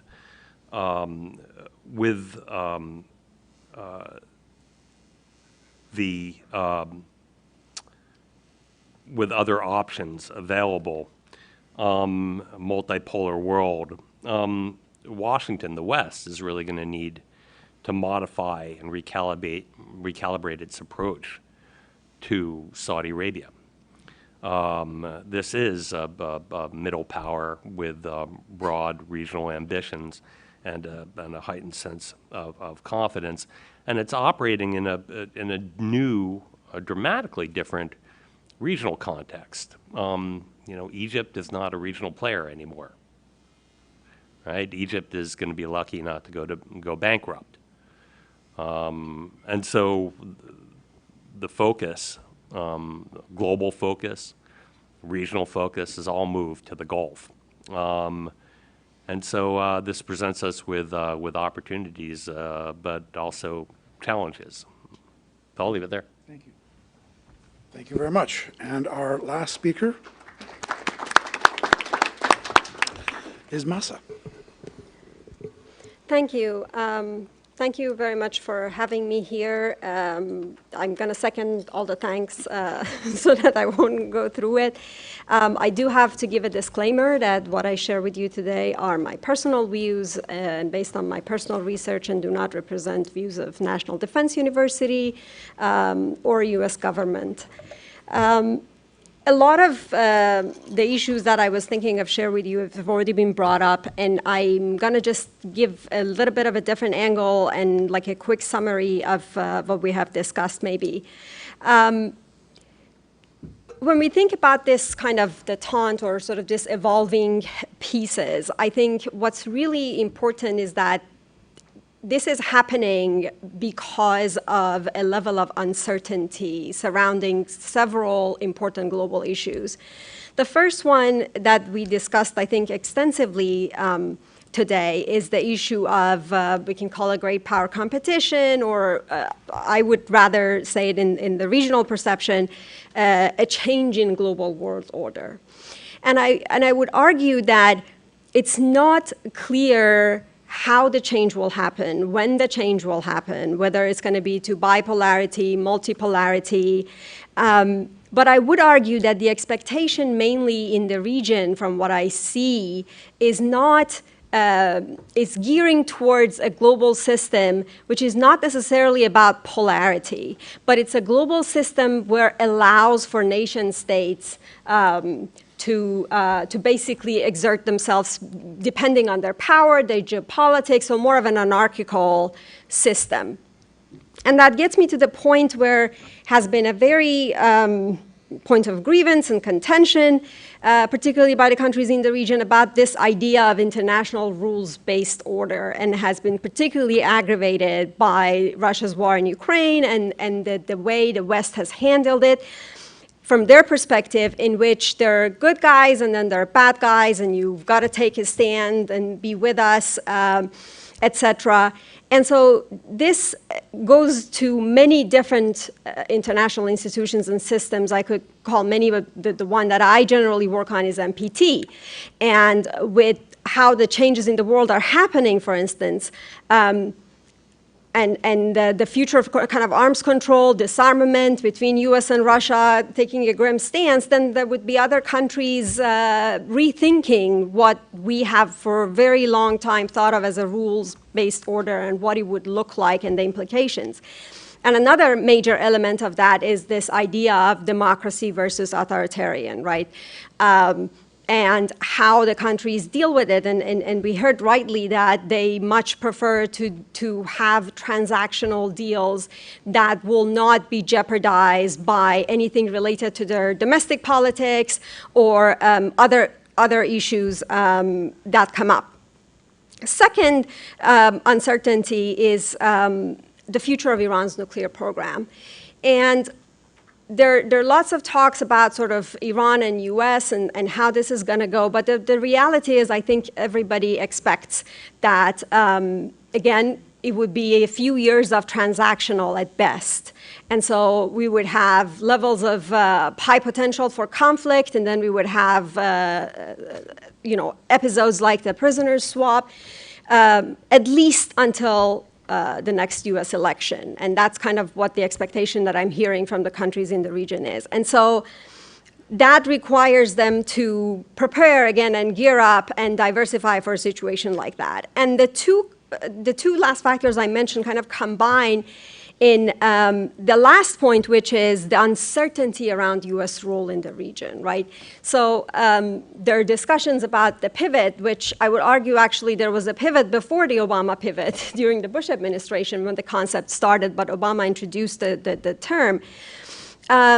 But nobody knows when and how it's going to happen and what the implications are. And there's a lot of discussion about US role in the region. Is it declining? Is it perception? Is it fact?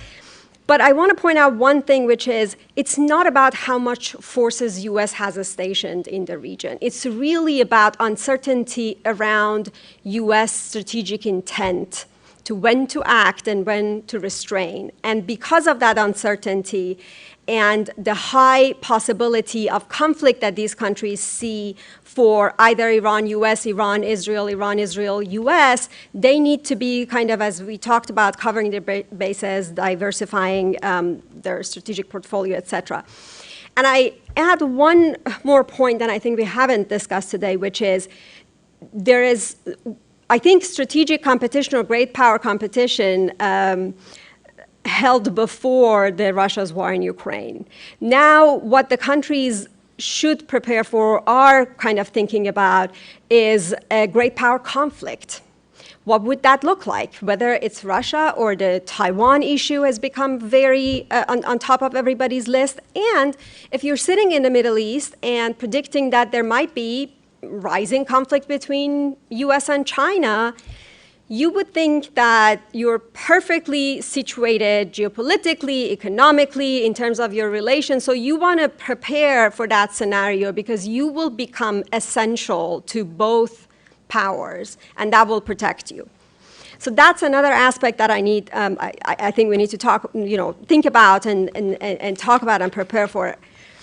I'm not going to get into Iran-Russia relations, but I'm happy to answer questions in the Q&A. And I end with a point where all of these uncertain factors, I think, that have been the underlying conditions for these developments that we see in the region could easily fall apart if either of those factors or uncertainties evolve in a particular way that is not desirable for one actor or the other. So think of it as like a domino effect. It could very easily just all fall apart. And the reality is, I think you all mentioned that the root causes are not addressed. But I also add that it's kind of the way the global system is moving, and it seems like we would be more going towards an era of arms race rather than arms control. So all the major security issues will potentially just get kind of more and more contentious in the region that they would compete on this. However, to end on a positive note, I think it's still, there's a lot of potential and promise in this era where I would call just the countries stepping back and taking a pause on escalating the conflict and kind of analyzing their surroundings. The dialogues that this is and opening up the channels that this has facilitated and will facilitate will come handy even if all this falls apart and we will heading again towards the conflict, because it allows for better understanding of each of these countries' perceptions of a different world order, their threat perceptions, and their strategies. And I think that would be crucial to avoid at least miscommunication and miscalculation. Thank you.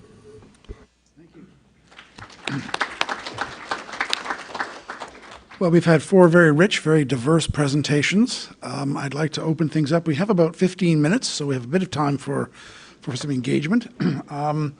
I'd like to ask you to ask a question and to keep it brief and to introduce yourself. So, over here. Sure.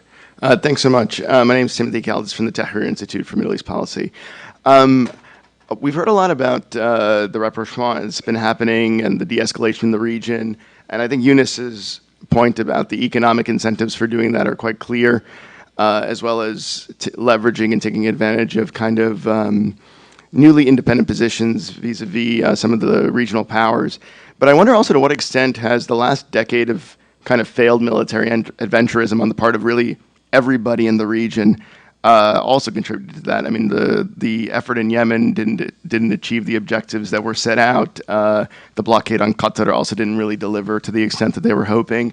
And on top of that, Iran, even though it might have been tactically doing well in some theaters, ultimately still was left isolated and economically weak. So it seems that a lot of the kind of hostility and tensions and competition didn't deliver a lot of material progress in terms of interest. To some extent, do you think that also is just a reevaluation of where their strengths lie and where they don't? Thank you. Why don't we take one more and then we'll open it up. Thank you so much for your comments on the panel today. My question is regarding, my name is Sabika Zara. I work for the federal government of Canada in the foresight agency called Policy Horizons.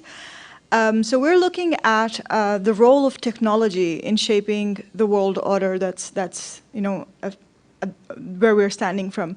So I'm curious to know what your thoughts are regarding the impact of the technological competition that's happening between the great powers and how is it impacting the Middle East specifically. And also that technology comes embedded with values and ethics. So there are ethics and values within technology. And we see two or more blocks emerging actually, with respect to the digital sort of ethics and values around the world, use of data, privacy, et cetera, et cetera. Which block does the Middle East seems to be sort of, posturing towards more closely? So thank you. Thank you. Would any of our panelists like to have a go at either of those two? Or shall I nominate someone? Why don't you? Well, I'm going to take a bite out of Tim's question there, because I actually disagree. When you said, sort of just to encapsulate, didn't the sort of failed military adventurism lead us to this obvious conclusion that we needed de-escalation because it wasn't working? I would argue that the Iranian efforts over the past decade have been enormously successful if you look at the results, which is that basically they planted a militia in Iraq. They grew that militia to the point where it has captured the state. It's now getting an annual budget of more than $3 billion, has its own military college. They control the government now, and they are able to transform Iraq into Lebanon. It looks increasingly like Lebanon to me. That's a big success for Iran. They're not rolling it back, right? They may be de-escalation for the time being, but they just got awarded their own company, and so they're on this model to go with the Revolutionary Guard in Iraq. In Yemen, all right, the Houthis were an indigenous organization, but they were provided with the material support, the know-how, the expertise, and succeeded in capturing at least half the country. They're on the border with Saudi. They took all the blows from the Saudis, and 5-6 years later, they are there. They're going to negotiate a solution to a conflict where Saudi pays the Houthis salaries in perpetuity in an extortionary arrangement, and Iran is now on the southern border of Saudi Arabia. Great success. Hezbollah, et cetera. It goes on. And in return, all Iran had to do, the clerical regime in Tehran, was immiserate its own people, which they don't see as a failure. Right? So it works out very well for them. So I think, in the end, they're getting a good deal, and certain areas are going to be outside of the de-escalation. Assad can stay in power. He can put down his next uprising on the coast, kill all the Druze in Suwaida if he has to, and send all his Captagon abroad. that's like Iran's agenda. And by the way, Hezbollah can do whatever it's going to do vis-a-vis Israel and other Saudi partners in Lebanon. So I think it worked out actually pretty well for Iran in the end. Peter, can I? Thank you. Yeah. I actually agree with everything you said. You posed a question and then you answered it yourself. I want to mention a few categories. There is a detente. I mean, it's quite dramatic if you look at the Middle East in the past 2, 3 years. My gamble is it will take a decade. So if the last decade was a decade of ideology, civil wars, this is the decade of detente. So let's meet in a few years, see if I was correct. The notion of countries trying to lower conflict, diffuse, realignment, we all agree, hedging. Every country in the region prefers now economy, diplomacy over conflict. The strict distinctions from the last decade. On the state level, countries, rich countries, want to fulfill all kinds of initiatives, sometimes megalomaniac initiatives with the rich countries. The poor country want to fix the economies, broken economies. We had the Turkish deputy foreign minister. Turkey, rapprochement with the region was because it wants that. So this is on the state level, and the countries want to look inward. On the regional level, many countries, because they fear Iran, want to get closer to Iran, try to keep it run in check, and because they fear Iran is getting closer, they also fear an Iranian, American, or Israeli clash, and they want to keep distance from that. On the global level, there's the American factor uncertainty on U.S. policy, and they're trying to hedge their bets. What Israel thinks about this phenomenon in the region, because some of Israel's partners are getting closer to Iran. I think there's a lot of blessing, actually. If Saudi Arabia is more secure because it has relations now with Iran, not 100% secure. I don't think the Saudis trust the Iranians to change, but they diffuse some of the tension. I think this is good for Israel because Israel is a Saudi partner, quiet partner so far, but this is good. If Saudi Arabia is getting closer to Hamas, this is better. I prefer Saudi influence on Hamas than Iranian influence on Hamas. If Syria is getting back to the Arab League, I think this is good for Israel. So the detente, many of my colleagues were fearful and said, oh, this is bad for Israel, et cetera, et cetera. I don't think it's that bad. Thank you. I think Dania wants to come in on this question of whether a decade of failed initiatives has led to the detente we see now. And then I'll ask the panelists if they want to engage on the question of the role of technology. So, well, from the perspective of some of the Arab Gulf states, it doesn't look like a failure. Like, for example, the UAE, the primary goal during the Arab Spring era, if you will, was to defeat the Muslim Brotherhood and increase their influence across the region when various capitals across the Arab world were failing. And the UAE was very successful in that, love it or hate it. I mean, that was the case. So I think the Arab Gulf states feel that they've gained more power and after this era of conflict, rather than they lost power and influence in the region. But be mindful that the side of the Yemen war it looks like that Saudi Arabia didn't win on its front, and even though the UAE has met some of its objectives towards the south, which has actually caused more conflict between Saudi and the UAE. So I don't think they view it as a total loss. I believe they looked at that period as a maximalist period to gain as much as they could. So once they reached the negotiating table at this point, they could kind of cut their losses and gather whatever they've gained. Can I add a very quick? I do agree it's fatigue and failure of some of the countries. Fatigue and failure of some of the countries in the region. We need to ask ourselves the question, is it a real change in actors, in states, or just the means are different of engagement? So Mohammed bin Salman is less prone to use conflict and war to get his objective, he will use diplomacy now. But it's the same objective, perhaps, at the end of the day. This is not the end of the process. You hear of Egypt and Iran, and so you have more things to come in this detente that will last a decade. Remember, and the end of the end of the thing that I want to say, the last thing, Saudi Arabia is in the middle of, in many ways, of this process. Riyadh is trying to shape the region and its interests. So it has now normalization with Israel, with Turkey, Iran, Yemen in the south, within the GCC, with Qatar. So everything, I mean, the center of many of those, the gravity is Riyadh in many ways.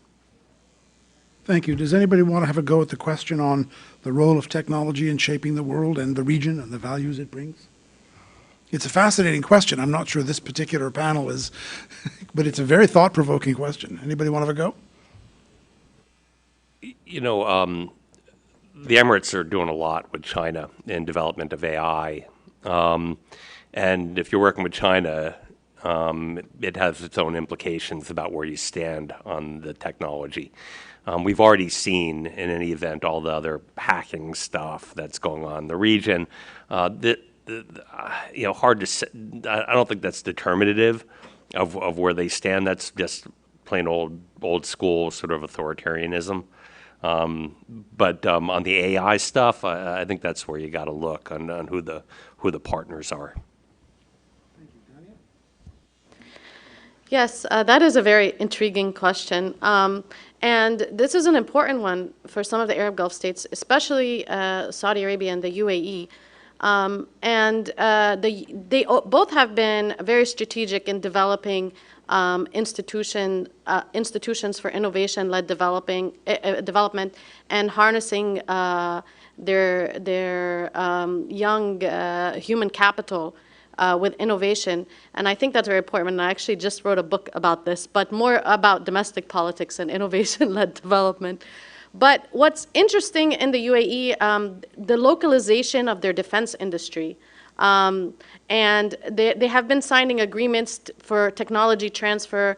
And part of this is a response to feeling that they are overly dependent on other international players for their defense technologies, and plus harnessing their youthful human capital. And this has caused them to have more outreach towards Asian countries. And also, from the U.S. perspective, part of the national defense strategy is to increase innovation, engagement with the Gulf states in the region through innovation and through partnerships. And I think that's something also interesting to look at in countering China's commercial and technological role in the region. Thank you. I'm going to abuse the prerogative of the chair to ask one more question, and then we'll draw things to a close. And my question really relates to Iran-Saudi relations.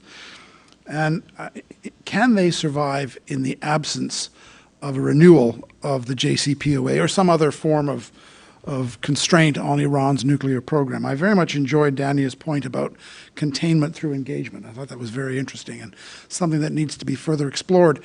And if it is the objective of the Saudi diplomacy to contain Iran in some way, or to, diplomacy as an aspect of that, I mean, if we are moving towards a region in which both Iran and Saudi Arabia will have some form of nuclear capacity, maybe latent, maybe sort of the classic bomb in the basement, whatever, not going across the line, but everybody knows they are close to it, then what's going to be required to manage that is diplomacy.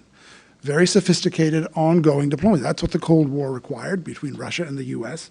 And so maybe there's just a recognition, and I put this to the panel on the part of the Saudis and others, that if that's the future, they're going to have to start learning how to engage each other on a continuous basis over these kinds of issues. And I wonder if that's perhaps where some of these things are going. So I'll ask the panel to comment on that, and then we'll draw things to a close. And I'll ask them to comment very briefly, because we're almost done. So why don't we go from one end to the other? Did you want to comment, Yoel, or no? on Saudi-Iranian rapprochement, I'll say it again, as I said, it's a detente, it's on the surface. The two of the countries, each of its own reasons, are trying to diffuse tension. I'll talk about the Saudi objective here. As I said, keep your enemy closer. You call it containment by dialogue, the same thing, a different name. I think the Saudis are trying to even offer Iran some carrots. They really want to maintain this cold peace with Iran. If you hear the Saudi Treasury Minister in the last few months, he's actually offering investment in Iran. The two countries are exporters of oil, so the trade is not really something that they can do. But Iran is really looking forward for Saudi money. Is that possible? That will be the day. I mean, I would love to see that, but at least the Saudis are offering that, trying to bribe their way into peace and quiet with the Iranians. As I said before, they don't trust the Iranians. They know they don't live in Europe, in Western Europe. They know very good, better than us, who Iran is. They live close to Iran. They suffered Iranian attacks on them. They don't expect Iran to change, but they're trying, I think, to diffuse. The correlation between normalization with Israel on one hand and Iran on the other, it doesn't really have to contradict. People said, again, I had argued with some of my colleagues when they saw the agreements being signed. They said, oh, this is the end of Saudi-Israeli cooperation. And I said, no, for the Saudi interest is having both. This is hedging. This is pure hedging. This is what the Saudis want. They think they can maintain both. Actually, in many ways, it's easier to go to normalization with Israel after you normalize relations with Iran. You diffuse your south and east flank, and now you try to do better with Israel, or everything to serve one big purpose, and this is 2030. And this is Ben Salman wanting to be king. This is all trying to diffuse tension around Saudi borders to look inward. Thank you. I think that, yes, Saudi Arabia is definitely wanting to reach out to Iran and have good relations with Iran, as everyone has underscored. There's still a deep distrust. I think to stress test this situation, I think to watch what happens in the Yemeni war. Obviously, the Saudi-Iran relations cannot stop the Yemeni war because the Houthis are an indigenous group, but it could stop the missiles coming over into Saudi Arabia, which is something very important for their 2030 vision, and I think that's an important stress test to see where it's going. So we have some steps forward, couple steps forward, one step backward. Also, the Ad-Durra field, although that's could be a Kuwaiti issue, but it's also a concern from Saudi Arabia.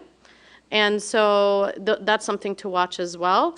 But definitely, the appetite in Saudi Arabia is to continue engaging Iran and try to move forward with their 2030 vision. Since I'm going to moderate the next panel, I'll address the nuclear part of your question then, to save time. Yeah, the answer is all about nuclear.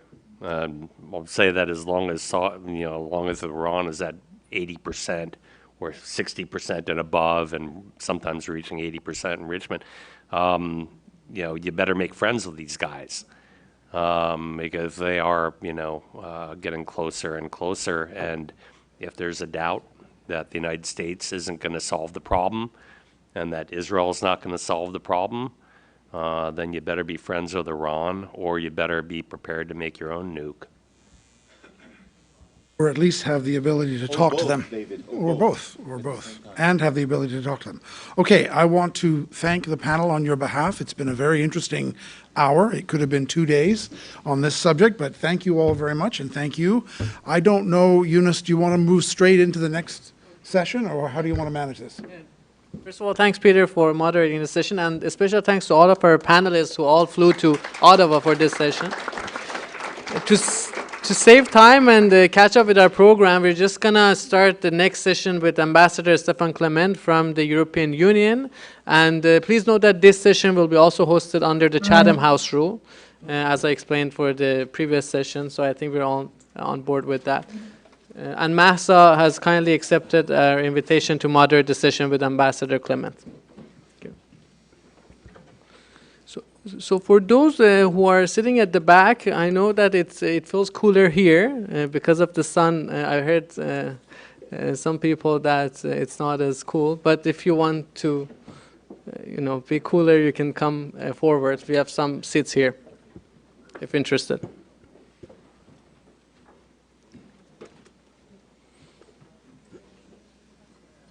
Thank you, Donnie. Thank you so much.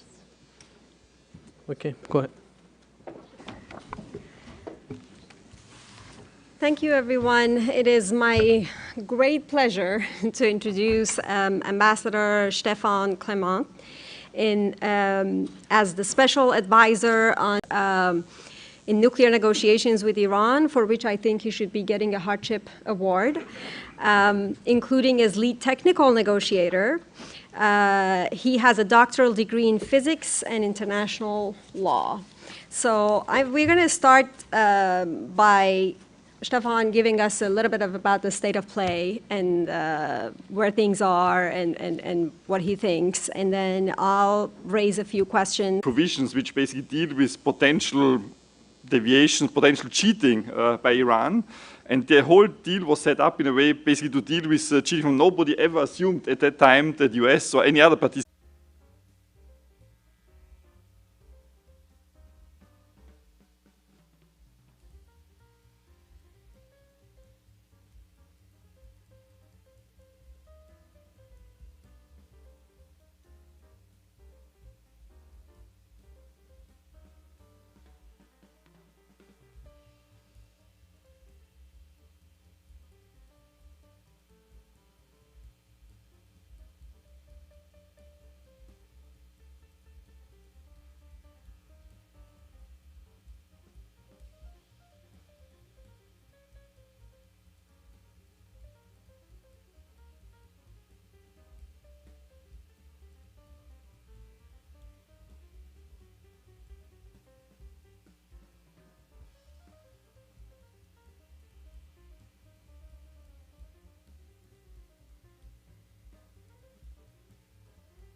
Try it again.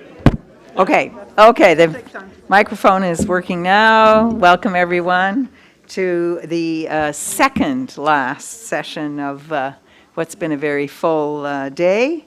My name is Peggy Mason from the Rideau Institute, a small think tank in Ottawa. We like to think we punch above our weight, but we have the distinction of being, we use the word independent, truly independent, because we don't accept money from either government or industry, which is why we're so small. But anyway, a great pleasure to be here. I have the privilege to be on the board of advisors of the Institute for Peace and Diplomacy and have participated in all of their Middle East strategy forums. And the title of this panel, as you all will have seen, is the future of the nuclear proliferation regime in the Middle East, Iran, and beyond. Now, for those of us working in this field, normally the reference would be to the nuclear non-proliferation regime in the region. I hope this is just a Freudian slip and not a prophecy. But there you have it. Getting the juices flowing a little bit near the end of the day. So, as I said, second last panel, and of course there's been a lot of discussion around the broader political and geopolitical implications of what's going on in the region, and we are going to, and nicely introduced to our panel is by the last keynote, because we're going to zero in and look very specifically at the risk of nuclear proliferation in the region, what's happening there. And for our panel, and I'm not going to do any more, the bios you all have, and in the interest of time, I'm just going to run through quickly the titles and affiliations of our esteemed panel. We've got two, where are our other panel? Oh, there they are, right in front of me. Blinded by the light as I am, I can barely see them, but here with me, Chen Kane, Middle East Non-Proliferation Program Director at the James Martin Center for Non-Proliferation Studies at the Middlebury Institute for International Studies, and the founder of the Middle East Next Generation Arms Control Network. And to my right, to my left, Farzan Sabat. I didn't ask you actually how to pronounce your last name. Researcher for the Global Governance Center at the Graduate Institute of Geneva. And coming to us virtually, Kelsey Davenport, Director for Non-Proliferation Policy for the Washington-based Arms Control Association. I always refer to it in my blogs as the prestigious Arms Control Association. I think it deserves that. And Henry Rome, a Senior Fellow at the Washington Institute for Near East Policy. So we've got 1 hour, and as others have said, these are topics that any part of which we could spend much more than an hour. So we'll just barrel on here. And we're going to not really have opening statements, but go right into questions. But of course, panelists will be invited to, to address them as they see fit. So the opening sort of umbrella question is, which of course has come up throughout the day, is Saudi Arabia, nuclear power, and the grand bargain. Saudi Foreign Minister Faisal bin Farhan Al Saud has expressed his country's interest, as we've heard today, developing a civilian nuclear program, and is reportedly considering a Chinese bid to build a nuclear power plant. At the same time, the Biden administration is pursuing a so-called grand bargain in the Middle East that includes normalization of relations between Israel and Saudi Arabia, which of course has been discussed. A key concession being sought by Saudi Arabia in this negotiation, as was referenced by a previous keynote speaker, is access to uranium enrichment technology, ostensibly to provide fuel for future Saudi nuclear power plants. Of course, the Iranian rationale as well. What are the, so here's the question for Dr. Kane first. What are the nuclear proliferation implications of such a deal? what role will the IAEA play in verifying Saudi Arabia's nuclear enrichment activities? And what about the broader security implications given the instability in the Middle East, including a long list of nuclear reactors in the region being targeted in aerial attacks? And I'm going to ask Dr. Kane first, and then Dr. Farzan, and then I'm going to add a slightly different take on it for Kelsey Davenport. Please. Thank you, and thank you for the organizing. I will start with really setting up about the scene of the Saudi nuclear program, given the fact that we have been talking about it bits and pieces, but not really understanding where it is right now and what the status. So originally, it really started as part of a GCC, a sub-regional program. When the UAE started its national program, also the Saudis started theirs. And in 2011, they started really with the idea of building 12 reactors. They scaled back really fast when the plans become a little bit more realistic. And currently, they're considering construction of 2 1,400 megawatt of PWRs, which is power water reactors. Aside of those 2 large NPPs, the nuclear power plants, they're also working with South Korea on development of a small, medium category of nuclear power reactor, what we call the SMART design, and with China on HTGR, the high-temperature gas-cooled reactor for water desalination. In addition, also, they explore building the front end of their nuclear capabilities, and they explore so far, mainly with China, the domestic uranium and thorium deposit in the country, and indicated also some interest also to convert uranium to yellowcake. Last, also, Argentina constructed a nuclear research reactor, very small, 30 kilowatt of light water research reactor outside of Riyadh, which has been near completion for many years. One of the reasons is that really the Saudis have not signed until their announcement yesterday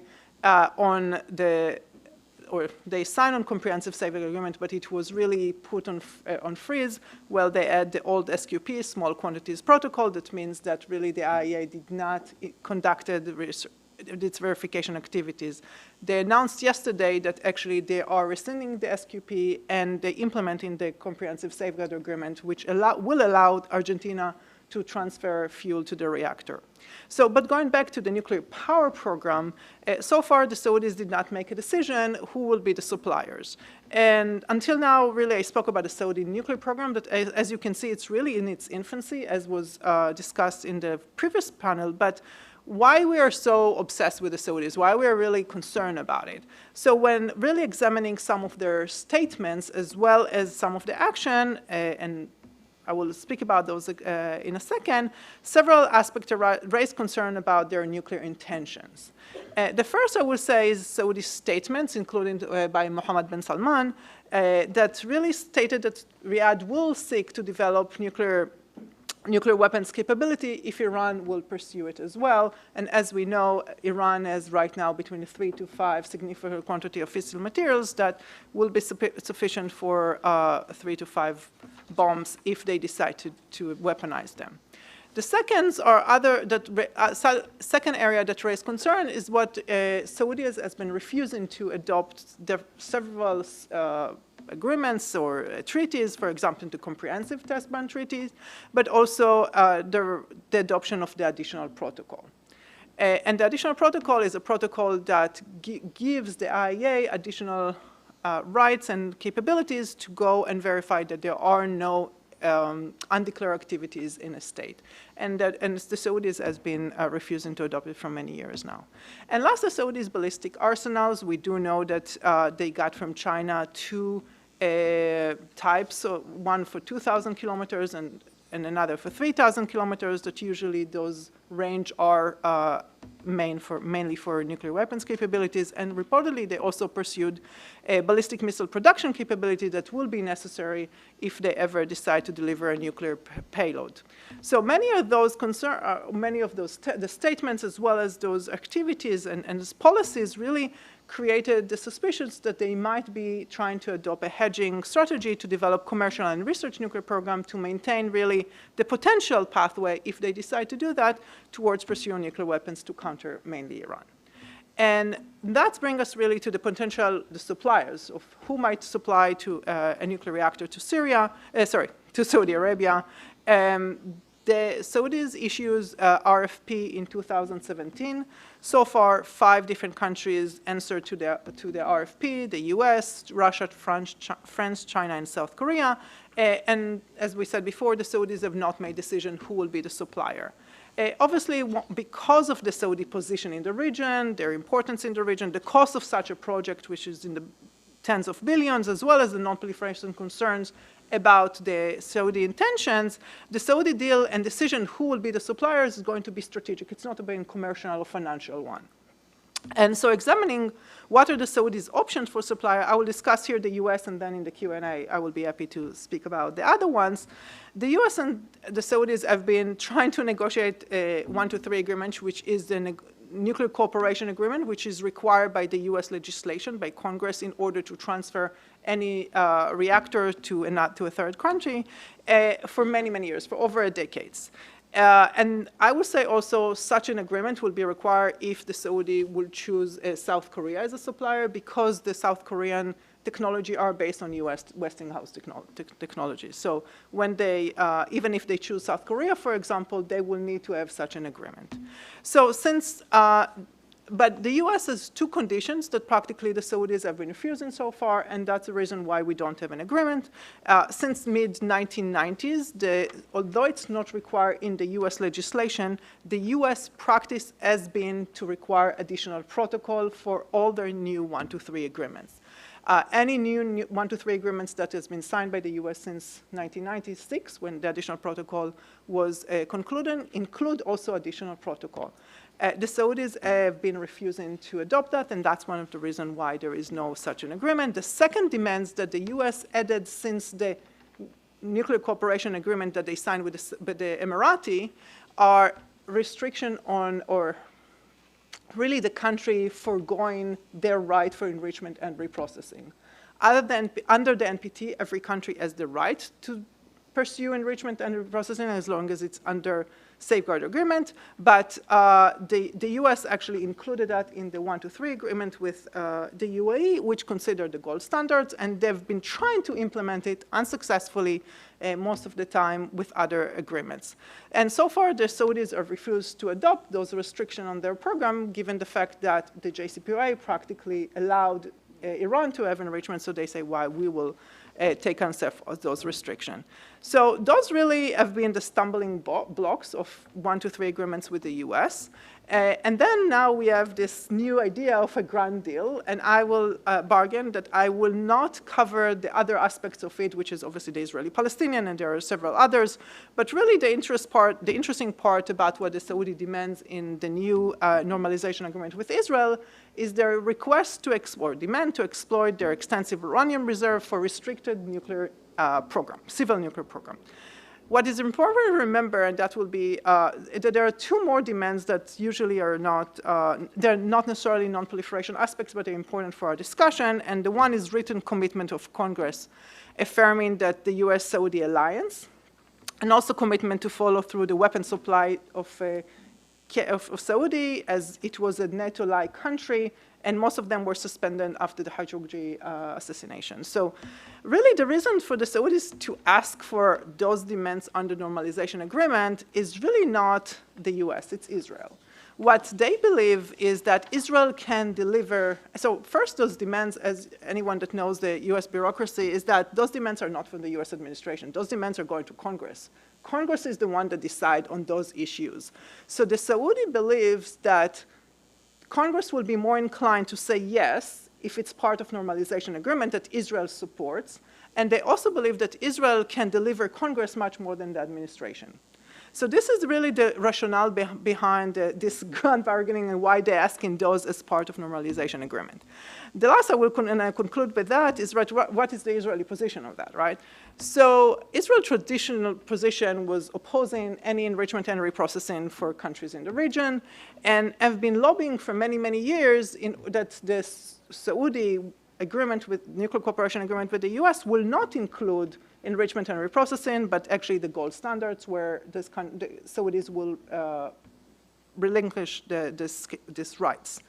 But as the relationship with Saudi improved for Israel, one end. On the other end, Russia and China become a potential supplier, is much more attractive because the Saudis have been playing them against each other.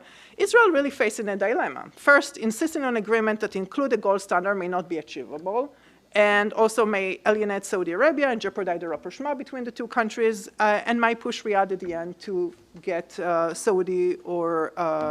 Russian or Chinese reactors.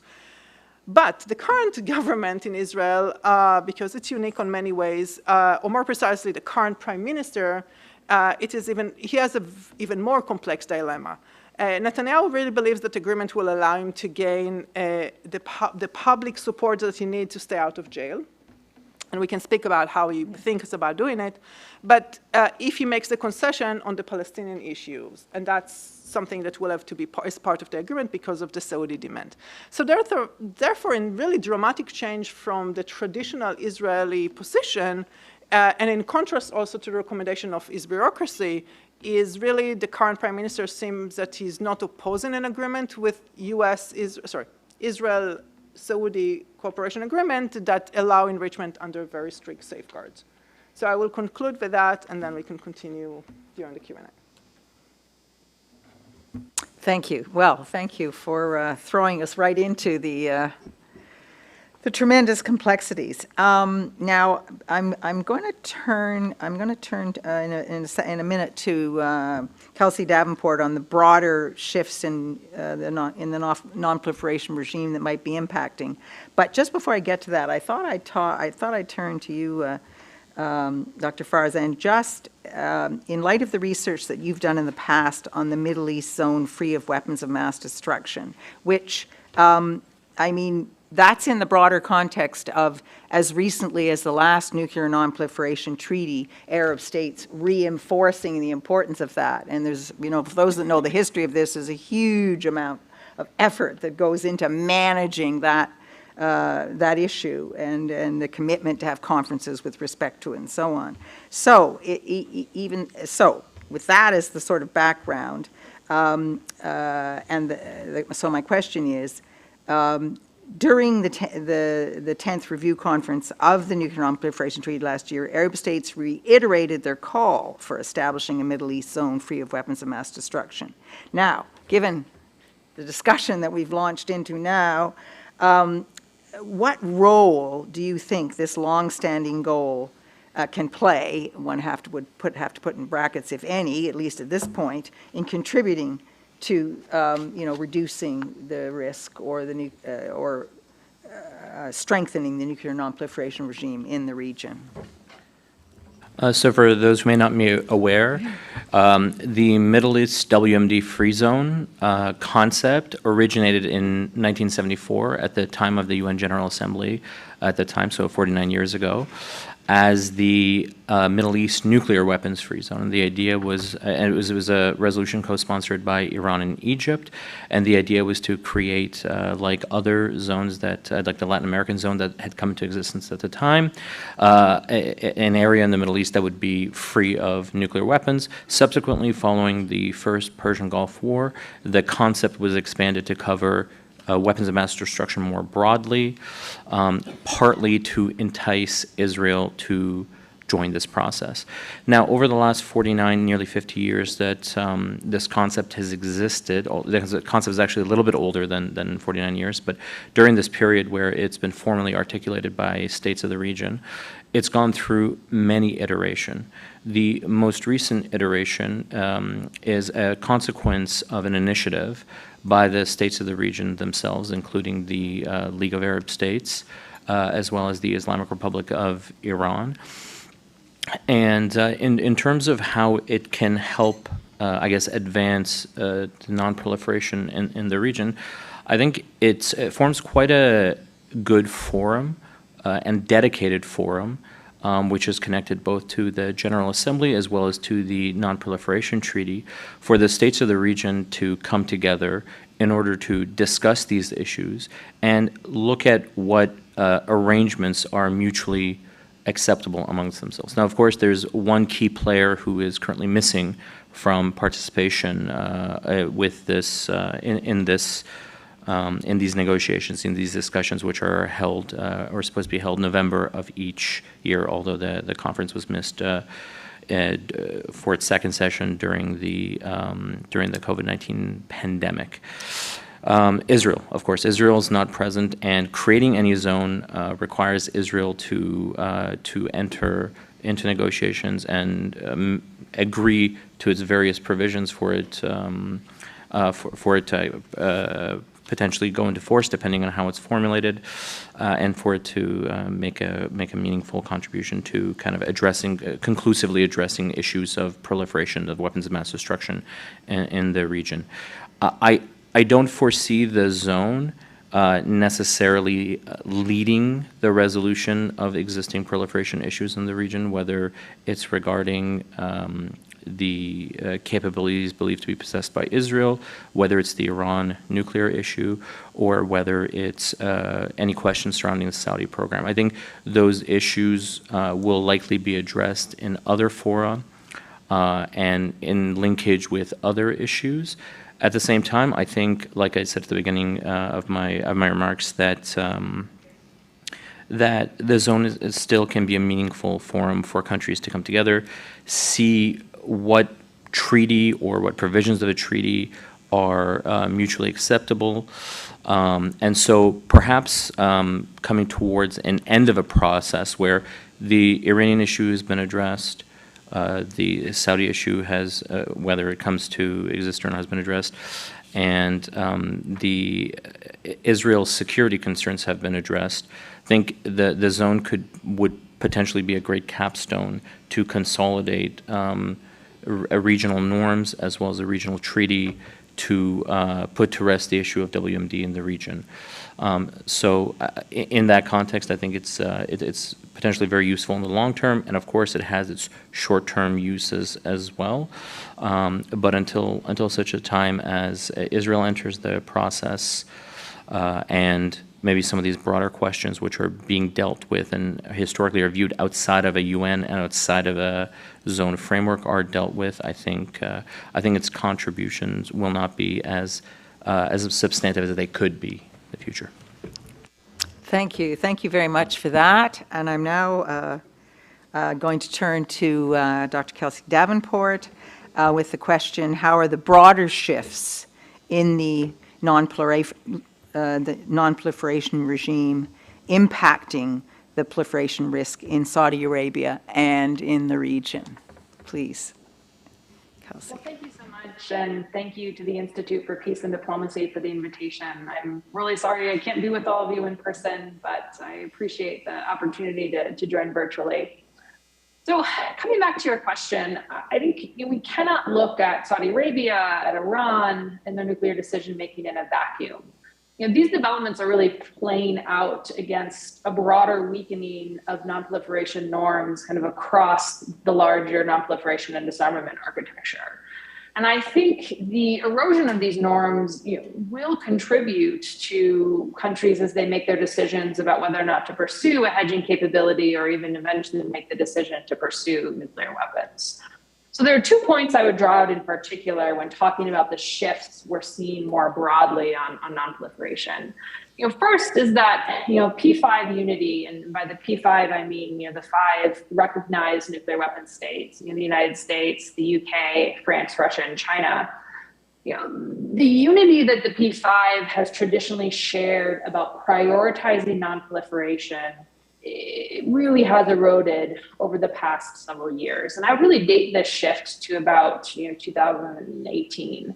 And up until then, generally saw these 5 countries willing to cooperate to prevent states from proliferating, to prevent states from further building out illicit nuclear arsenals. North Korea, Iran, strong responses at the Security Council as these states violated their international nuclear obligations. But that really has changed. And I think it suggests that the era of P5 prioritization on non-proliferation is over.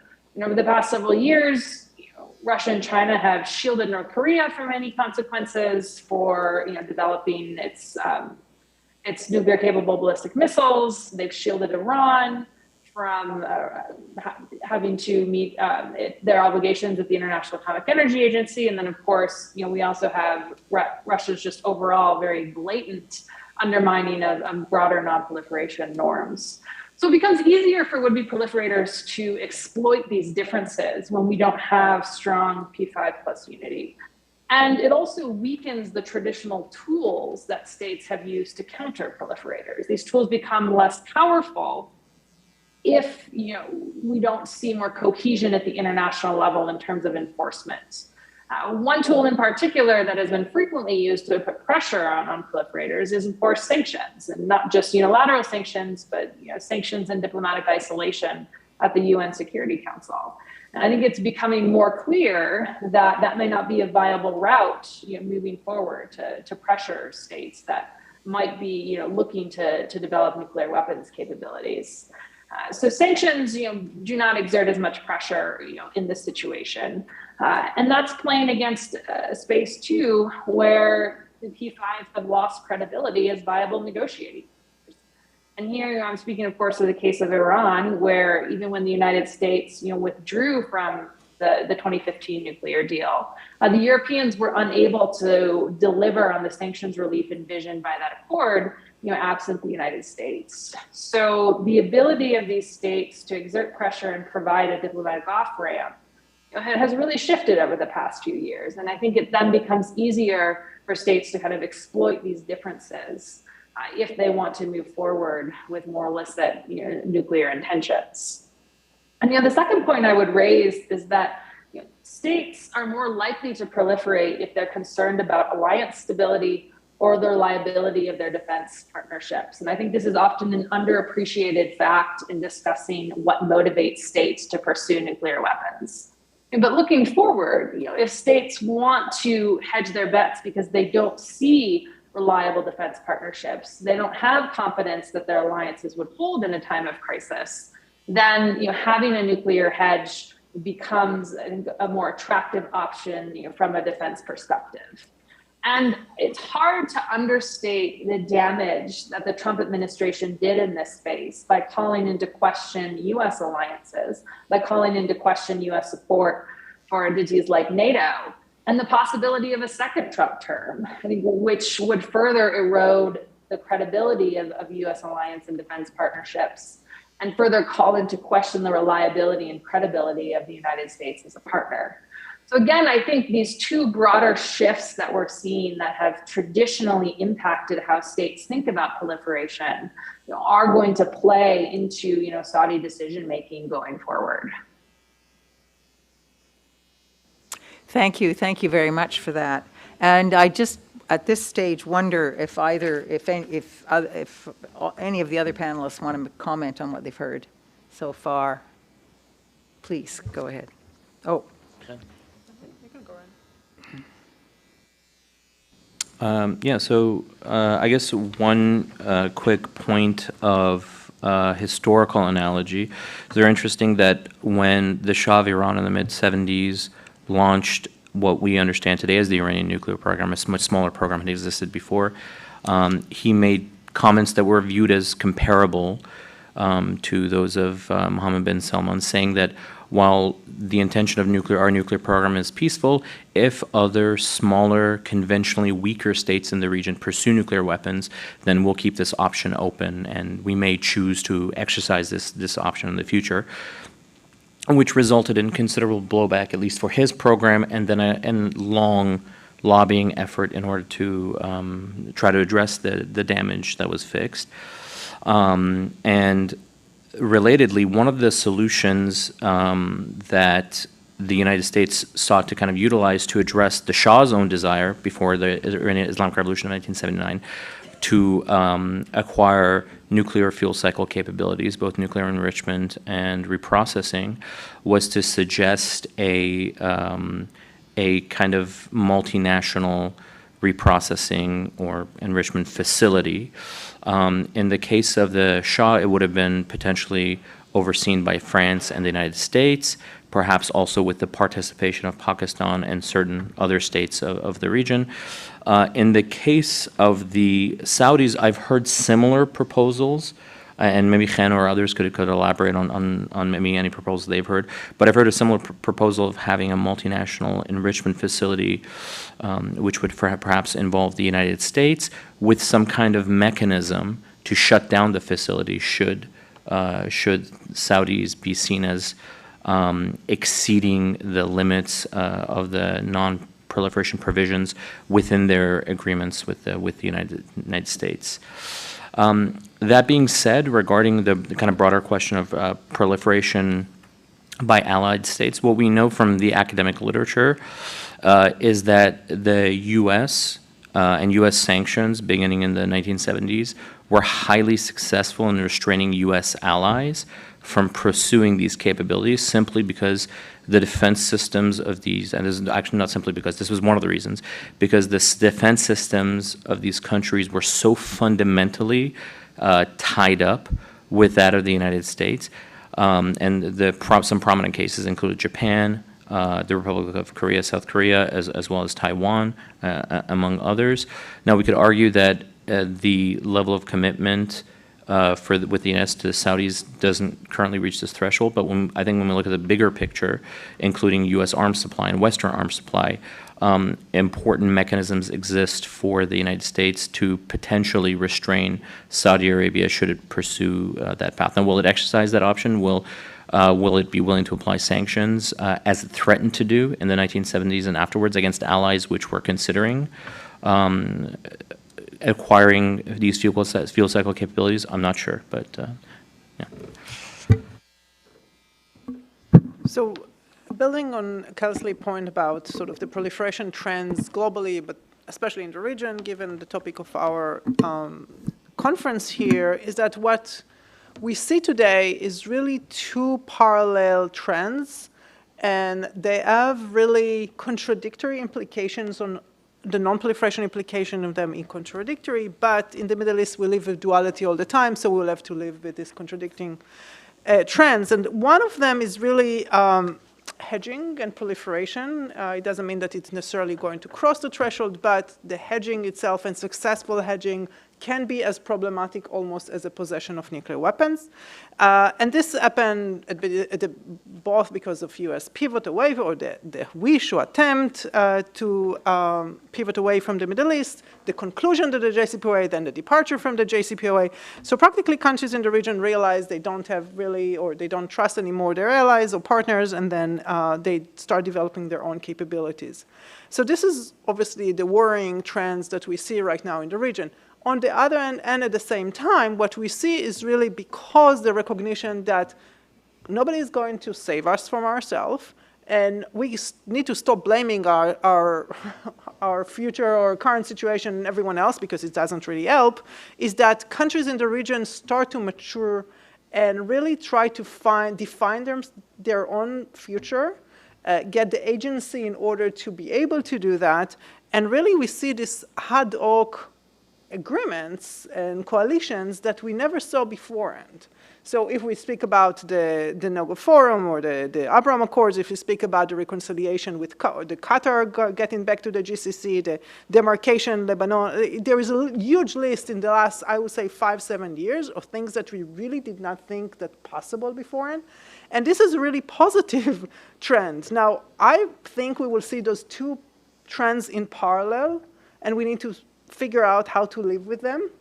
But I think this is a reflection of really, as Kelsey said, about the erosions of the global non-proliferation and how countries in the region trying to answer those and addressing their own national security concerns.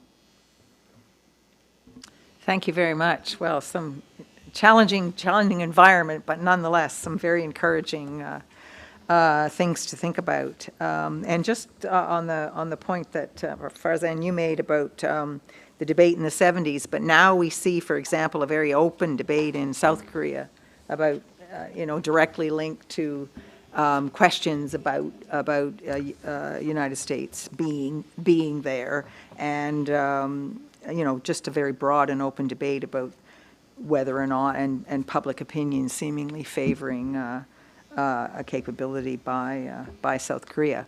Okay, well, time marching on, we're going to shift gears a little bit and turn to Iran. And of course, we had, with the EU coordinator, Ambassador Clement, a reminder of the long saga of the negotiations, which ultimately culminated in the Joint Comprehensive Plan of Action, and then the further saga with, between the Biden administration and Iran on trying to revive some version of that deal, and he's given us some indication of the complications that would result there. And we've also had a little bit of discussion today or reference to intermediate steps. So I'd like to turn to Henry Rome on our screen and talk about the implications of some of those steps. There have been recent media reports, and we've discussed here, that Iran has slowed down its buildup of enriched uranium. Ambassador Clement would like that, because he likes that that's what's happening. It's a slowing down of the buildup as opposed to a stopping of enriched uranium needed for the development of a nuclear bomb. And it's described by some experts, it wouldn't include Ambassador Clement, as a de-escalatory step, which was a consequence of an understanding reached in Oman between the US and Iran, where the two sides indirectly agreed on how to free prisoners and de-escalate on the nuclear front. So my question to you, Henry, and then I'll go to Kelsey and then to the others. Could you please provide some insights on this informal arrangement? And do you see this as a step toward reaching a new form of nuclear agreement with Iran? Over to you, Henry. Well, thanks very much. Thanks to the Institute for Peace and Diplomacy for convening this. And as Kelsey said, wish I could have been there in person, but happy for the opportunity to join virtually.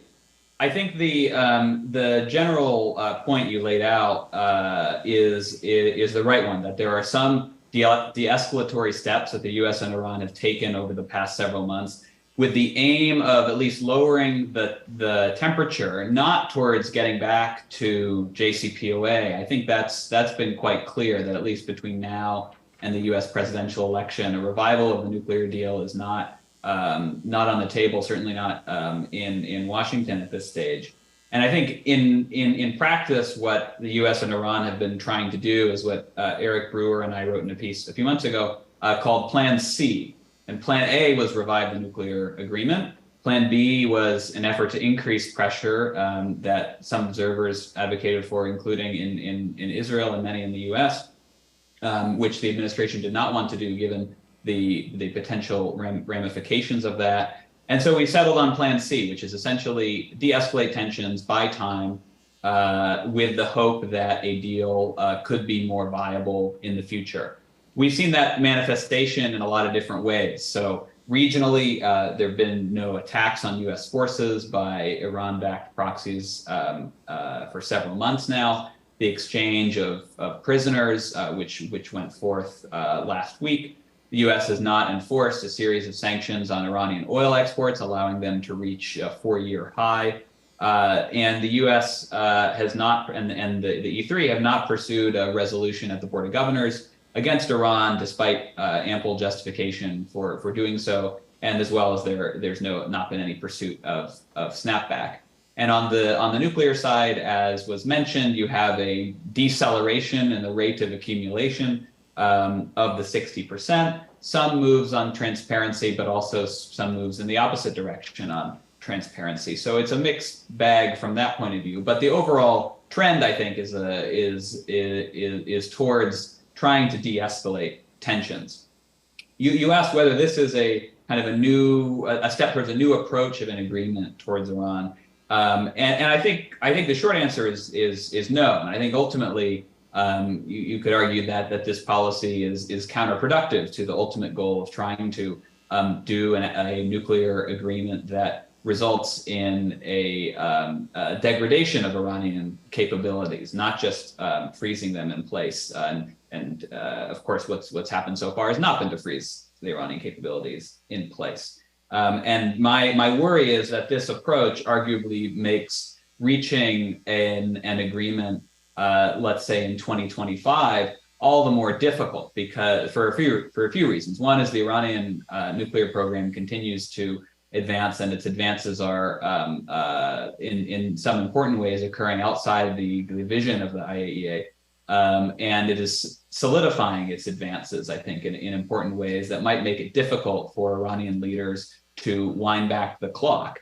And I think this time period, I think, is probably demonstrating that living without a nuclear agreement is actually not that bad of a proposition for some Iranian officials. And that's, I think, the opposite message that Western powers ought to be sending at this point, if the goal is to try to bring Iran back to not JCPOA as such, but some type of comprehensive nuclear agreement that we had before that was working, and I think could still work again. But that's just not where we are politically in Washington or Tehran. The issues that doomed the nuclear talks back in August/September of last year were regarding Iran's positions in those talks, but other issues have come up since then that make the issue all the more difficult. So happy to discuss in a little more detail, but that's the broad picture as I see it today. Thank you.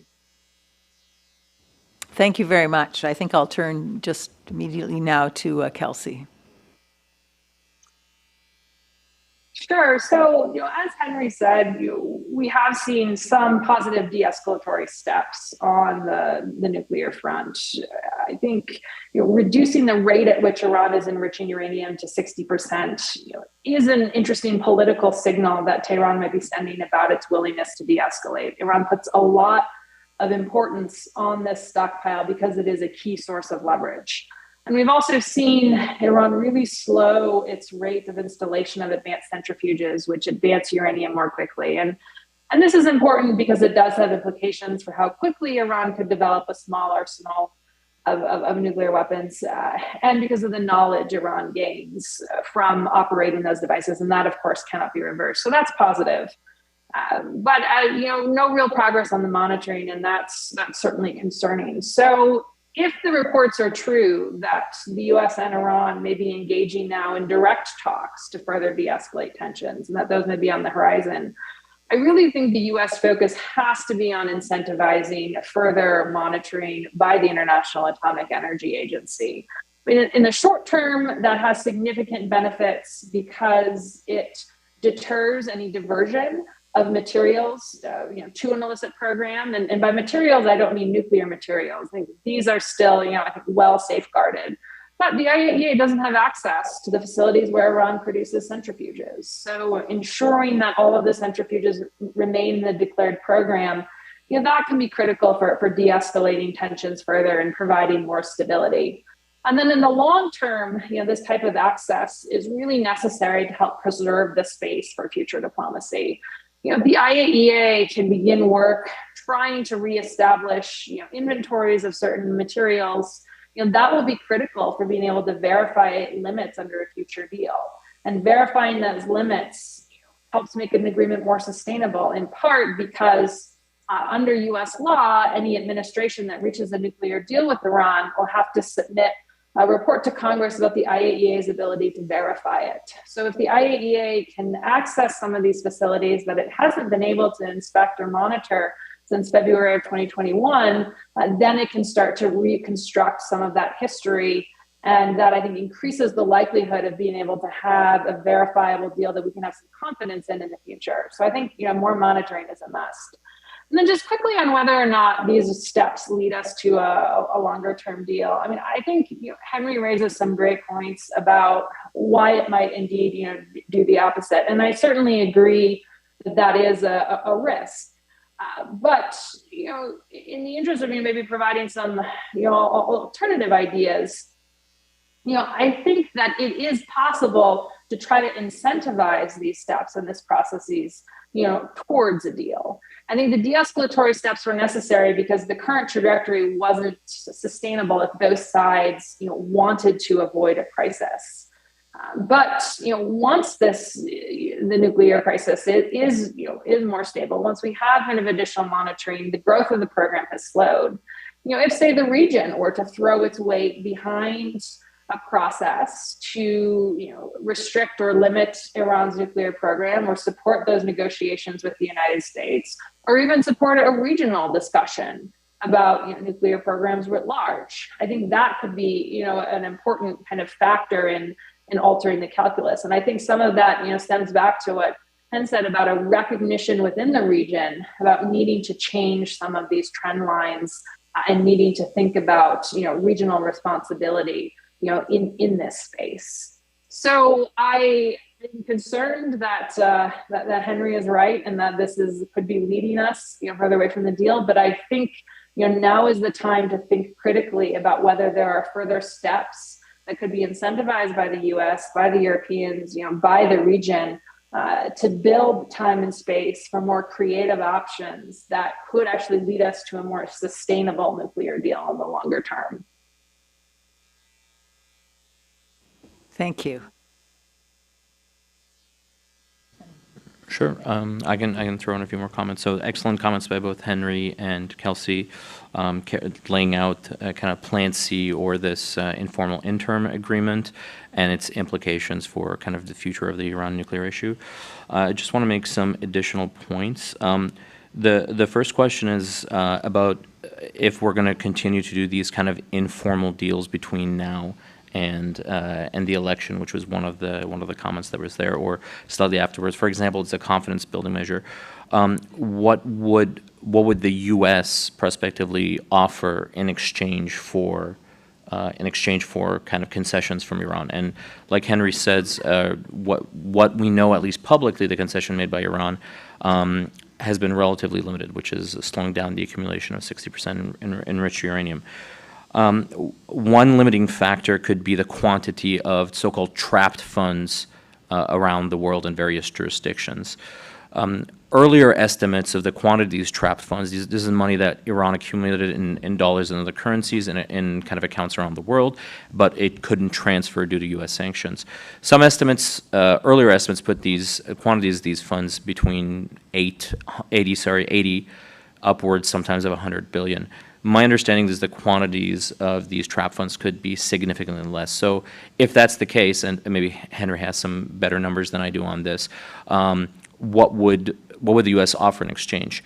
One might be tempted to say, well, the U.S. will further slacken sanctions, at least in the area of oil sanctions, which is the kind of major earner for Iran. It's a major part of its exports, major part of its budget. It's also the major part of the foreign exchange, which allows it to import key goods. I'm not sure the U.S. how much more the U.S. can slacken kind of its enforcements of sanctions around oil. The second issue is possible flashpoints, which could actually take us towards a more of an escalatory dynamic. One is confrontation over ship seizures in the Persian Gulf. My understanding is the U.S. recently offloaded Iranian oil, which was captured on a vessel, has offloaded that oil that will be sold, and that money will be put into fund for victims of terrorism, which Iran is alleged to have committed. In that instance, Iran might be tempted to escalate and continue to attempt to seize ships in the Persian Gulf or elsewhere. Second thing that could, second event or thing that could create escalatory dynamics would be, for example, a slow in Chinese industrial production, which decreases its need for oil and puts downward pressure on global oil prices. That could deliver a huge blow to the Iranian economy, depending on the size of the slowdown and decrease in oil prices, and might give it impetus then to escalate on some front in order to gain the resources that it needs to continue to operate its economy. And if I can make one more quick point, which is kind of the long-term structural dilemma the Islamic Republic faces. It's fundamentally one of trust. It doesn't trust the United States to adhere to any agreement that it signs up to. One option that was discussed, which is about creating some kind of mechanism, like putting into storage or an international facility Iran's nuclear infrastructure to be able to kind of break glass in case of a future U.S. withdrawal.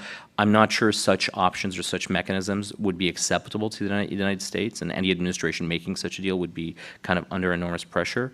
And as a kind of extension of that, any Iranian government which makes a deal and then that deal is broken, especially a conservative government which is going to be contesting power and a possible leadership succession in the next couple of years, will also deal kind of a blow to its credibility in the domestic political sphere. So there's lots of complex security and domestic political situations in Iran which are caught up with this issue, which at least in my view restrains Iran's ability to enter a similar agreement to the JCPOA even after the election of a democratic administration. I'm conscious we need to move to the audience questions, but I'm going to give Han a chance to make a comment. But it just, in terms of trust, and it comes up, and I thought I was reminded of this when you mentioned the written guarantee from Congress that Saudi Arabia wanted. I mean, what form can that be, and how can one Congress bind the next? But really, I'm thinking of it here in the context of Iran, because of course one of their major concerns has been sanctions relief not carrying through, and no U.S. administration being able to sort of give that kind of guarantee. But anyway, I throw that out, but you may want to make another comment, and then I think we'll go to audience. I can make a comment about the sort of why it's important to try to find a solution to the Iranian issue, and not necessarily only, and that's obvious from the point of view of preventing Iran from crossing the threshold, but also from non-proliferation regime weaknesses. Because one of the issues that the current non-proliferation regime does not know to do is how to deal with latencies and hedging. This is not what it was designed for. It was designed for countries that decide not to have nuclear weapon or decide to have nuclear weapon and practically tested before 1968. It's not, doesn't know how to deal with latencies, hedging, and successfully exploiting them for deterrence, compellence, regime preservation, whatever the Iranian regime might think that they're achieving. And the problem is that if it's successful, as you mentioned, South Korea already took some leaf of that notebook. Practically what the Saudis are doing right now with playing their hands with the US on one hand, Israel and China and Russia on the other hand, is exactly that as well, without even having a nuclear program. So the question is how we prevent that, and that I would say is very important, because the regime as we know it right now does not have the tools to deal with latencies, and we don't want other countries think that it is a successful state of being that will try to follow such a situation or status. Thank you very much for that. Okay, I think now I've been told that we can extend for 10 minutes. Well, it's I guess it'll be 8 minutes now. We can extend until 5:55, and so I'd like to turn now to audience questions. And if you would, I guess we'll take a couple to start with, and if you could introduce yourselves go to a microphone and. I can barely see you with the glaring light, but yes, over there. Yeah, George Jacobia, retired Canadian diplomat who worked in the Middle East and also a lot on non-proliferation, including at the 1990 NPT review conference with Ms. Mason, our ambassador for disarmament at the time. I'd just like to ask whether there's any chance of utilizing what we've talked about today, namely an extension of the Abraham Accords with Saudi, under American auspices, with Saudi leverage, and the Saudi-Iranian compromise with China backing that, to try and sort of jumpstart the nuclear situation, wherein Israel would get normalization with Saudi Arabia, give up its nuclear weapons, which would then allow the idea of a Middle East nuclear-free zone to take place.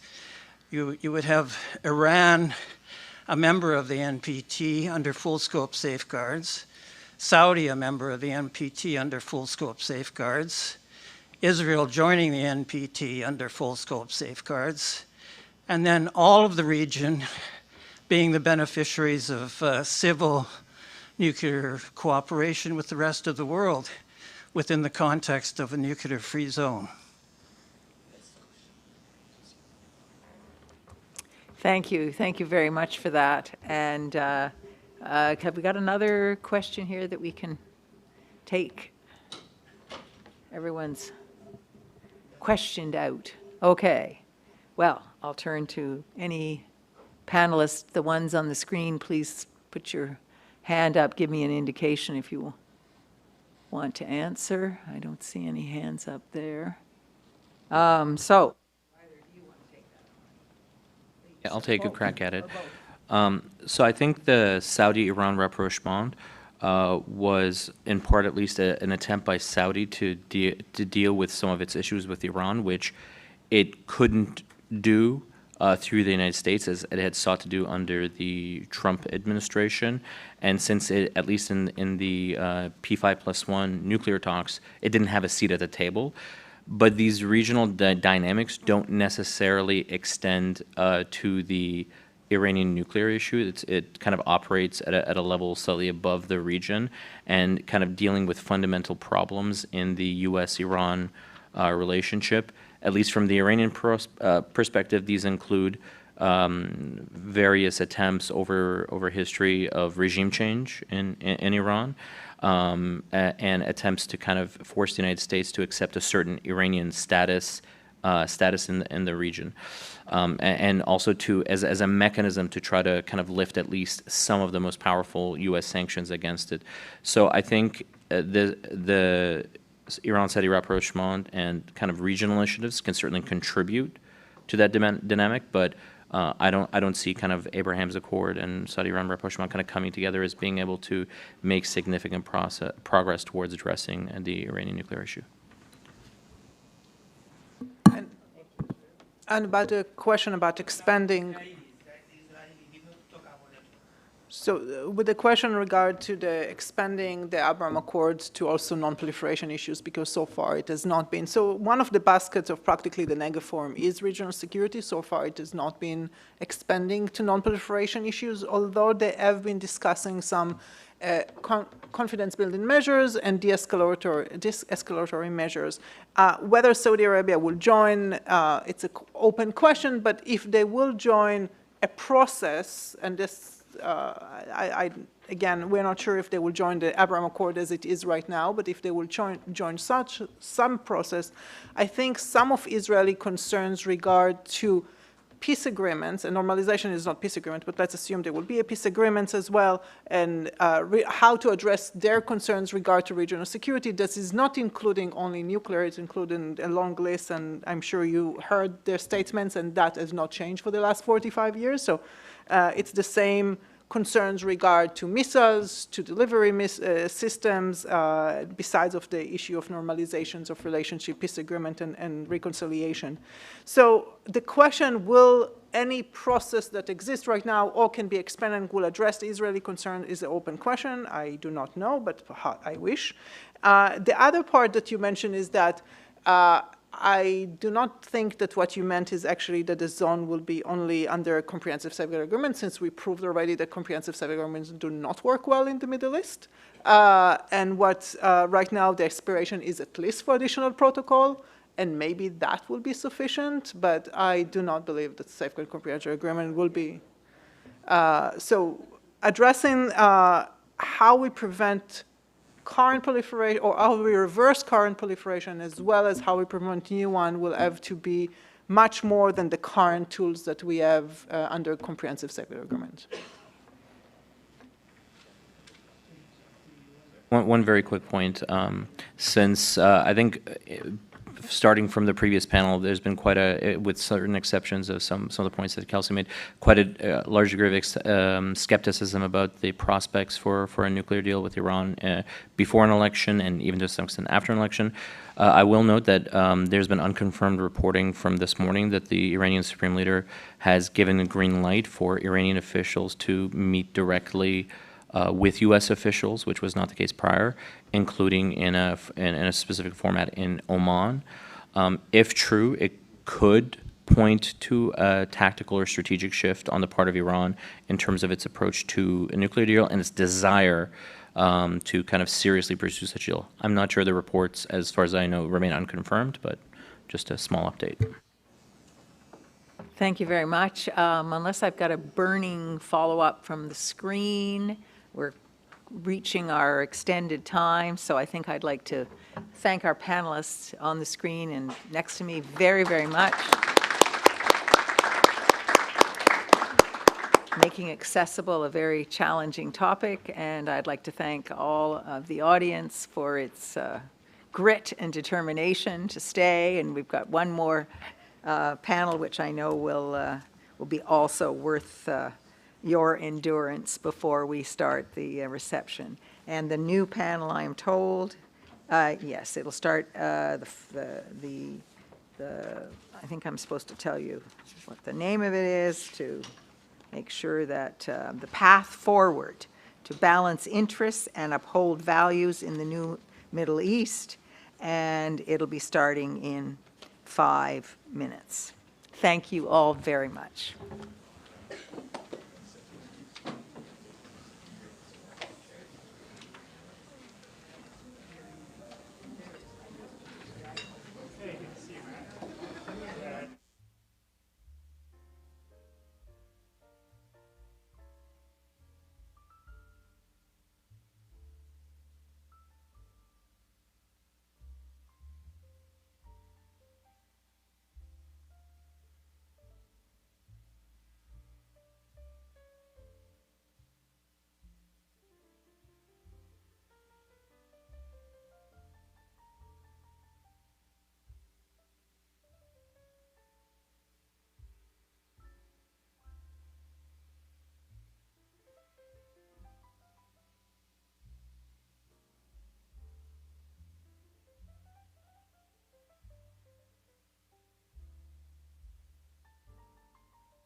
worse.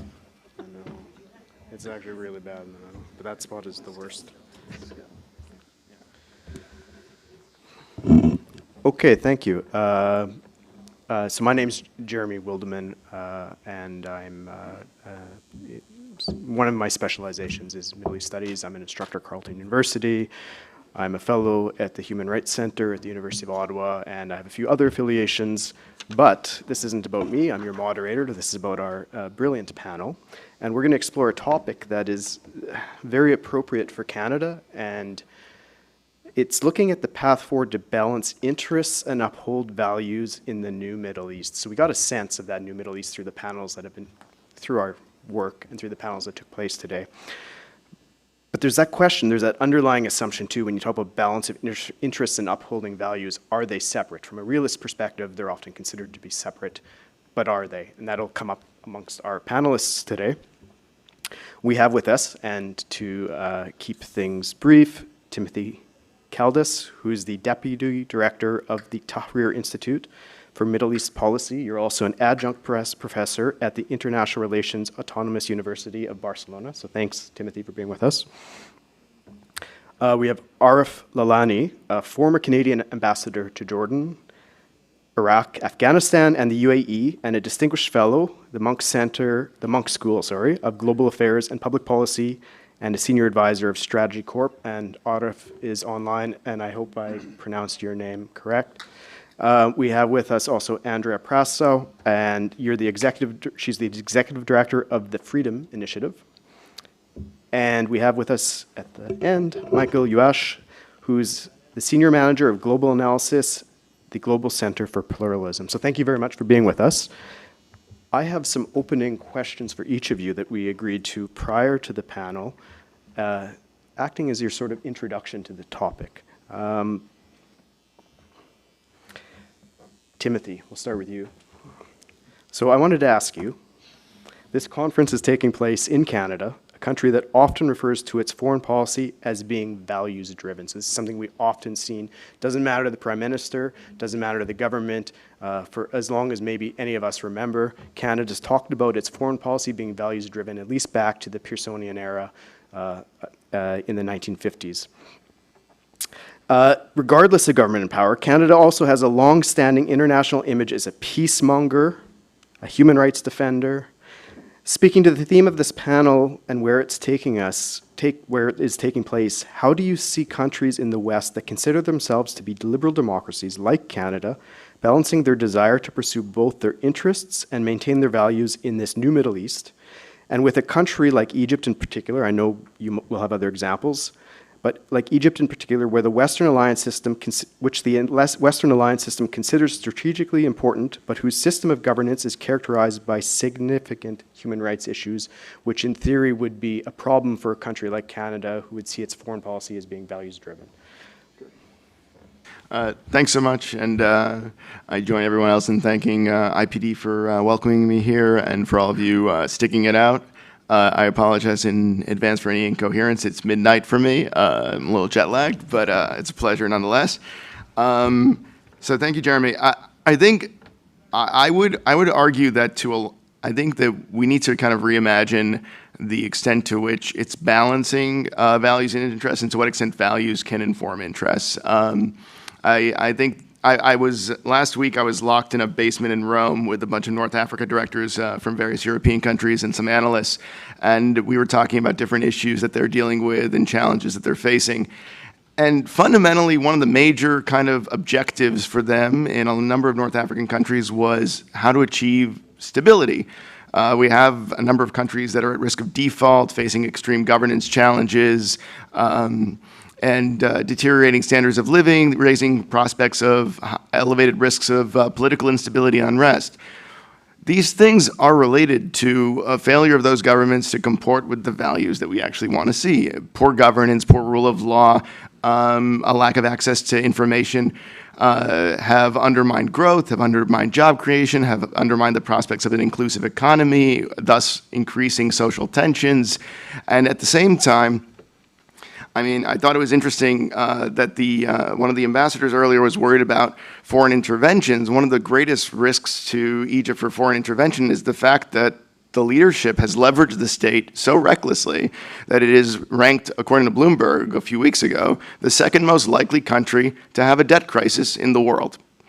And that vulnerability has fundamentally undermined Egypt's geopolitical strength, its ability to resist external pressure, and additionally has resulted in a situation where it has an IMF program that is predicated on asset sales to 2 or 3 Gulf countries. So it's basically selling public assets under duress. And the leadership is understandably resistant to that, but they've created that situation for themselves. But we've also helped them do it by not making sure governance was better built into a lot of the international financing that was going towards Egypt, by not doing more to make sure that the EBRD comported with its mandate, which says that you need to have rule of law, you need to have a movement towards multi-party elections. You need to, or if you're regressing in terms of your rights and rule of law, that will reduce our engagement. But instead of that, EBRD actually made Egypt its first and second most largest country of engagement for the last several years. So the result was that Egypt had extraordinary access to capital with no scrutiny, with no rules, and we watched them light the country's money on fire, I mean, for lack of a better word, building the tallest tower in a brand new city in the middle of the desert with no density, the tallest tower in Africa, sorry, the longest monorail in the world. It's not Disney World, guys. It's not necessary. While poverty rose and Egypt's economic stability was compromised. And we helped facilitate that. I think, and the blame still is with the leadership, don't misunderstand me. I mean, they're ultimately the decision makers here, but we didn't have to make it easier, we didn't have to invest in it. And so I think that if we start to think a little more critically and frankly develop more sophisticated approaches to how we engage with our partners, we can see that our values can inform more stabilizing policies, more stabilizing support. And I think while some people see transactionalism as a dirty word, I view it as a form of transparency in policy engagements. I think that being transparent about what it is that you want from your partners and why you're giving them things is actually a healthy form of communication that is often lacking. And there's a lot of like signaling and posturing and pretending that we're just doing this because we're friendly and we're generous, but we're not, and they know that. And also they get kind of confused when we pretend to be, but then we're wildly inconsistent in terms of the application of our commitment to our values. And that's another challenge. I mean, as the U.S. seeks to differentiate itself from its rival powers in kind of growing power competition globally, and argue that it's committed to a rules-based system, I heard a lot of people talk about that today. It would be really helpful if the U.S. committed more to rules, and it would be really helpful if they were more consistent in their application of their views of the rules with their partners, because there is a perception, based on evidence, that when it comes to our partners, we're a lot less concerned about their violation of the rules. And we're a lot more concerned when we see our rivals violate the rules. And I'm not saying we shouldn't be concerned when our rivals violate the rules. Iran's behavior in the region is damaging, illegal, all the rest of it. But so are many of our partners. I mean, the UAE has also been a destabilizing force in parts of the region. The Saudis have been destabilizing in parts of the region. We've helped facilitate some of those things in Yemen, for example. And if we want to be consistent, if we want to see that kind of differentiation in the competition with our rivals, I think that that's also something that we need to keep in mind. And I would just also add that when you provide, I see kind of political economic thinking as an important vehicle for how we envision the bridging of the gap between values and interests. Because I think the securitized perspective on foreign policy in the region has helped kind of justify a lot of unsavory decisions. And I also think that there's also kind of an institutional cultural issue with the way that we approach foreign policy thinking.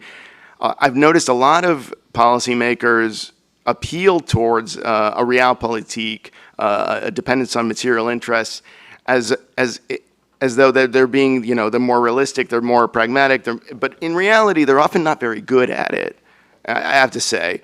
I think that that's one of my frustrations, is that they justify departures from our values based on this idea of realpolitik, but in practice, they're not even achieving the outcomes that they've set out to achieve, but they're sacrificing their values in the process. And they think that they're these realpolitik chess masters, but they're actually pretty consistently not, I think, getting either their interests or their values addressed. And I think the latest example of that is the U.S. decision to not withhold the vast majority of the foreign military assistance that was conditioned on human rights progress in Egypt using a national security waiver.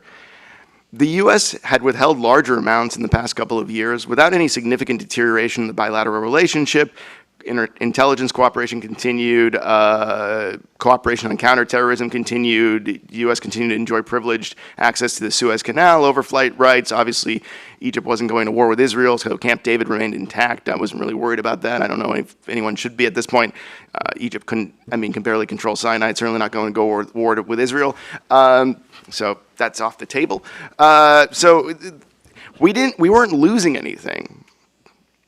And we were gaining in the sense that the pressure was actually mounting on Egypt. We were gaining credibility in that we were actually finally seemingly committed to this condition on our foreign military assistance being real, because for the last few decades, I mean, it's not really been a thing. It's always been waved out. It's always been ignored.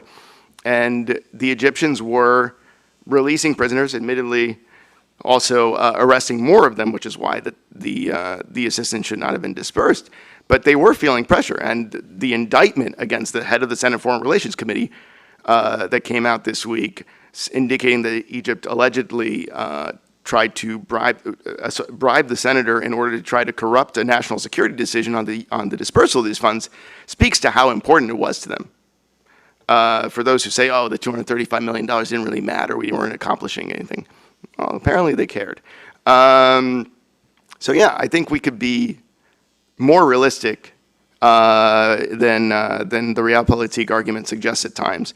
And that's not to say that there's never going to be a conflict between values and interests, but I think that oftentimes it's exaggerated and people aren't thinking through more creative ways of bridging the gap between the two.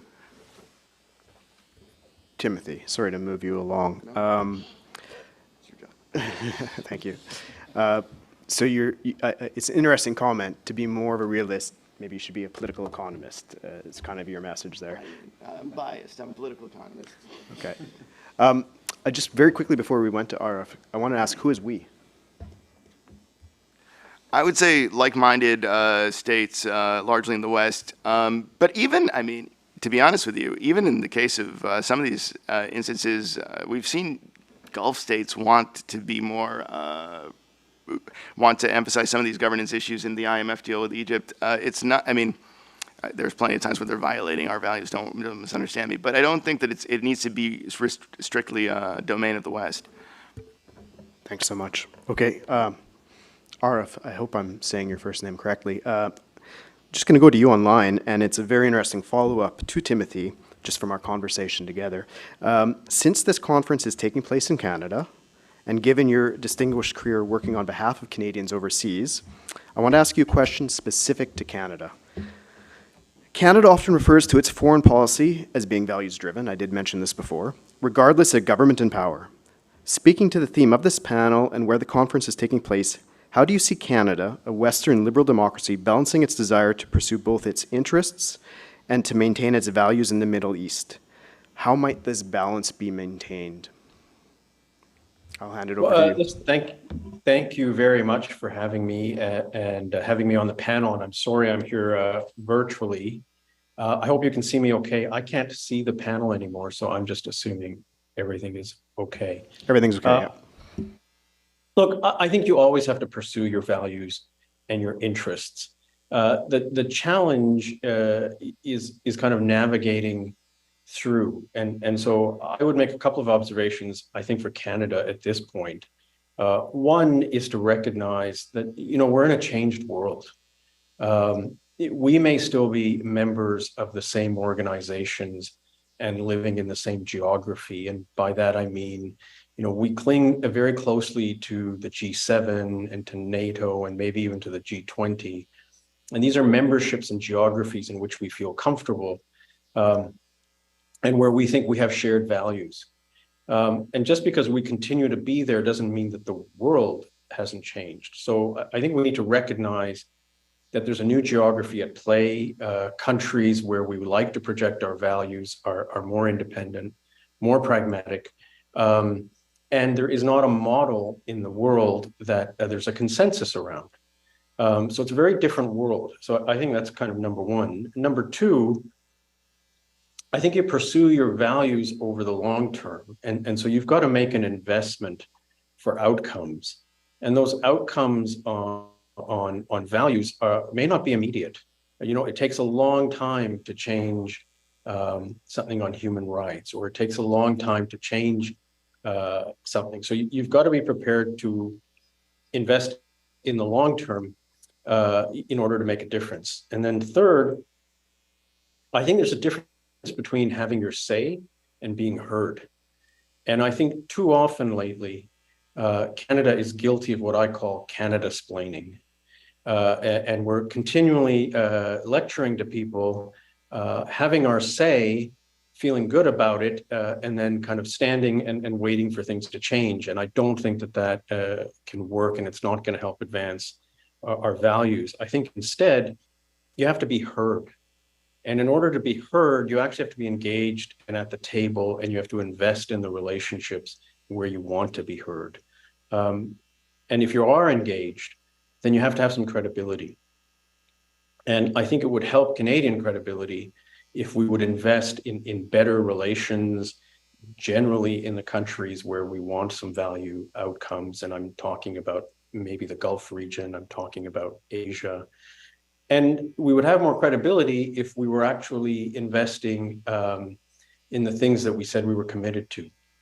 We'd have much more credibility at the table if we were living up to our NATO commitment of 2% defense spending, if we were living up to our commitment on development assistance, if we were living up to our commitment on climate change. We're very ambitious on those things, but we don't necessarily make the investment, and that doesn't help our credibility. And then finally, I think in today's world, you have to learn to be what I call diplomatically and intellectually uncomfortable. I think in today's world, you cannot have the luxury of picking perfect friends. You have to deal with the UAE, you have to deal with Saudi Arabia, you have to deal with India and others as they are, which is not to say we compromise, but we actually have to engage them so that we can be heard. And we have to focus on real targets and outcomes. And we have to play hardball as well. I do believe, as the previous speaker said, that we should actually for once be serious about development assistance. We don't tackle corruption. We don't tackle human rights abuses when we talk about development assistance. So I think we do need to take some tough decisions and be serious about our development assistance. But most importantly, you can't promote your values if all you're doing is, I think, stating them without engaging with some credibility. I'll stop there. Thanks very much. I'm just going to quickly follow up with one very quick question for you. I liked your comment, Canada-splaining. I hadn't heard that before. When Canada is Canada-splaining its values, what are those values? Well, it's a good question. Maybe my panelists will help me, but, we tend to speak very strongly about human rights. We will speak very strongly and rightly about a feminist foreign policy. We will speak very strongly, I think, about the need to make a carbon transition and climate change. But I'll give you an example. We have been very vocal about a feminist foreign policy. I'm not sure how credible that is when we and other NATO countries abandoned girls and women in Afghanistan after a 20-year investment. And, to continue to rise and have selfies with hashtags that says we stand with you, I don't think is very credible. I think it'd be better to send our aid workers there to actually stand with the Afghans and have an impact on the ground and bear witness ourselves so that we can speak forcefully about the values we care about that are being eroded in that country. Thanks very much. Andrea, you folks can't see it, but Peggy mentioned it. There's a light that is really taking out our eyes there. And so I'll look briefly towards you, but I'm probably going to keep looking away, not out of impoliteness. Now I can't even see my question. Okay, the values taking place, the conference is taking place in Canada again. I've already mentioned that. And we often refer to our foreign policy being values driven, and we just got like a sense of what those current foreign policy values might be, or our values as Canadians. And it tends to change by government.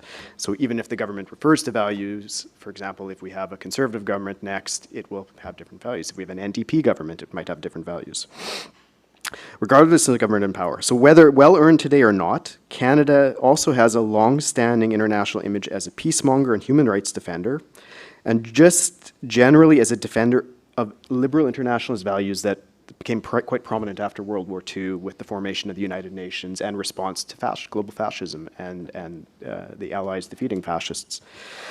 So speaking to the theme of the panel and where it is taking place, how do you see countries in the West that consider themselves to be liberal democracies like Canada balancing their desire to pursue both their interests and to maintain their values in the new Middle East?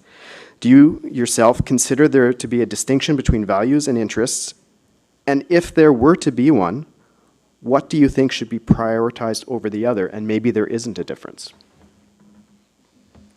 Thank you so much. It's a really rich question. I'm going to try to be brief, though, because if you've made it this far, you're probably really interested in this topic. So hopefully all of you have some things to say as well.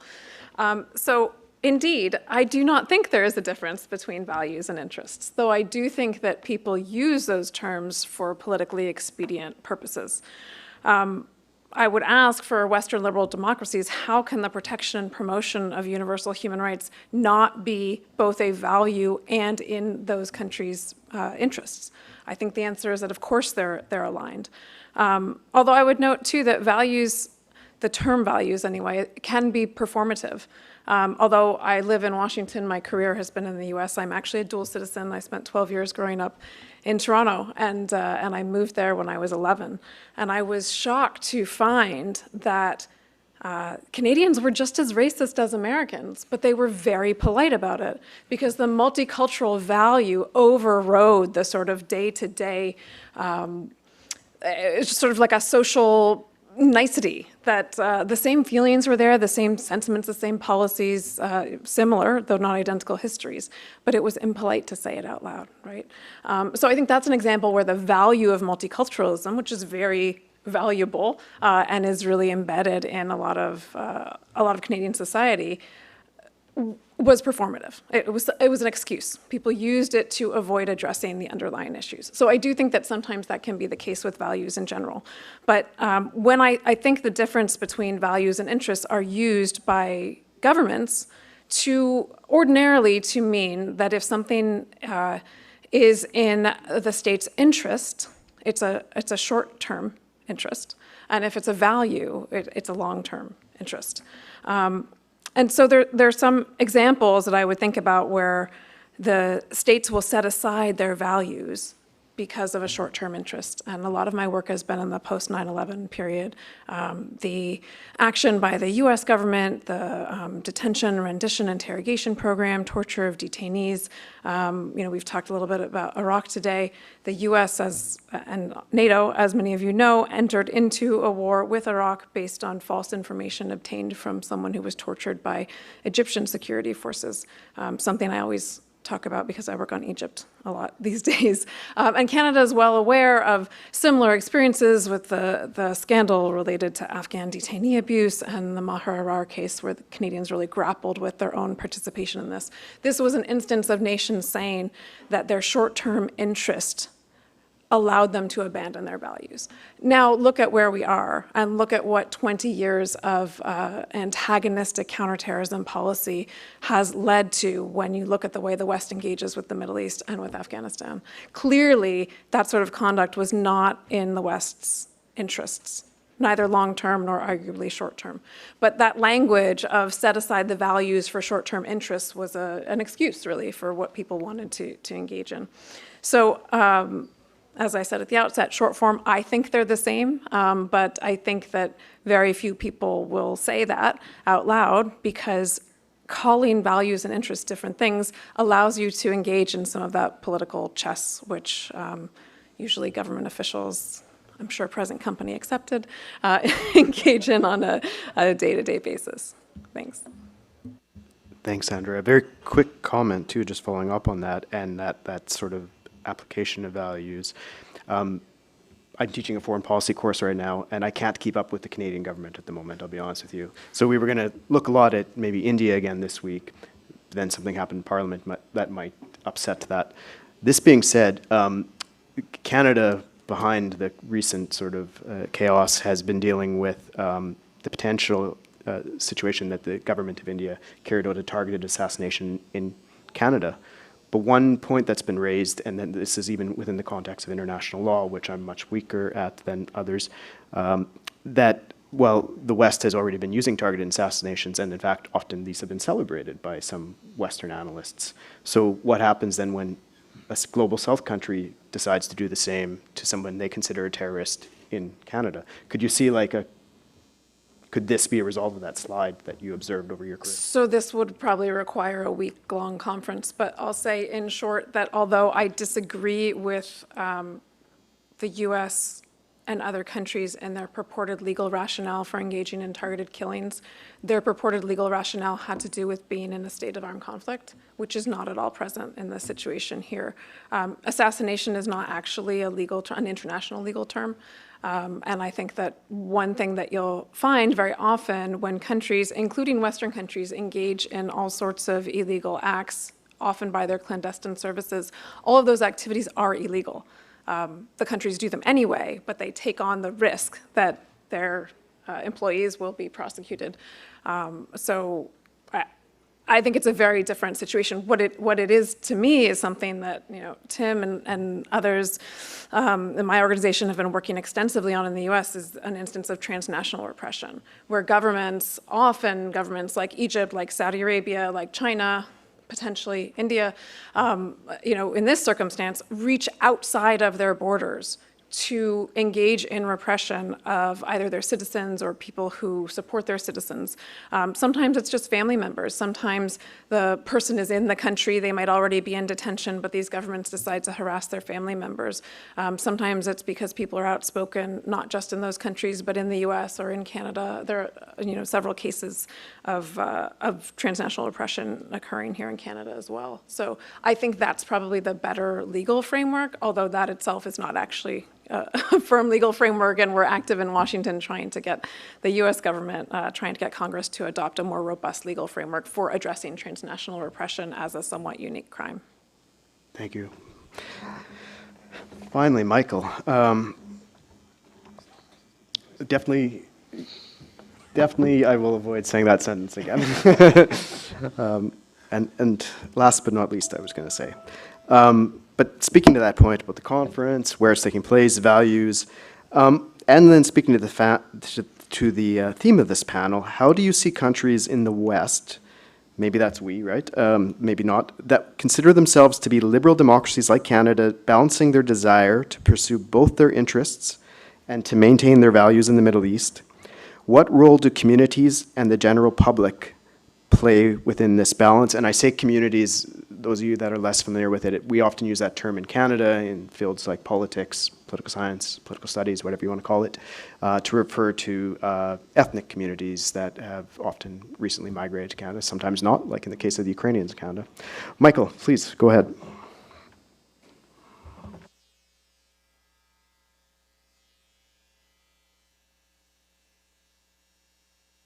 I'd like to thank the Institute, panelists, all of you for being here and this opportunity, this invitation for this conversation. I'd like to pick up on a few themes like honesty and trying to be heard by not Canada-splaining and not trying to weave between the lines of playing off values and interests from my fellow panelists, because, on the issue of honesty and when it comes to liberal democracy, and I'll take this as a conversation about efforts to promote liberal democracy in whatever myriad forms they happen in all types of engagement and interactions in foreign policy spaces in the Middle East and West Asia.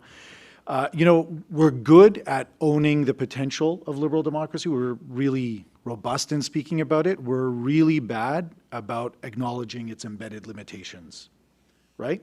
And you know, this is, let me geek out for 1 second here. You know, we go into these conversations with really implicit assumptions about liberal democracy, about the individual in society, individual connected to the Bill of Rights and other types of things, as if, A, it applies in our own societies, let's say in the West, in longer running liberal democracies, but in a way that doesn't acknowledge groups, doesn't acknowledge peoples in a certain way.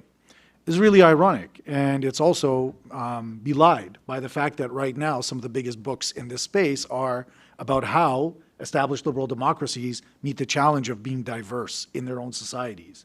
What are they acknowledging? You know, I mean, when you have titles like Why Diverse Democracies Fall Apart, that are speaking about long established democratic, liberal democratic experiments, it's an acknowledgement that groups, elements of society, peoples of society have always been part of that fabric and can't be invisibilized in how it's working. And so how is it that we, quote unquote, deliver democracy? How is it that we talk about it? How is it that we speak about it, engage in these spaces, if we're not honest about the fact that we're facing challenges ourselves with it, right? If foremost experts on the American democratic experiment are not taking it for granted, how do we go into these spaces taking it for granted in a way that this is a model that works, right?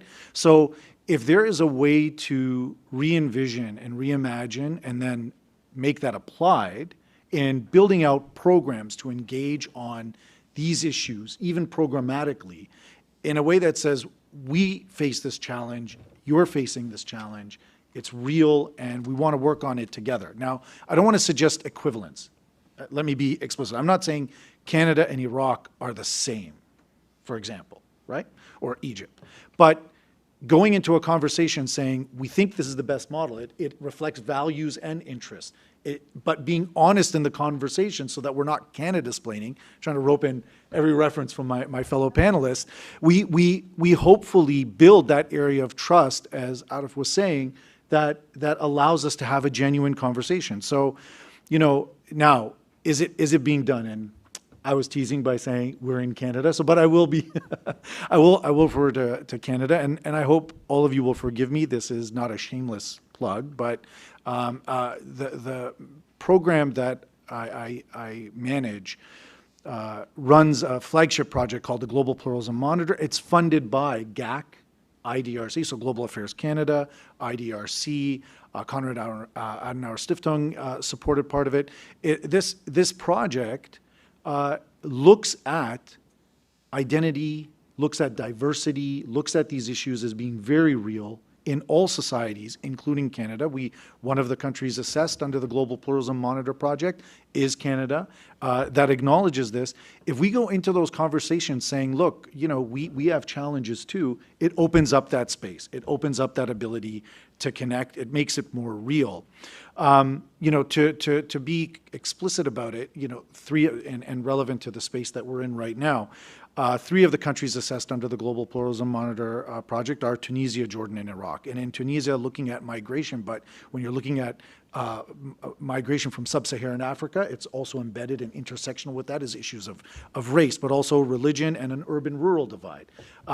In Jordan, it's, you know, legal status, its origins or ethnocultural identification and religion. And in Iraq, it's religion, ethno-linguistic groups, and indigeneity. How can we not, in our own, in here, in this space, we are in Canada, not acknowledge we can relate to those challenges now? We don't need to be shy, be timid about saying we think this is something that channels the best of interest and the best of values, and yet in a way that has its own challenges that we face too, and we can have an honest conversation about that. You know, my own experience before I joined the center coming to this space, I worked with, well, I was a project director for the Iraq Sustainable Democracy Project.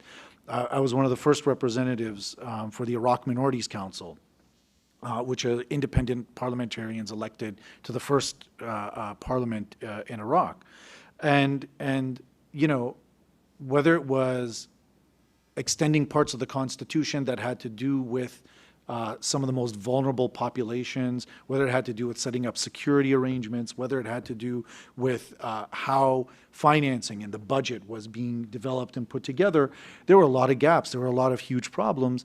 And yes, the U.S., also the EU, UNAMI were key partners, key sources to talk. But, where was Canada? Where were others? They were there. You could talk to them. But what was their ability to pick up on those spaces that other partners could not, other actors in the area could not, but that could also take forward the very kind of values and understandings that we were talking about? So now, about the last part of that question, I think, Andre, if I can borrow your phrase, that's another week-long conference. What can communities here do about that? I really have to say, I'm going on a slight tangent, forgive me, but, I'm born here, but my family is from Iraq. And it was a constant challenge to navigate that space of being in diaspora, but echoing what is realistic on the ground, not succumbing to what could become, and I don't want to be pejorative about it, what could become disconnected or fanciful thinking in diaspora that perhaps your own populations in the countries don't resonate with or don't share, but at the same time carry the values and the aspirations that they represent. And I think that has to be, there needs to be a way, and I think it's a huge challenge, especially for Canada, in how we understand our commitment to multiculturalism, of which immigration and all that is such a big part, which is also part of our interest. No one is shy about saying immigration is central to our interest, but it's core to our values. There's the Global Pluralism Monitor report for Canada identifies how robust, even when there's been institutional criticism from robust sectors of society for immigration and multiculturalism, it's still robustly supported popularly in Canada. And yet we're going to have to navigate the space that these communities are bringing the legacies, the trauma, the hurt, but also the benefit of growing and being here. I'm a living example of that. So how we have those conversations, I think, can still resonate with being true that there are challenges here. We're not perfect. I don't want to be rhetorical about it, being real about it. What are those challenges, and how do those challenges create the space for an honest conversation when we're in West Asia or the Middle East, also talking about what liberal democratic institutions can do? Brilliant. I could have also said we're in Turtle Island, be another way to say it, in which case this multiculturalism that I think most Canadians broadly are very comfortable with and support and actually promote and want. But there is a community that is excluded, and also we have maybe another nation in Canada, of Quebec, that has a different perception of this. So we're almost speaking to English Canada, right, when we do that, even though English Canada is incredibly diverse. And I'm just thinking about this question there, and very briefly, before we go into the other questions about diversity, I like that a lot. Do you see an element, and this is maybe that north-south divide, of chauvinism in Canada and in the West, to assume that we maybe accept multiculturalism, that we discovered it like it's something new, and then we look at more ancient societies that have, the Middle East was multicultural for so long, right, and almost isn't. It's become more, less homogenous as a result of the post-World War I colonial era. Do you see any sort of maybe hypocrisy here and then in our approach? And I use that theme of hypocrisy because that's important when we consider like the multipolar world and how the West is viewed in global South. So that's a loaded question. Another conference. Okay, I will take from that in the spirit of genuine conversation. I mean, hypocrisy, I think, conveys a lot of intent, right? You understand one thing, but you're going to patently do something else to the contrary. You know, I'll take a finding from the Global Pluralism Monitor report on Canada and indigeneity. So, you know, despite very popular support for multiculturalism, even in the face of, for example, established media criticism of multiculturalism. It's still robustly supported. I want to pick up on what Andrea identified, because the report identified it too, which is it can create blind spots, right? So perception survey after perception survey shows that we actually have, Canadian society writ large has a very high regard for itself, but also in that high regard and through support for these types of policies, doesn't recognize what's happening within, for example, ethno-racialized minorities. One of the key findings there is that close to a majority, if not more, in terms of the survey data that was referenced in the study, see Indigenous peoples in Canada as just another ethnic group, right? As opposed to an Indigenous people with constitutionally enshrined rights that do require, and Indigenous peoples in Canada are advancing nation-to-nation status and Indigenous resurgence. How can we have a conversation with that when we're blind to it because of the narrative that we've bought into? Now, how much of that is intentional, making it hypocritical, and how much of that is the real work of shifting the conversation to expand understanding, expand horizons? And guess what? That makes us relatable to other places. I mean, we're doing work in Colombia right now with Indigenous peoples and Afro-Colombian work in the 20 countries that have been assessed. That's a starting point for a conversation that, we have these challenges too. Again, never to suggest equivalence, but just to say there's a ground for truth, honesty, and empathy. One point, we weren't allowed to use the word empathy in political science. All right, I'm trying to look at this with these lights blinding me every time I want. I'll ask you folks, good folks, one question, and we're not forgetting about you, Arif, online, on the monitor. I'll ask you one question, and then we'll shift to the audience and give everybody a chance to jump in. It's the end of the day. Maybe everybody wants to jump in right now, but I'm going to ask you one question because that's kind of leading us into thinking about the multipolar world. So I'm going to ask you the question. Number 5 I sent you. With a more multipolar world coupled with increasing influence of China in the region, some of the Middle Eastern countries are now developing an appetite for the Chinese model of governance. So we're looking at different values, that question of hypocrisy I brought in on purpose. So like a Chinese model with a high degree of political centralization, control of significant economic decentralization and development, as opposed to Western-led democratic governance long advocated by the US and its Western allies. How do you analyze this growing appetite in the region? Why is this happening, and how should the West approach this in the region? So this is a question for everybody on the panel, and I'll apologize if we can keep it to like 2-minute responses, just to give the audience a chance to ask a question. Thanks. Who'd like to go first? And I can't see you, Arif, online. Should I let you go first if you want to, just because I can't see you raise your...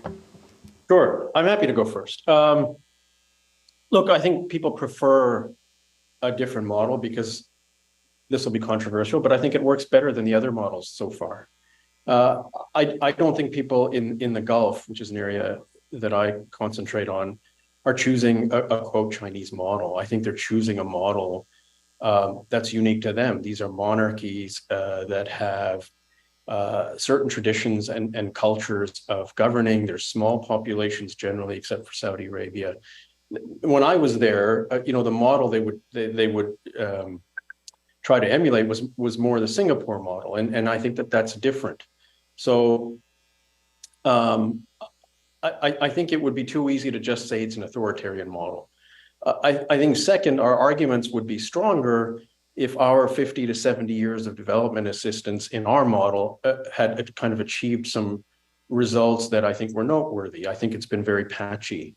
I think other countries, I was recently in Rwanda, which has a very authoritarian model, has been through a genocide 30 years ago, but is probably the most developed, economically stable country in Eastern Africa. So, these models challenge us because they seem to get results. And the final observation I'd make is, I think the challenge we have right now is there isn't a consensus on a model. Clearly, many countries are not aspiring to look like Western Europe or North America, and they're changing, and they're looking for their own model. So again, I think we're going to have to be try to be comfortable with that, and at the same time, I think it's entirely legitimate for us to remind people as they pursue their model that there are certain universal human rights, that there are certain codes of conduct for governance of your own society, and we will find ways to make those issues accountable, whether it's how we trade with you, how we lend with you, or how we provide grants to you. But that's very different, I think, than focusing always on the word democracy. I think we have to have room for people to choose a different model. Thanks so much. Who would like to go next? Andrea? Sure, happily. I think it's important to recognize as well that democracy is flawed. The best democracies are flawed, and then even relatively functioning democracies, such as the one I live in. I live in a country where the man responsible for an armed insurrection is about to run for president again. And that's just it's something that millions and millions of Americans support. So it's not, a niche issue. So I do think we need to be mindful about what we want to support. And I think I agree with the ambassador that Middle Eastern countries are not looking for a particular model. They're looking for a way to continue to exert power over their populations. And autocracies in particular, and I don't use that word to apply to every Middle Eastern country at all, but those that are autocracies look to China and see a government that has been successful economically while engaging in mass human rights abuses, and has effectively gotten a free pass when it comes to those mass human rights abuses. So overall, and succeeded in placating much of its population with economic prosperity. So I think they see the possibilities there, and the alliances with China. So they're not left alone, right? If they follow a Chinese model and they can partner with China, then they have a significant trade partner and so on. So I think it's quite attractive, but I don't think that the model is the problem. I think it's the notion that autocracies, that regimes that benefit from subjugation or the deprivation of rights of their people want to continue to persist in that. And that's why, to a certain extent, we're talking about government-to-government relations. We're not talking about people and government-to-people relations. And I think if I'm wrong and values and interests are different things, I would say that values are often about speaking directly to the people, and interests are about governments speaking to other governments. So the government interest is with what the other government wants to do, but its values have to do with how it treats the people in those countries and supports the people in their own decision-making about what they want to see for themselves, rather than the top-down imposition of whatever governmental structure they have now. Thanks so much. Timothy, please. Sure, thanks. Just to piggyback on Andrea's point, I think consent of the government is actually a really important part to consider here. I would be cautious about talking about this is the Saudi cultural model for governing is a monarchy. I mean, these are all very new monarchies for the most part. I mean, with the exception of perhaps Morocco. Well, not perhaps Morocco. Morocco's monarchy is really old. But I mean, some of them are colonial creations, like Jordan, for example. These are relatively novel creations in the political space, and I think that while the Cold War axis of competition was between capitalism and communism, I know we say democracy and class, but realistically, what we have now, I think, is with the China model, or if you want to call it that, or kind of a regime-led market economic structure that pursues domination over its population and forceful domination. I mean, if this was really like something that the population wanted, then they wouldn't have to imprison lots of people. They wouldn't have to surveil them on this scale. They wouldn't have to do all this repression. And in some of the Gulf states, they don't have to do it as much. And that's partly because they can deliver a lot of economic support, something that was alluded to earlier today. Whereas in the model of these regime-led market and regime-dominated markets, in the non-oil exporting countries and the non-energy exporting countries, the model has failed to deliver economically for the population. It's failed to deliver on the aspirations of the population. And the result is the populations are oftentimes quite upset with their governments, and that results in those governments responding by a variety of damaging counter-revolutionary practices that harm the population, repress the population, and seek to silence and suppress it, which is why you have ambassadors pretending they don't know who's running for president in 2 months. But like, I mean, but the reality is that I think we can differentiate those things. Democracy isn't coming from external pressure. Canada's not going to make anyone a democracy. The United States is not going to make anyone a democracy. The European Union is not going to make anyone a democracy. That's not really what we're talking about here. We can talk about more basic aspirations. I think that there's also this kind of false dichotomy of like values means we're like exporting democracy. No, values means that if we're going to give you money, we want to make sure that the money doesn't get spent on enriching like a few generals at the expense of the population and damaging the country's long-term prospects and weakening it geopolitically. I mean, you can be a little bit more practical and pragmatic about how your values and interests can come together. I think that sometimes these things get a little too blown out of proportion. One last thing, I think that what we're experiencing right now with the challenge in terms of like the diversification of alliances has to do with the fact that while in the Cold War period, the non-aligned countries were often lacked the capital to actually be non-aligned. They often had external dependence. Now we have countries that really can be non-aligned. They have the capital to be non-aligned, and that was a fundamentally different part of the equation before. So the Saudis are non-aligned. They are not in anyone's particular orbit. The Indians are non-aligned. The Emiratis are non-aligned, and that's not a criticism of them. It's just a reality. It makes sense for them, I'm sure. But it just, acknowledge that reality, that they're no longer in your orbit. They're independent actors, engage with them as such, and they will always hedge their bets and balance based on their interests, which, again, is what most states do. Michael. Yeah, I'll keep it quick because the panelists have really covered everything else. So it's just to pick up from what was said and say, I was listening to a speaker from a newly established Global South Studies Institute saying on that non-alignment and current economic development, really through globalization, that has opened up some empowerment in these spaces, certainly applicable to West Asia, that there's a choice now. And in a multipolar world where polarity is fracturing and diversifying itself, that it's in their interest to nurture that space because it gives them more options, it gives them more space. And so I would just conclude by saying, when you're dealing with actors who benefit actively, really, in their interest, in their capacity to make decisions as sovereigns in this multipolar space, and you want to come in with conversations that are not honest, it's even easier to tune out. So everyone else has covered the real interest in it, and I would just echo what I said earlier, and then you're coming into the conversation where it's frankly not that sincere, it can just shut it down completely. Thanks so much. Okay, maybe we have a generous 6 and maybe several more minutes if we're lucky for any questions from you. Does anybody have any question? And I know we're at the end of a long day. Do values matter? Yes. It's like something I would ask at my class. Do values matter? Peggy, I bet you have an opinion. Oh, we do have a question. Brilliant. Yeah, is this on? I can ask a question. To inform myself, I'm not a Middle East specialist. My name is Leah Hiltz. I work with Global Affairs.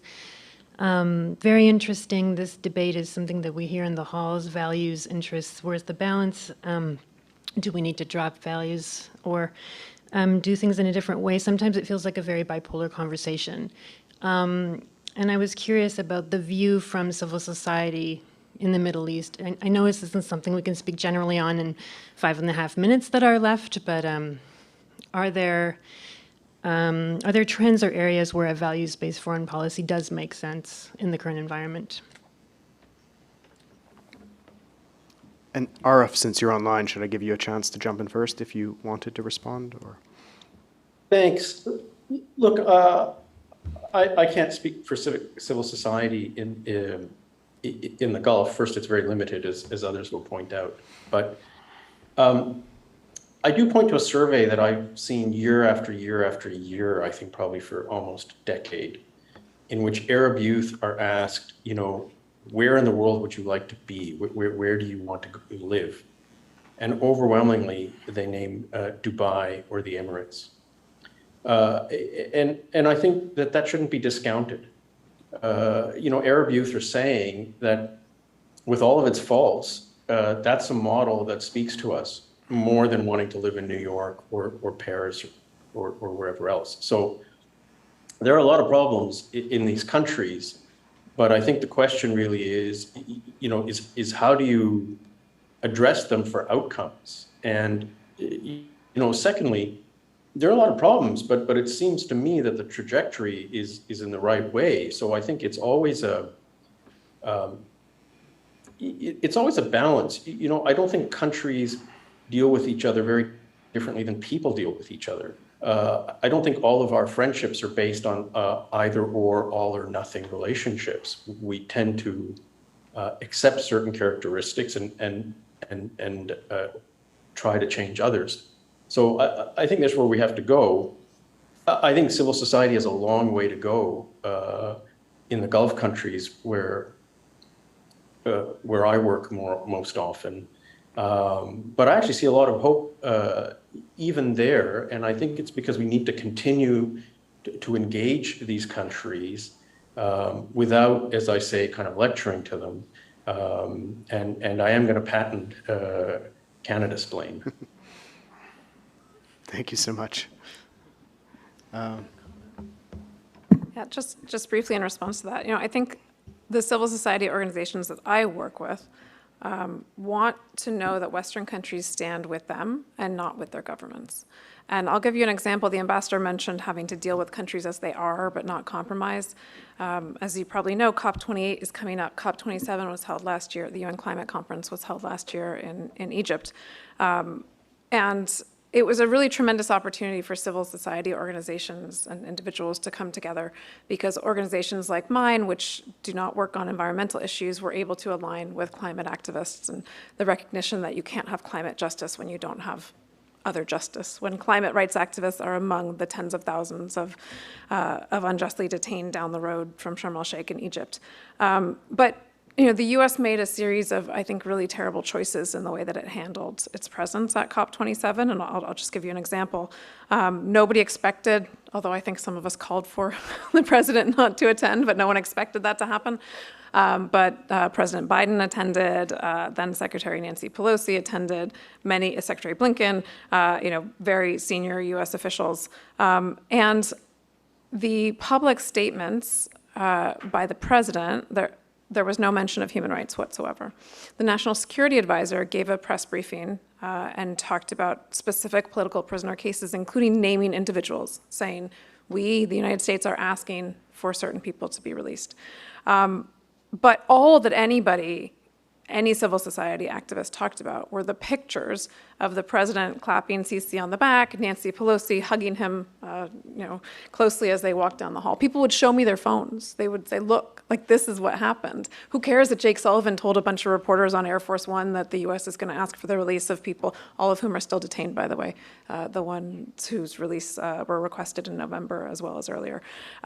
So it's that kind of engagement that civil society is asking for, which is not actually a policy change. I don't think that, although there are many requests of Egyptian civil society, for example, that are encompassed by that story, the decision to have the photograph spread around the world on Twitter and Instagram and so on, to be one of a U.S. government official standing with a human rights activist instead of with an autocrat, that's a choice that the government made, and it has real-world implications. So to a certain extent, again, I don't want to generalize either, but I think it's that kind of engagement that civil society in the Middle East is looking for, even if the underlying policies may not be changed. It's about a moral alignment rather than the day-to-day policies, although those matter a great deal as well.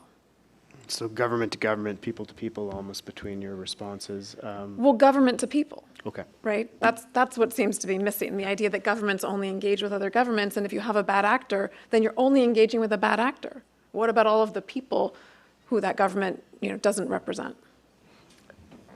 We have to end, but we have time. Let's maybe Timothy and Michael, if you can quickly respond. Sure. I think on the civil society front, we work with a lot of civil society organizations as well. It's much, compared to 20, 30 years ago, because of technology and where we're at, it's really easy to engage with them and know what they're asking for. It's an imperfect system. Civil society groups, of course, are self-selecting, and they're not like elected officials, so they represent particular views and perspectives. But there's certainly a much better vantage point than just depending on your contacts with your counterparts, who obviously have a vested interest in preserving the status quo and protecting themselves. So I would encourage that. But at the same time, as someone who talks to a lot of governments and international institutions that want to talk to civil society also needs to see that you're actually going to do something with what they tell you.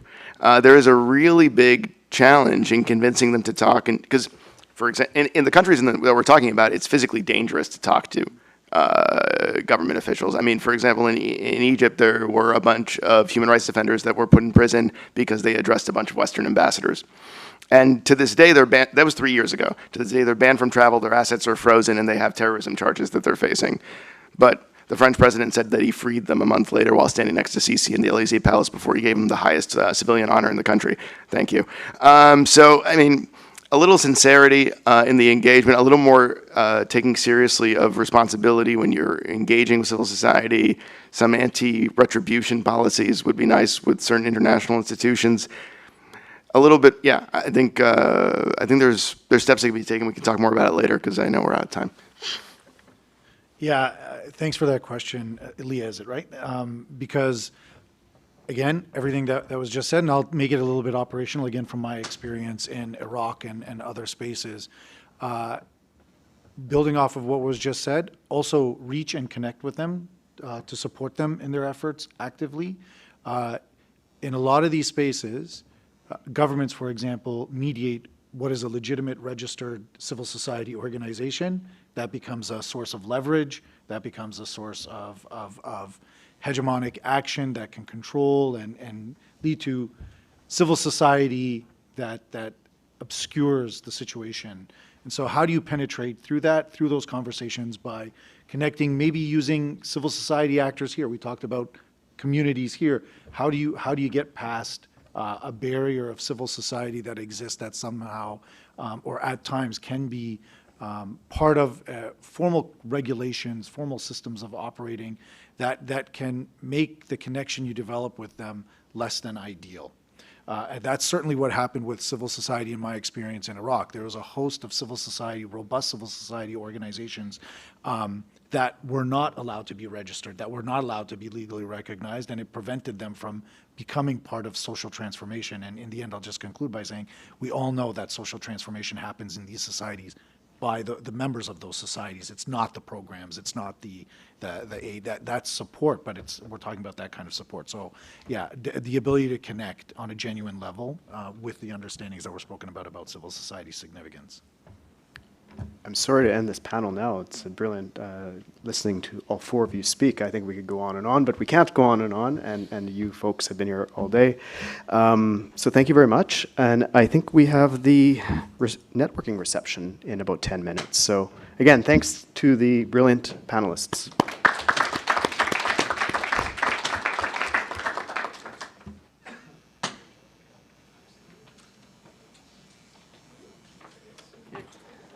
I'll be super quick with my closing remarks, and thanks very much, Jeremy, and also to our speakers for this wonderful panel, also to Arif who joined us earlier. Ladies and gentlemen, honorable guests, thank you for joining us today for the Third Middle East Strategy Forum. I hope our discussion today have broadened our understanding of the multifaceted dynamics of the Middle East, particularly as we're moving toward a more multipolar order. As we are closing this session, I'm truly grateful for the esteemed speakers, participants, and our dedicated team at IPD for making this forum a reality. I would like to also take this opportunity to acknowledge and thank our sponsors for this year's conference, the MINDS program at the Canadian Department of National Defense, the Social Science and Humanities Research Council through their Connection Grant Program, and the Open Society Policy Center in the US. In the shifting sands of the global geopolitics, dialogue remains our most important tool. Let us continue to engage in constructive discourse and seek engagement and solutions that prioritize peace and diplomacy over confrontation and isolation. With that, let me thank you once again on behalf of the Institute for Peace and Diplomacy for your active participation, and hope to see you all next year here in Ottawa at the 4th Annual Middle East Strategy Forum. Thank you. So we have a reception outside the conference room. You're all more than welcome to join us.